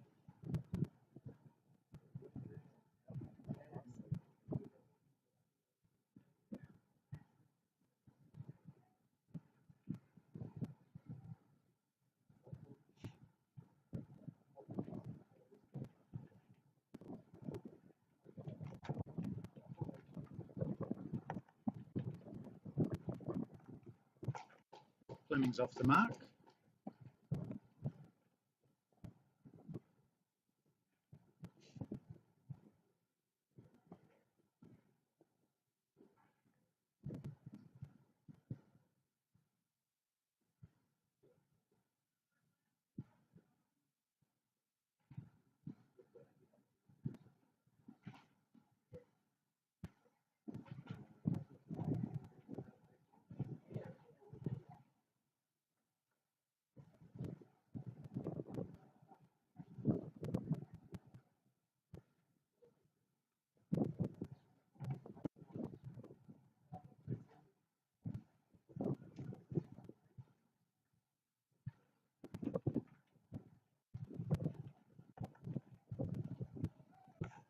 Good bowling again from Cleland, tucking up Kelvin Scott this time.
in hand, that sounds pretty good as well.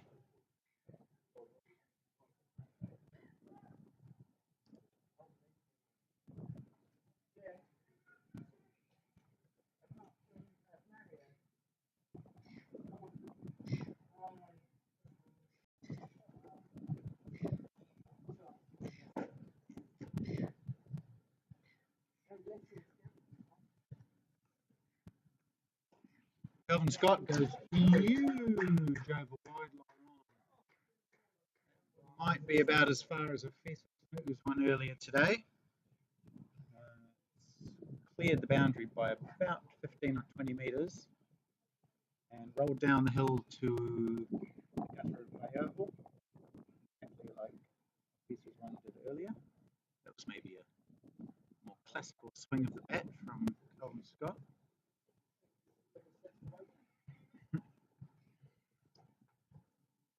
Where does yours rank, Rolly? Come to know and love. He swings through the ball very, very nicely when he's batting well.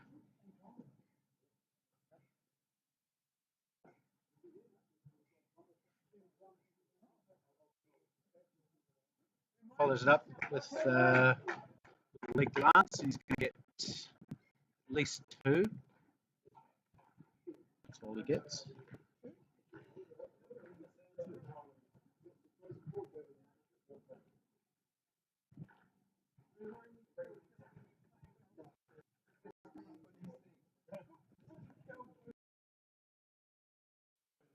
It'll go down to the same part of the field again, squeezed out by Scott. 2 more.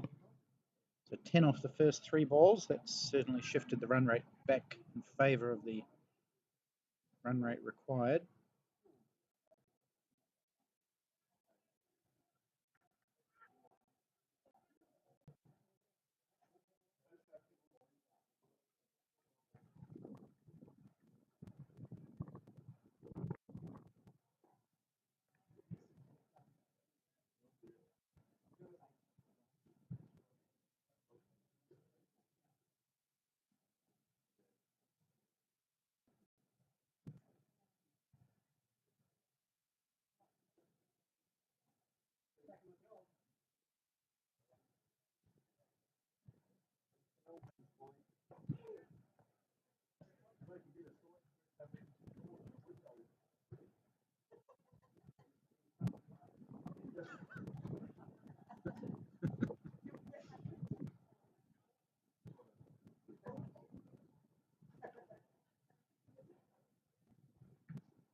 Chance of a run out at the bowler's end.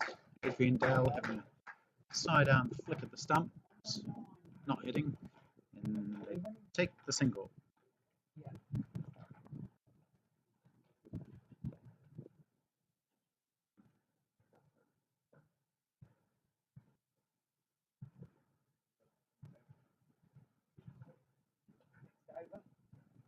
It's 119 for 4 as the score after 29 overs. Kelvin Scott 26 off 27. Brent Fleming just easing into his innings, 1 off 8. A few sore-looking bodies out on the field. Some have already left the field because they were too sore.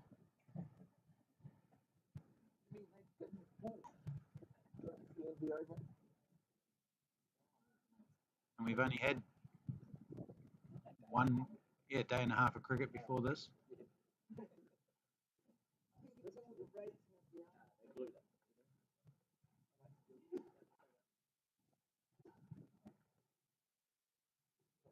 Where did you actually get that? Shit, it wasn't touch for your actual eye. They say keep your eye on the ball, not keep your ball on the end. Yeah. We thought it was your chin. Well, we know that now, Anne. From here. Yeah.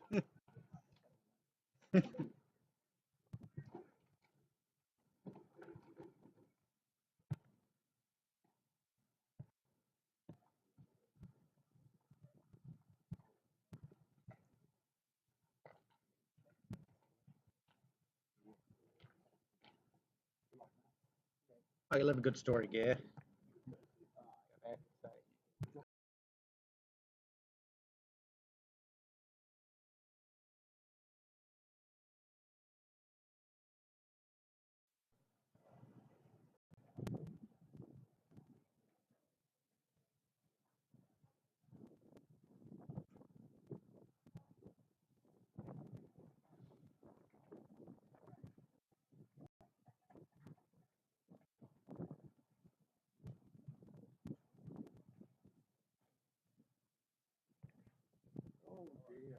It's going to be wides here, quite a few of them.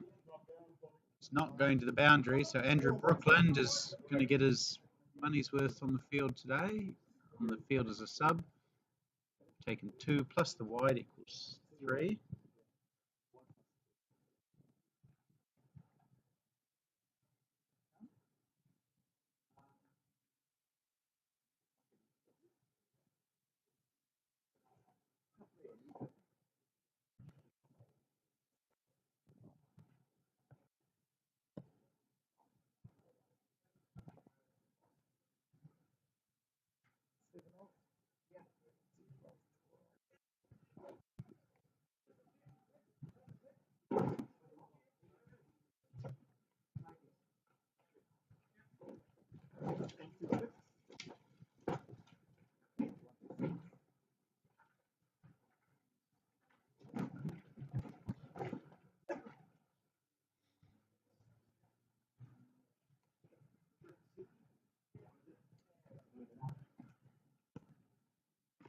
Okay, so we're having a wee drink now. This will be the last drinks break of the tournament for these players.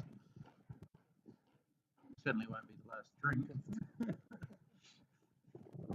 The last drinks break, and when we come back in 2 or 3 minutes, Mainlanders will need 52 of 90 deliveries.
John Vojnovic come back into the attack. He bowled 7 overs earlier, pretty well, 2 for 20.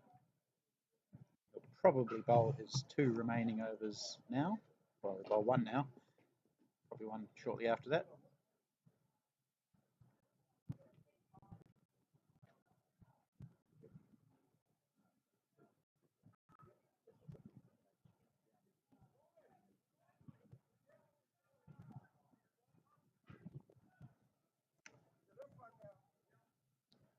Just a wee delay as there's a reflection from a car in the parking lot. So some players are just covering that.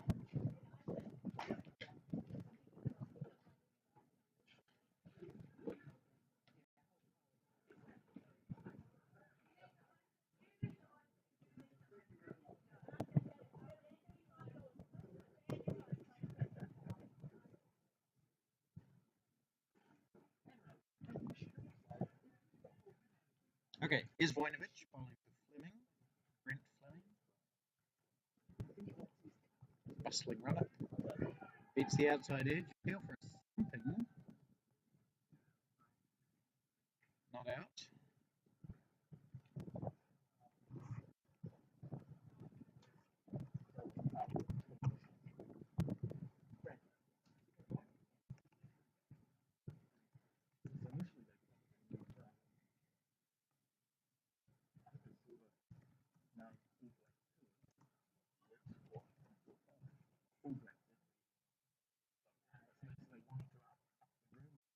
Unfortunately, we just lost transmission there for about a minute, during which time Brent Fleming was caught and bowled by John Vojnovic. Vojnovic brought back to break through, and he did that straight away. Well, it took him 2 balls, but it's pretty much straight away. Fleming just looping a catch back to him. She clung to gratefully to take his 3rd wicket for 20. He's taken now. And is that thrown cat towards the pigeons, perhaps? Let's see. Matt Everest, good batter, coming in. Number 7. He's off the mark immediately with 2, I think. So, Canterbury Otago still need 50 runs for 87 deliveries. I think the key stat here is the number of wickets remaining. That's 5.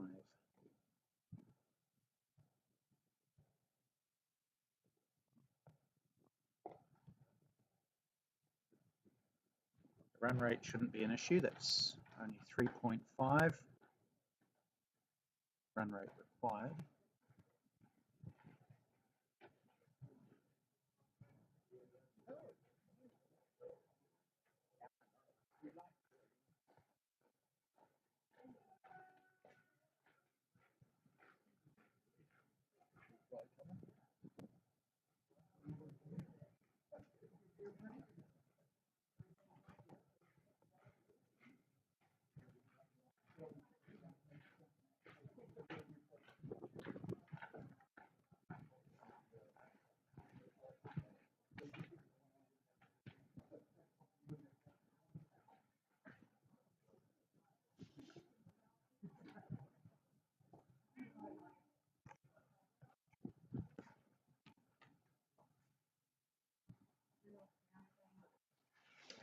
End of the over, 129 for 5. A few moments ago, all the Mainlanders were comfortably seated in their seats. Now they've all got up nervously and starting pacing around. A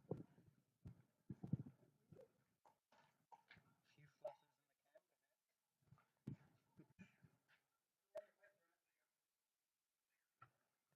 cab. Just giving the people what they want, buddy. Bowled 4 earlier, 1 for 26, a little bit expensive to get a wicket, and that's exactly what he's been asked to do now. Probably more than 1.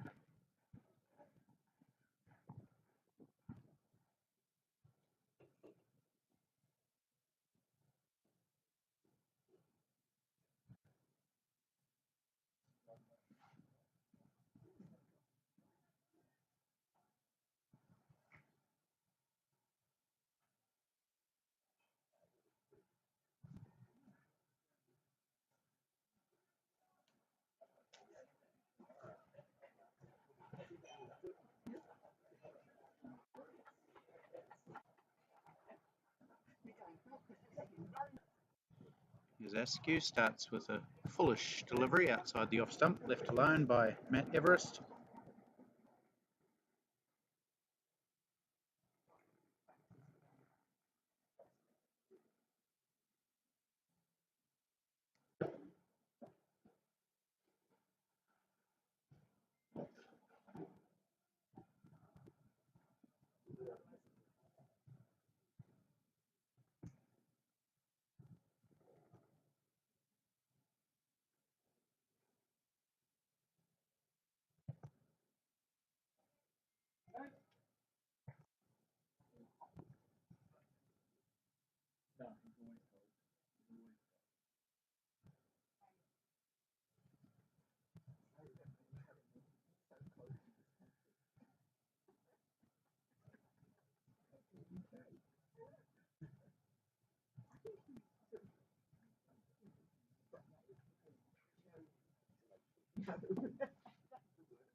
Very long, slow walk there.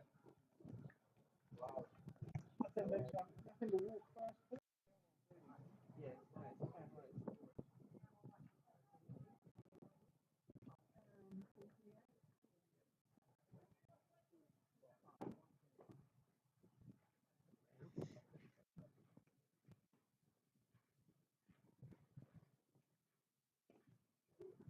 It's a nice shot from Kelvin Scott. Pleasant drive down to long off, wide long off for one.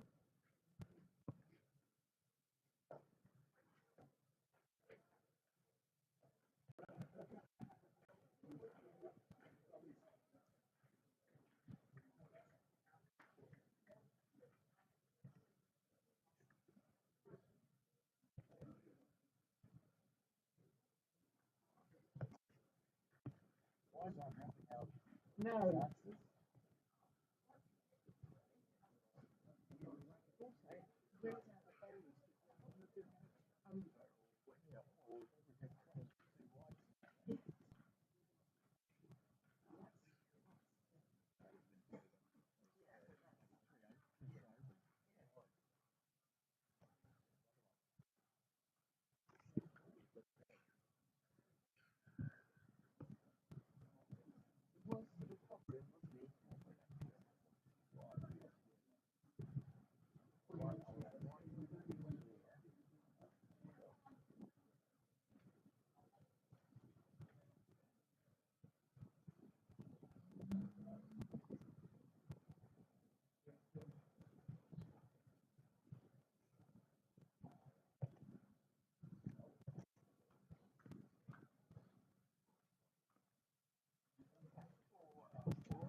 John Voinovich will bowl his last over. He's actually played 5 T20 internationals, John Voinovich, for Croatia. He's taken 7 wickets in that time at an average of 16.14.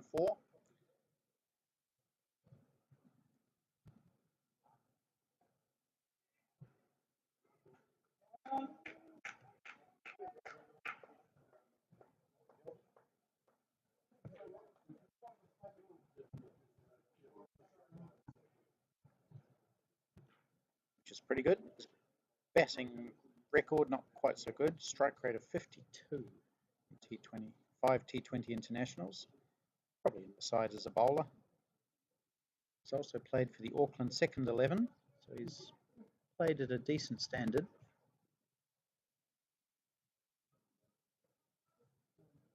He's bowled very well today here, 3 for 23 from 8.2 overs.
Shout for a stumping, not out, just the wide, leg side.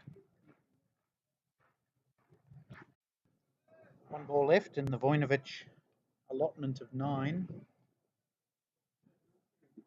Can he sneak a fourth wicket somehow? Tries to with a full ball, but it's just patted down the wicket.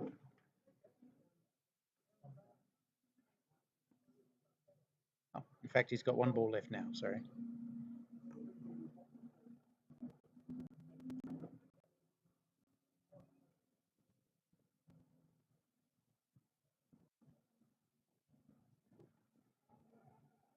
Chance for a run out. Appeal given. Huge wicket there for Kelvin Scott, run out. Last ball of the Vojnovic spell has produced something for the Auckland team. Kelvin Scott, run out. He was looking pretty good. Now run out for 31.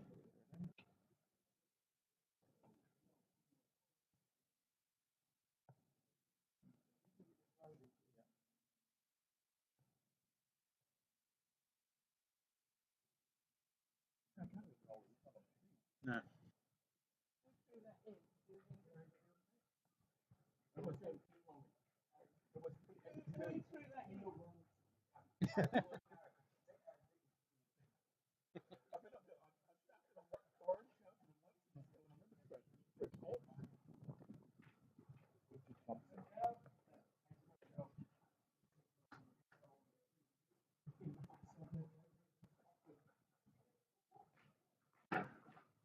Is that Colt Camp in now?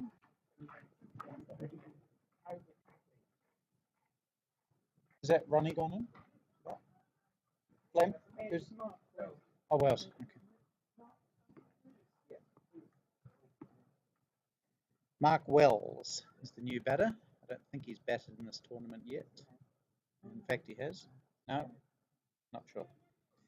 Anyway, he's got a bat now.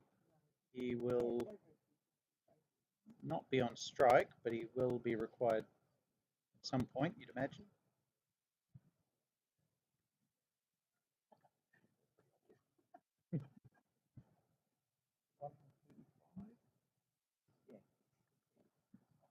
So 4 wickets in hand now.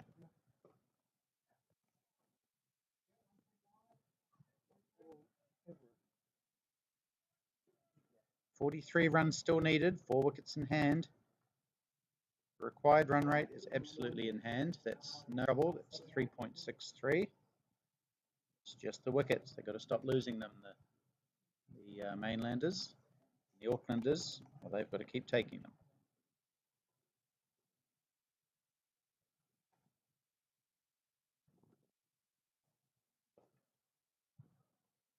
Nice drive from Everest. No run though.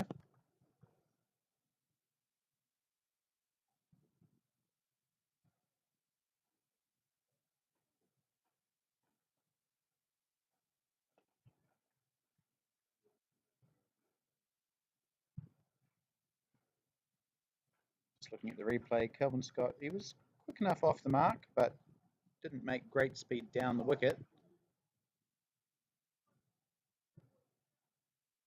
As we see back live, a bit of misunderstanding between the two fielders, but just the one scored.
Oh, good delivery from Dean Askew, beating Mark Wells. Poked at that length delivery. No harm done though to either team. And the score's 136 after 34 overs.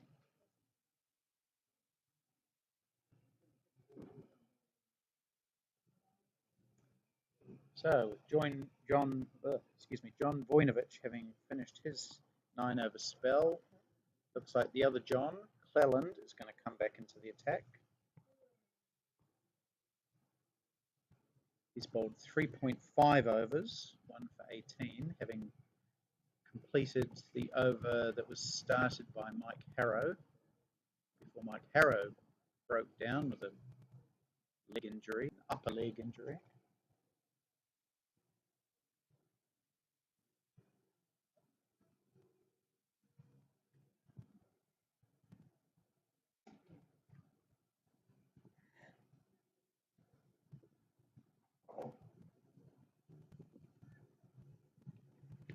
Right, how's the third and fourth playoff going? Districts haven't lost a wicket for a while, but they haven't scored many runs either. 112 for 7, chasing 253. Dean Bush has come in and crawled to 12 off 40. Ben Warren 20 off 70, so less than riveting cricket over there.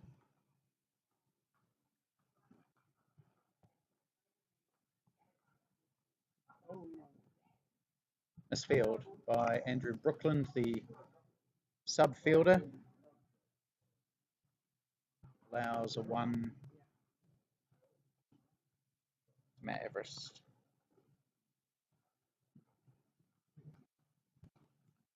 Division 2 final. Districts have finally finished their first innings, 214 for 9. Bruce Nichols, 45, top scorer.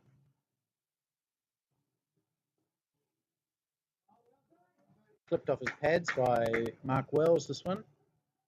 Take 2. It's quite a long throw for the fielder out there, but he does that. 2 to Wells. Gets him off the mark. So, Division 2 final, 214 for 9 districts. Best bowler for Auckland, Sam Malalasekara, 3 for 19. Ooh, that's a wide delivery, called wide.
10 overs.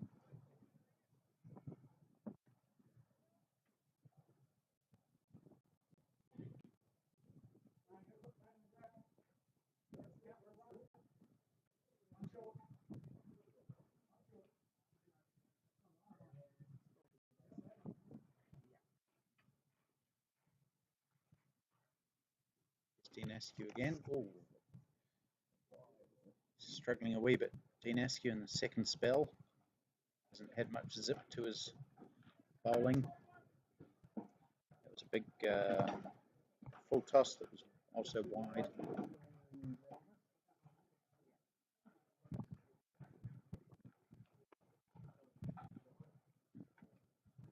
And bowling is so lacking in venom, in fact, that Fisa Tanu'u is going to stand up to the stumps.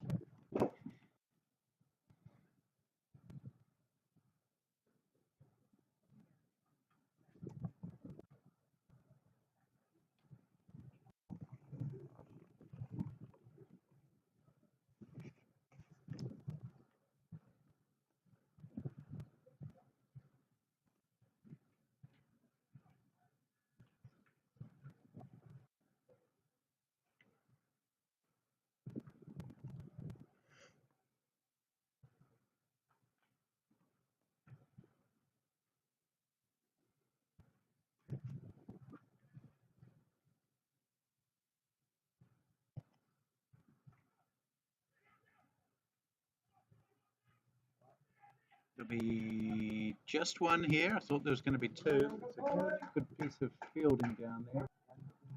Wayne McKenzie. Thank you.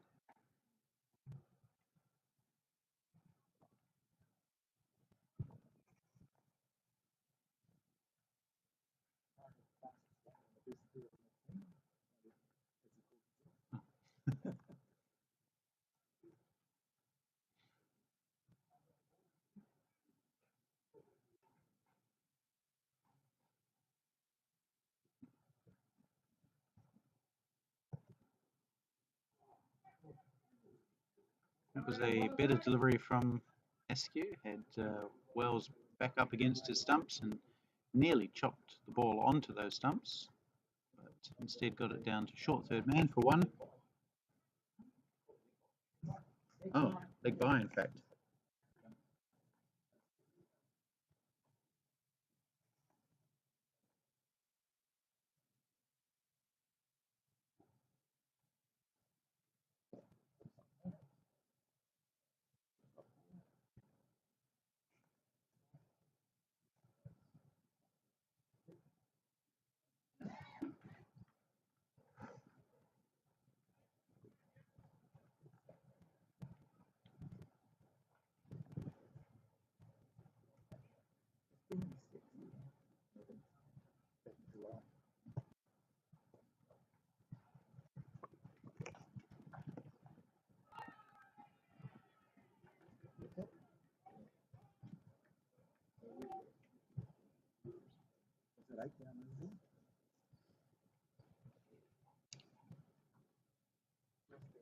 Yep.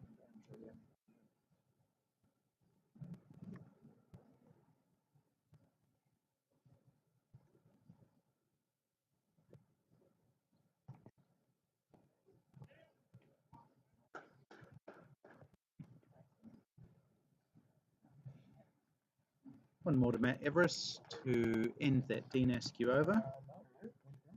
No? Ah, okay. One to go.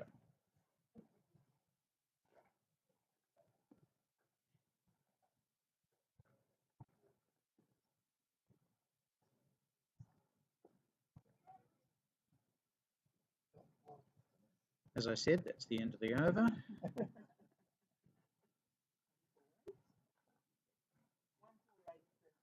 Over in the third and fourth playoff, Dean Bush's excruciating innings has come to a merciful end. Now for 13 of 50 deliveries, LBW to Jason Campbell. Maybe not quite the sort of thing districts needed when chasing 250. His batting partner Ben Warren not really helping either, 27 of 77. District's 120 for 8, so that game petering out to a facile victory for the Firehawks, who look like they will finish third.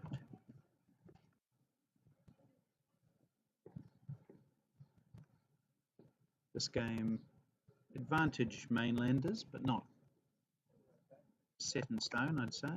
If Auckland can sneak a couple of quick wickets here.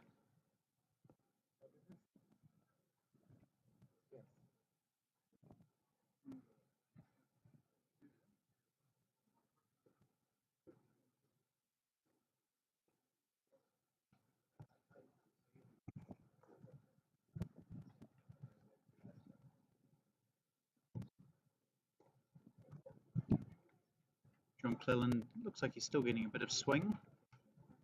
Swing in to the bat of Matt Everest, who pushes it out square for 1.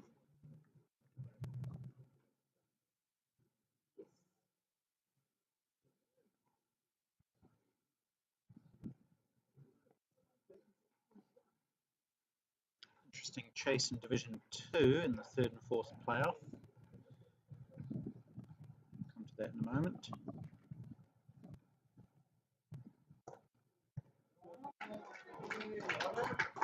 Wells hits through extra cover. Armitage Randhawa gives chase, and they take 2.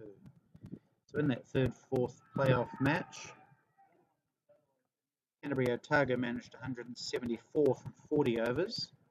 Wellington Tasman at 89 for 4 after 30 overs. So it looks like they've got 10 overs to score 85 runs with 6 wickets in hand. It's not clear whether they're chasing hard to do that. Sorry, they've got 15 overs left to get 86. So they need about 6 and over from there.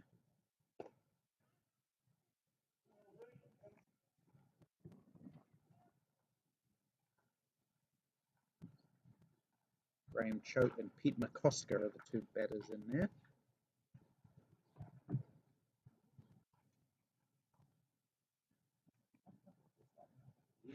John Cleland coming round the wicket to Mark Wells, who hoiks it away over mid-wicket. There's no one there. Has he hit it well enough? He has. 2 or 3 bounces into the boundary for 4. First boundary for Mark Wells takes him up to 11.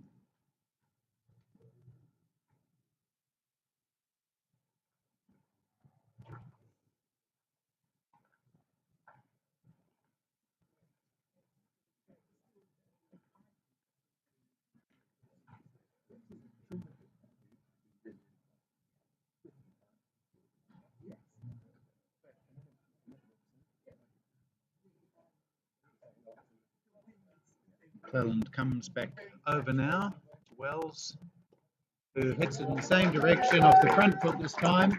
4 more consecutive boundaries over straight mid-wicket, wide long on. 1 off the back foot, 1 off the front foot.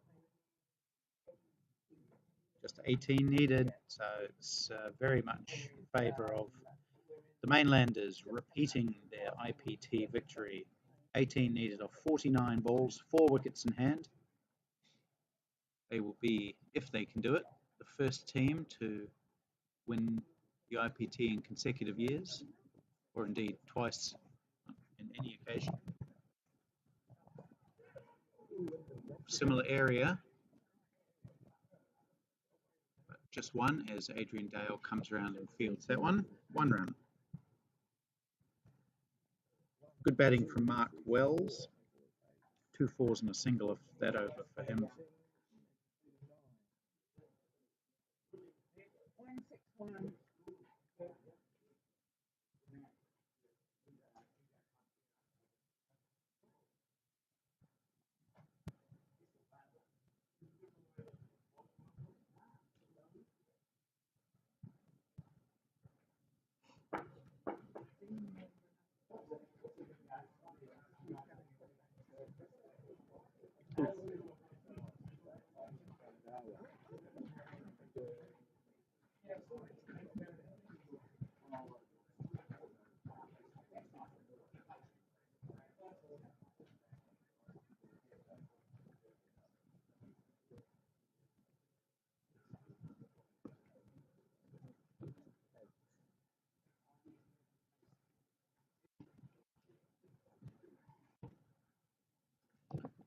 Run rate required is only 2.1.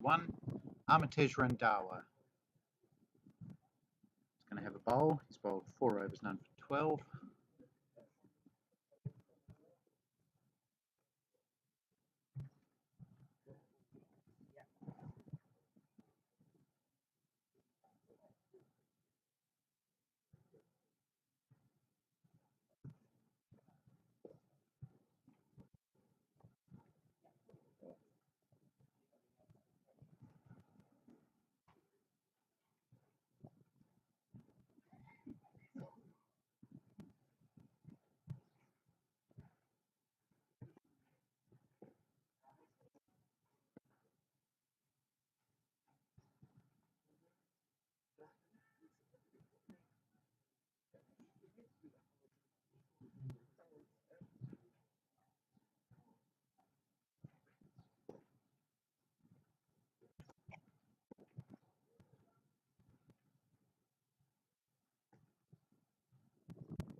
First man to go for Mainlanders, feels like a long time ago, that was Andrew Hoare. He was LBW to Dean Askew for a duck.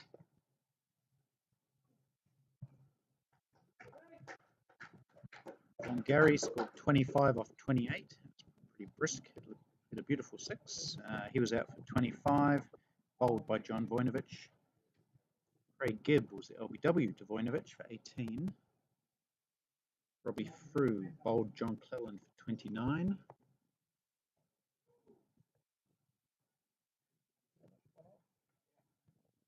Brent Fleming was caught and bowled Voinovich for 1. And then Kelvin Scott was run out for 32.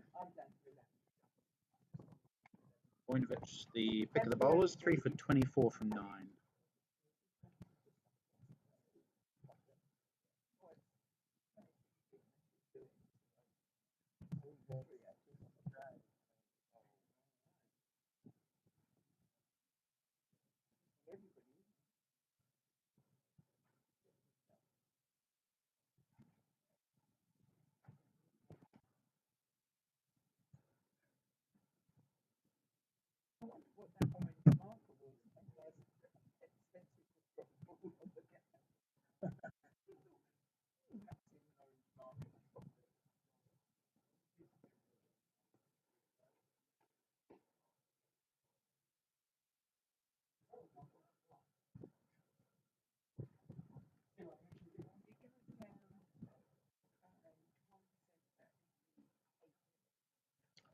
Spencer Day will have his first bowl of the day. It incorrectly says on your screen that he's bowled 3. That's not true.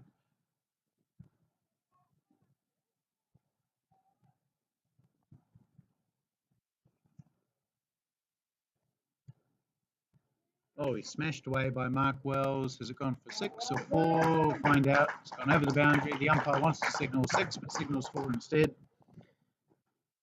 4 runs off the first ball. That dirty half-tracker getting what it deserved. Mark Wells hoofing it away over backward square leg for 4. So it's looking very much like a repeat victory for the Mainlanders.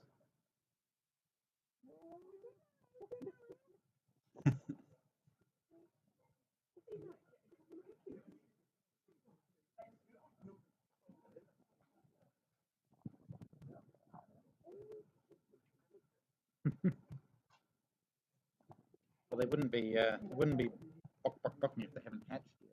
They'd be.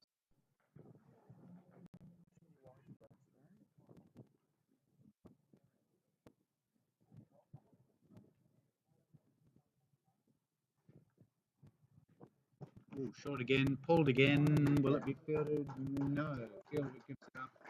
Into the boundary for 4. So some strong hitting from Mark Wells is finishing off the game for the Mainlanders. 4 wide in this over so far. He's hit 4 boundaries in his 25 as Mark Wells.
third, fourth playoff. Districts are now 9 down for 134.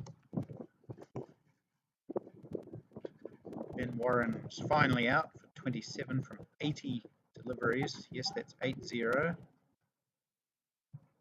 Jason Campbell has 2 for 18 from 8. Dave Goldingham 4 for 30, knocked the head off. And Ian Billcliffe is going to have a wee trundle. With only 6 runs required. What does he bowl? A bit of off spin, looks like.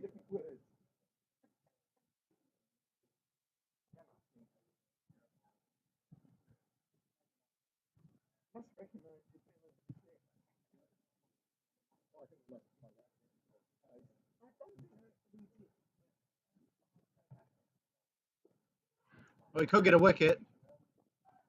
I think the wicket has been taken. The fielder made hard work of that catch. Might have just picked it up centimetres off the ground.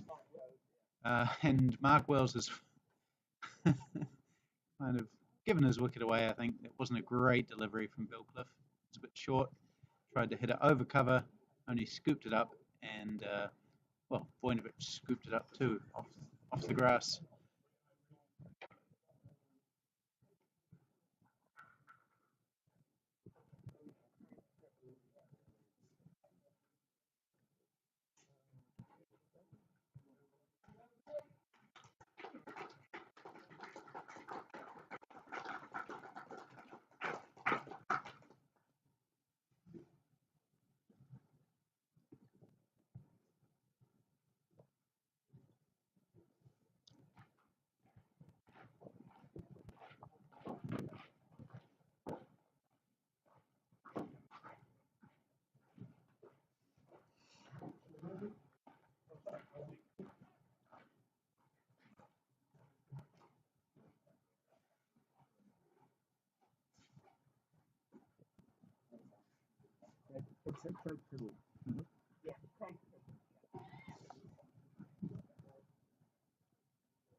Craig Prebble will come into bat now, try and finish things off for the Mainlanders. And Billcliffe beats him outside the off stump.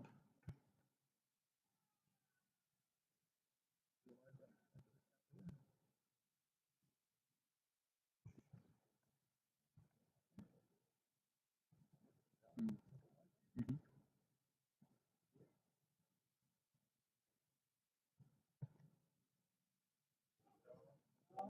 Cut away by Craig Prebble for one, just one.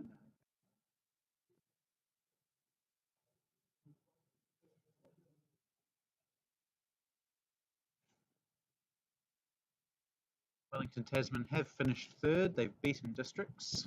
The match is all over. This one is almost all over. 5 runs needed off 33 deliveries.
Randawa having another bowl from the pavilion end with 4 runs needed for Canterbury Otago Mainlanders to go back to back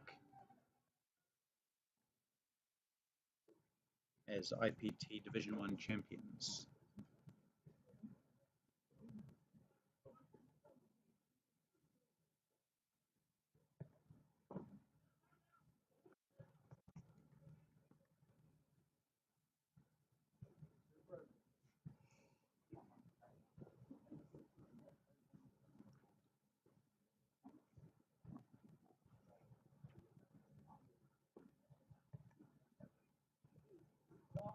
They'll pick up one of those runs now.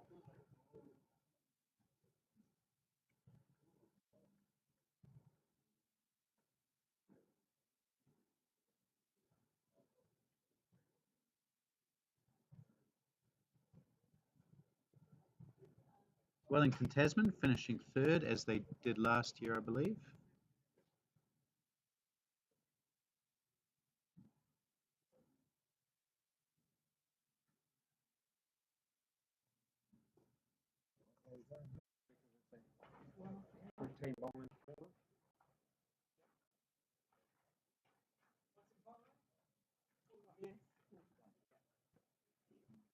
Three runs needed off 24 deliveries here for this.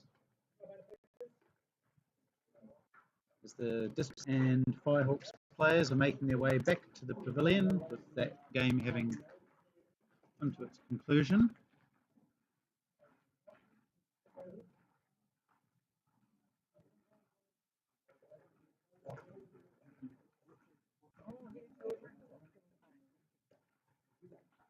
Mainlanders need 3 runs of 24 balls with 3 wickets in hand.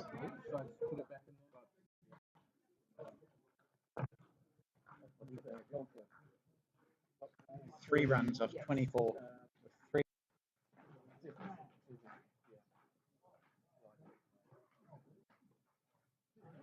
And that will be the game as Matt Everest comes out towards the boundary.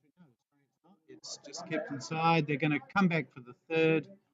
So they have won the game. The report behind me will indicate that Canterbury Otago have won the Division 1 of the Interprovincial Tournament, New Zealand over 50s cricket, for the 2nd year in a row. Congratulations to them. Matt Everest finishes 15 not out. Craig Preble 1 not out. And they reached their target of 178 with the best part of 4 overs to spare. So congratulations to the Otago Mainlanders. One. And from Blake Park, we'll finish our coverage there. Follow the Facebook page for highlights, updates, stats later in the day, or perhaps tomorrow. Okay, good night.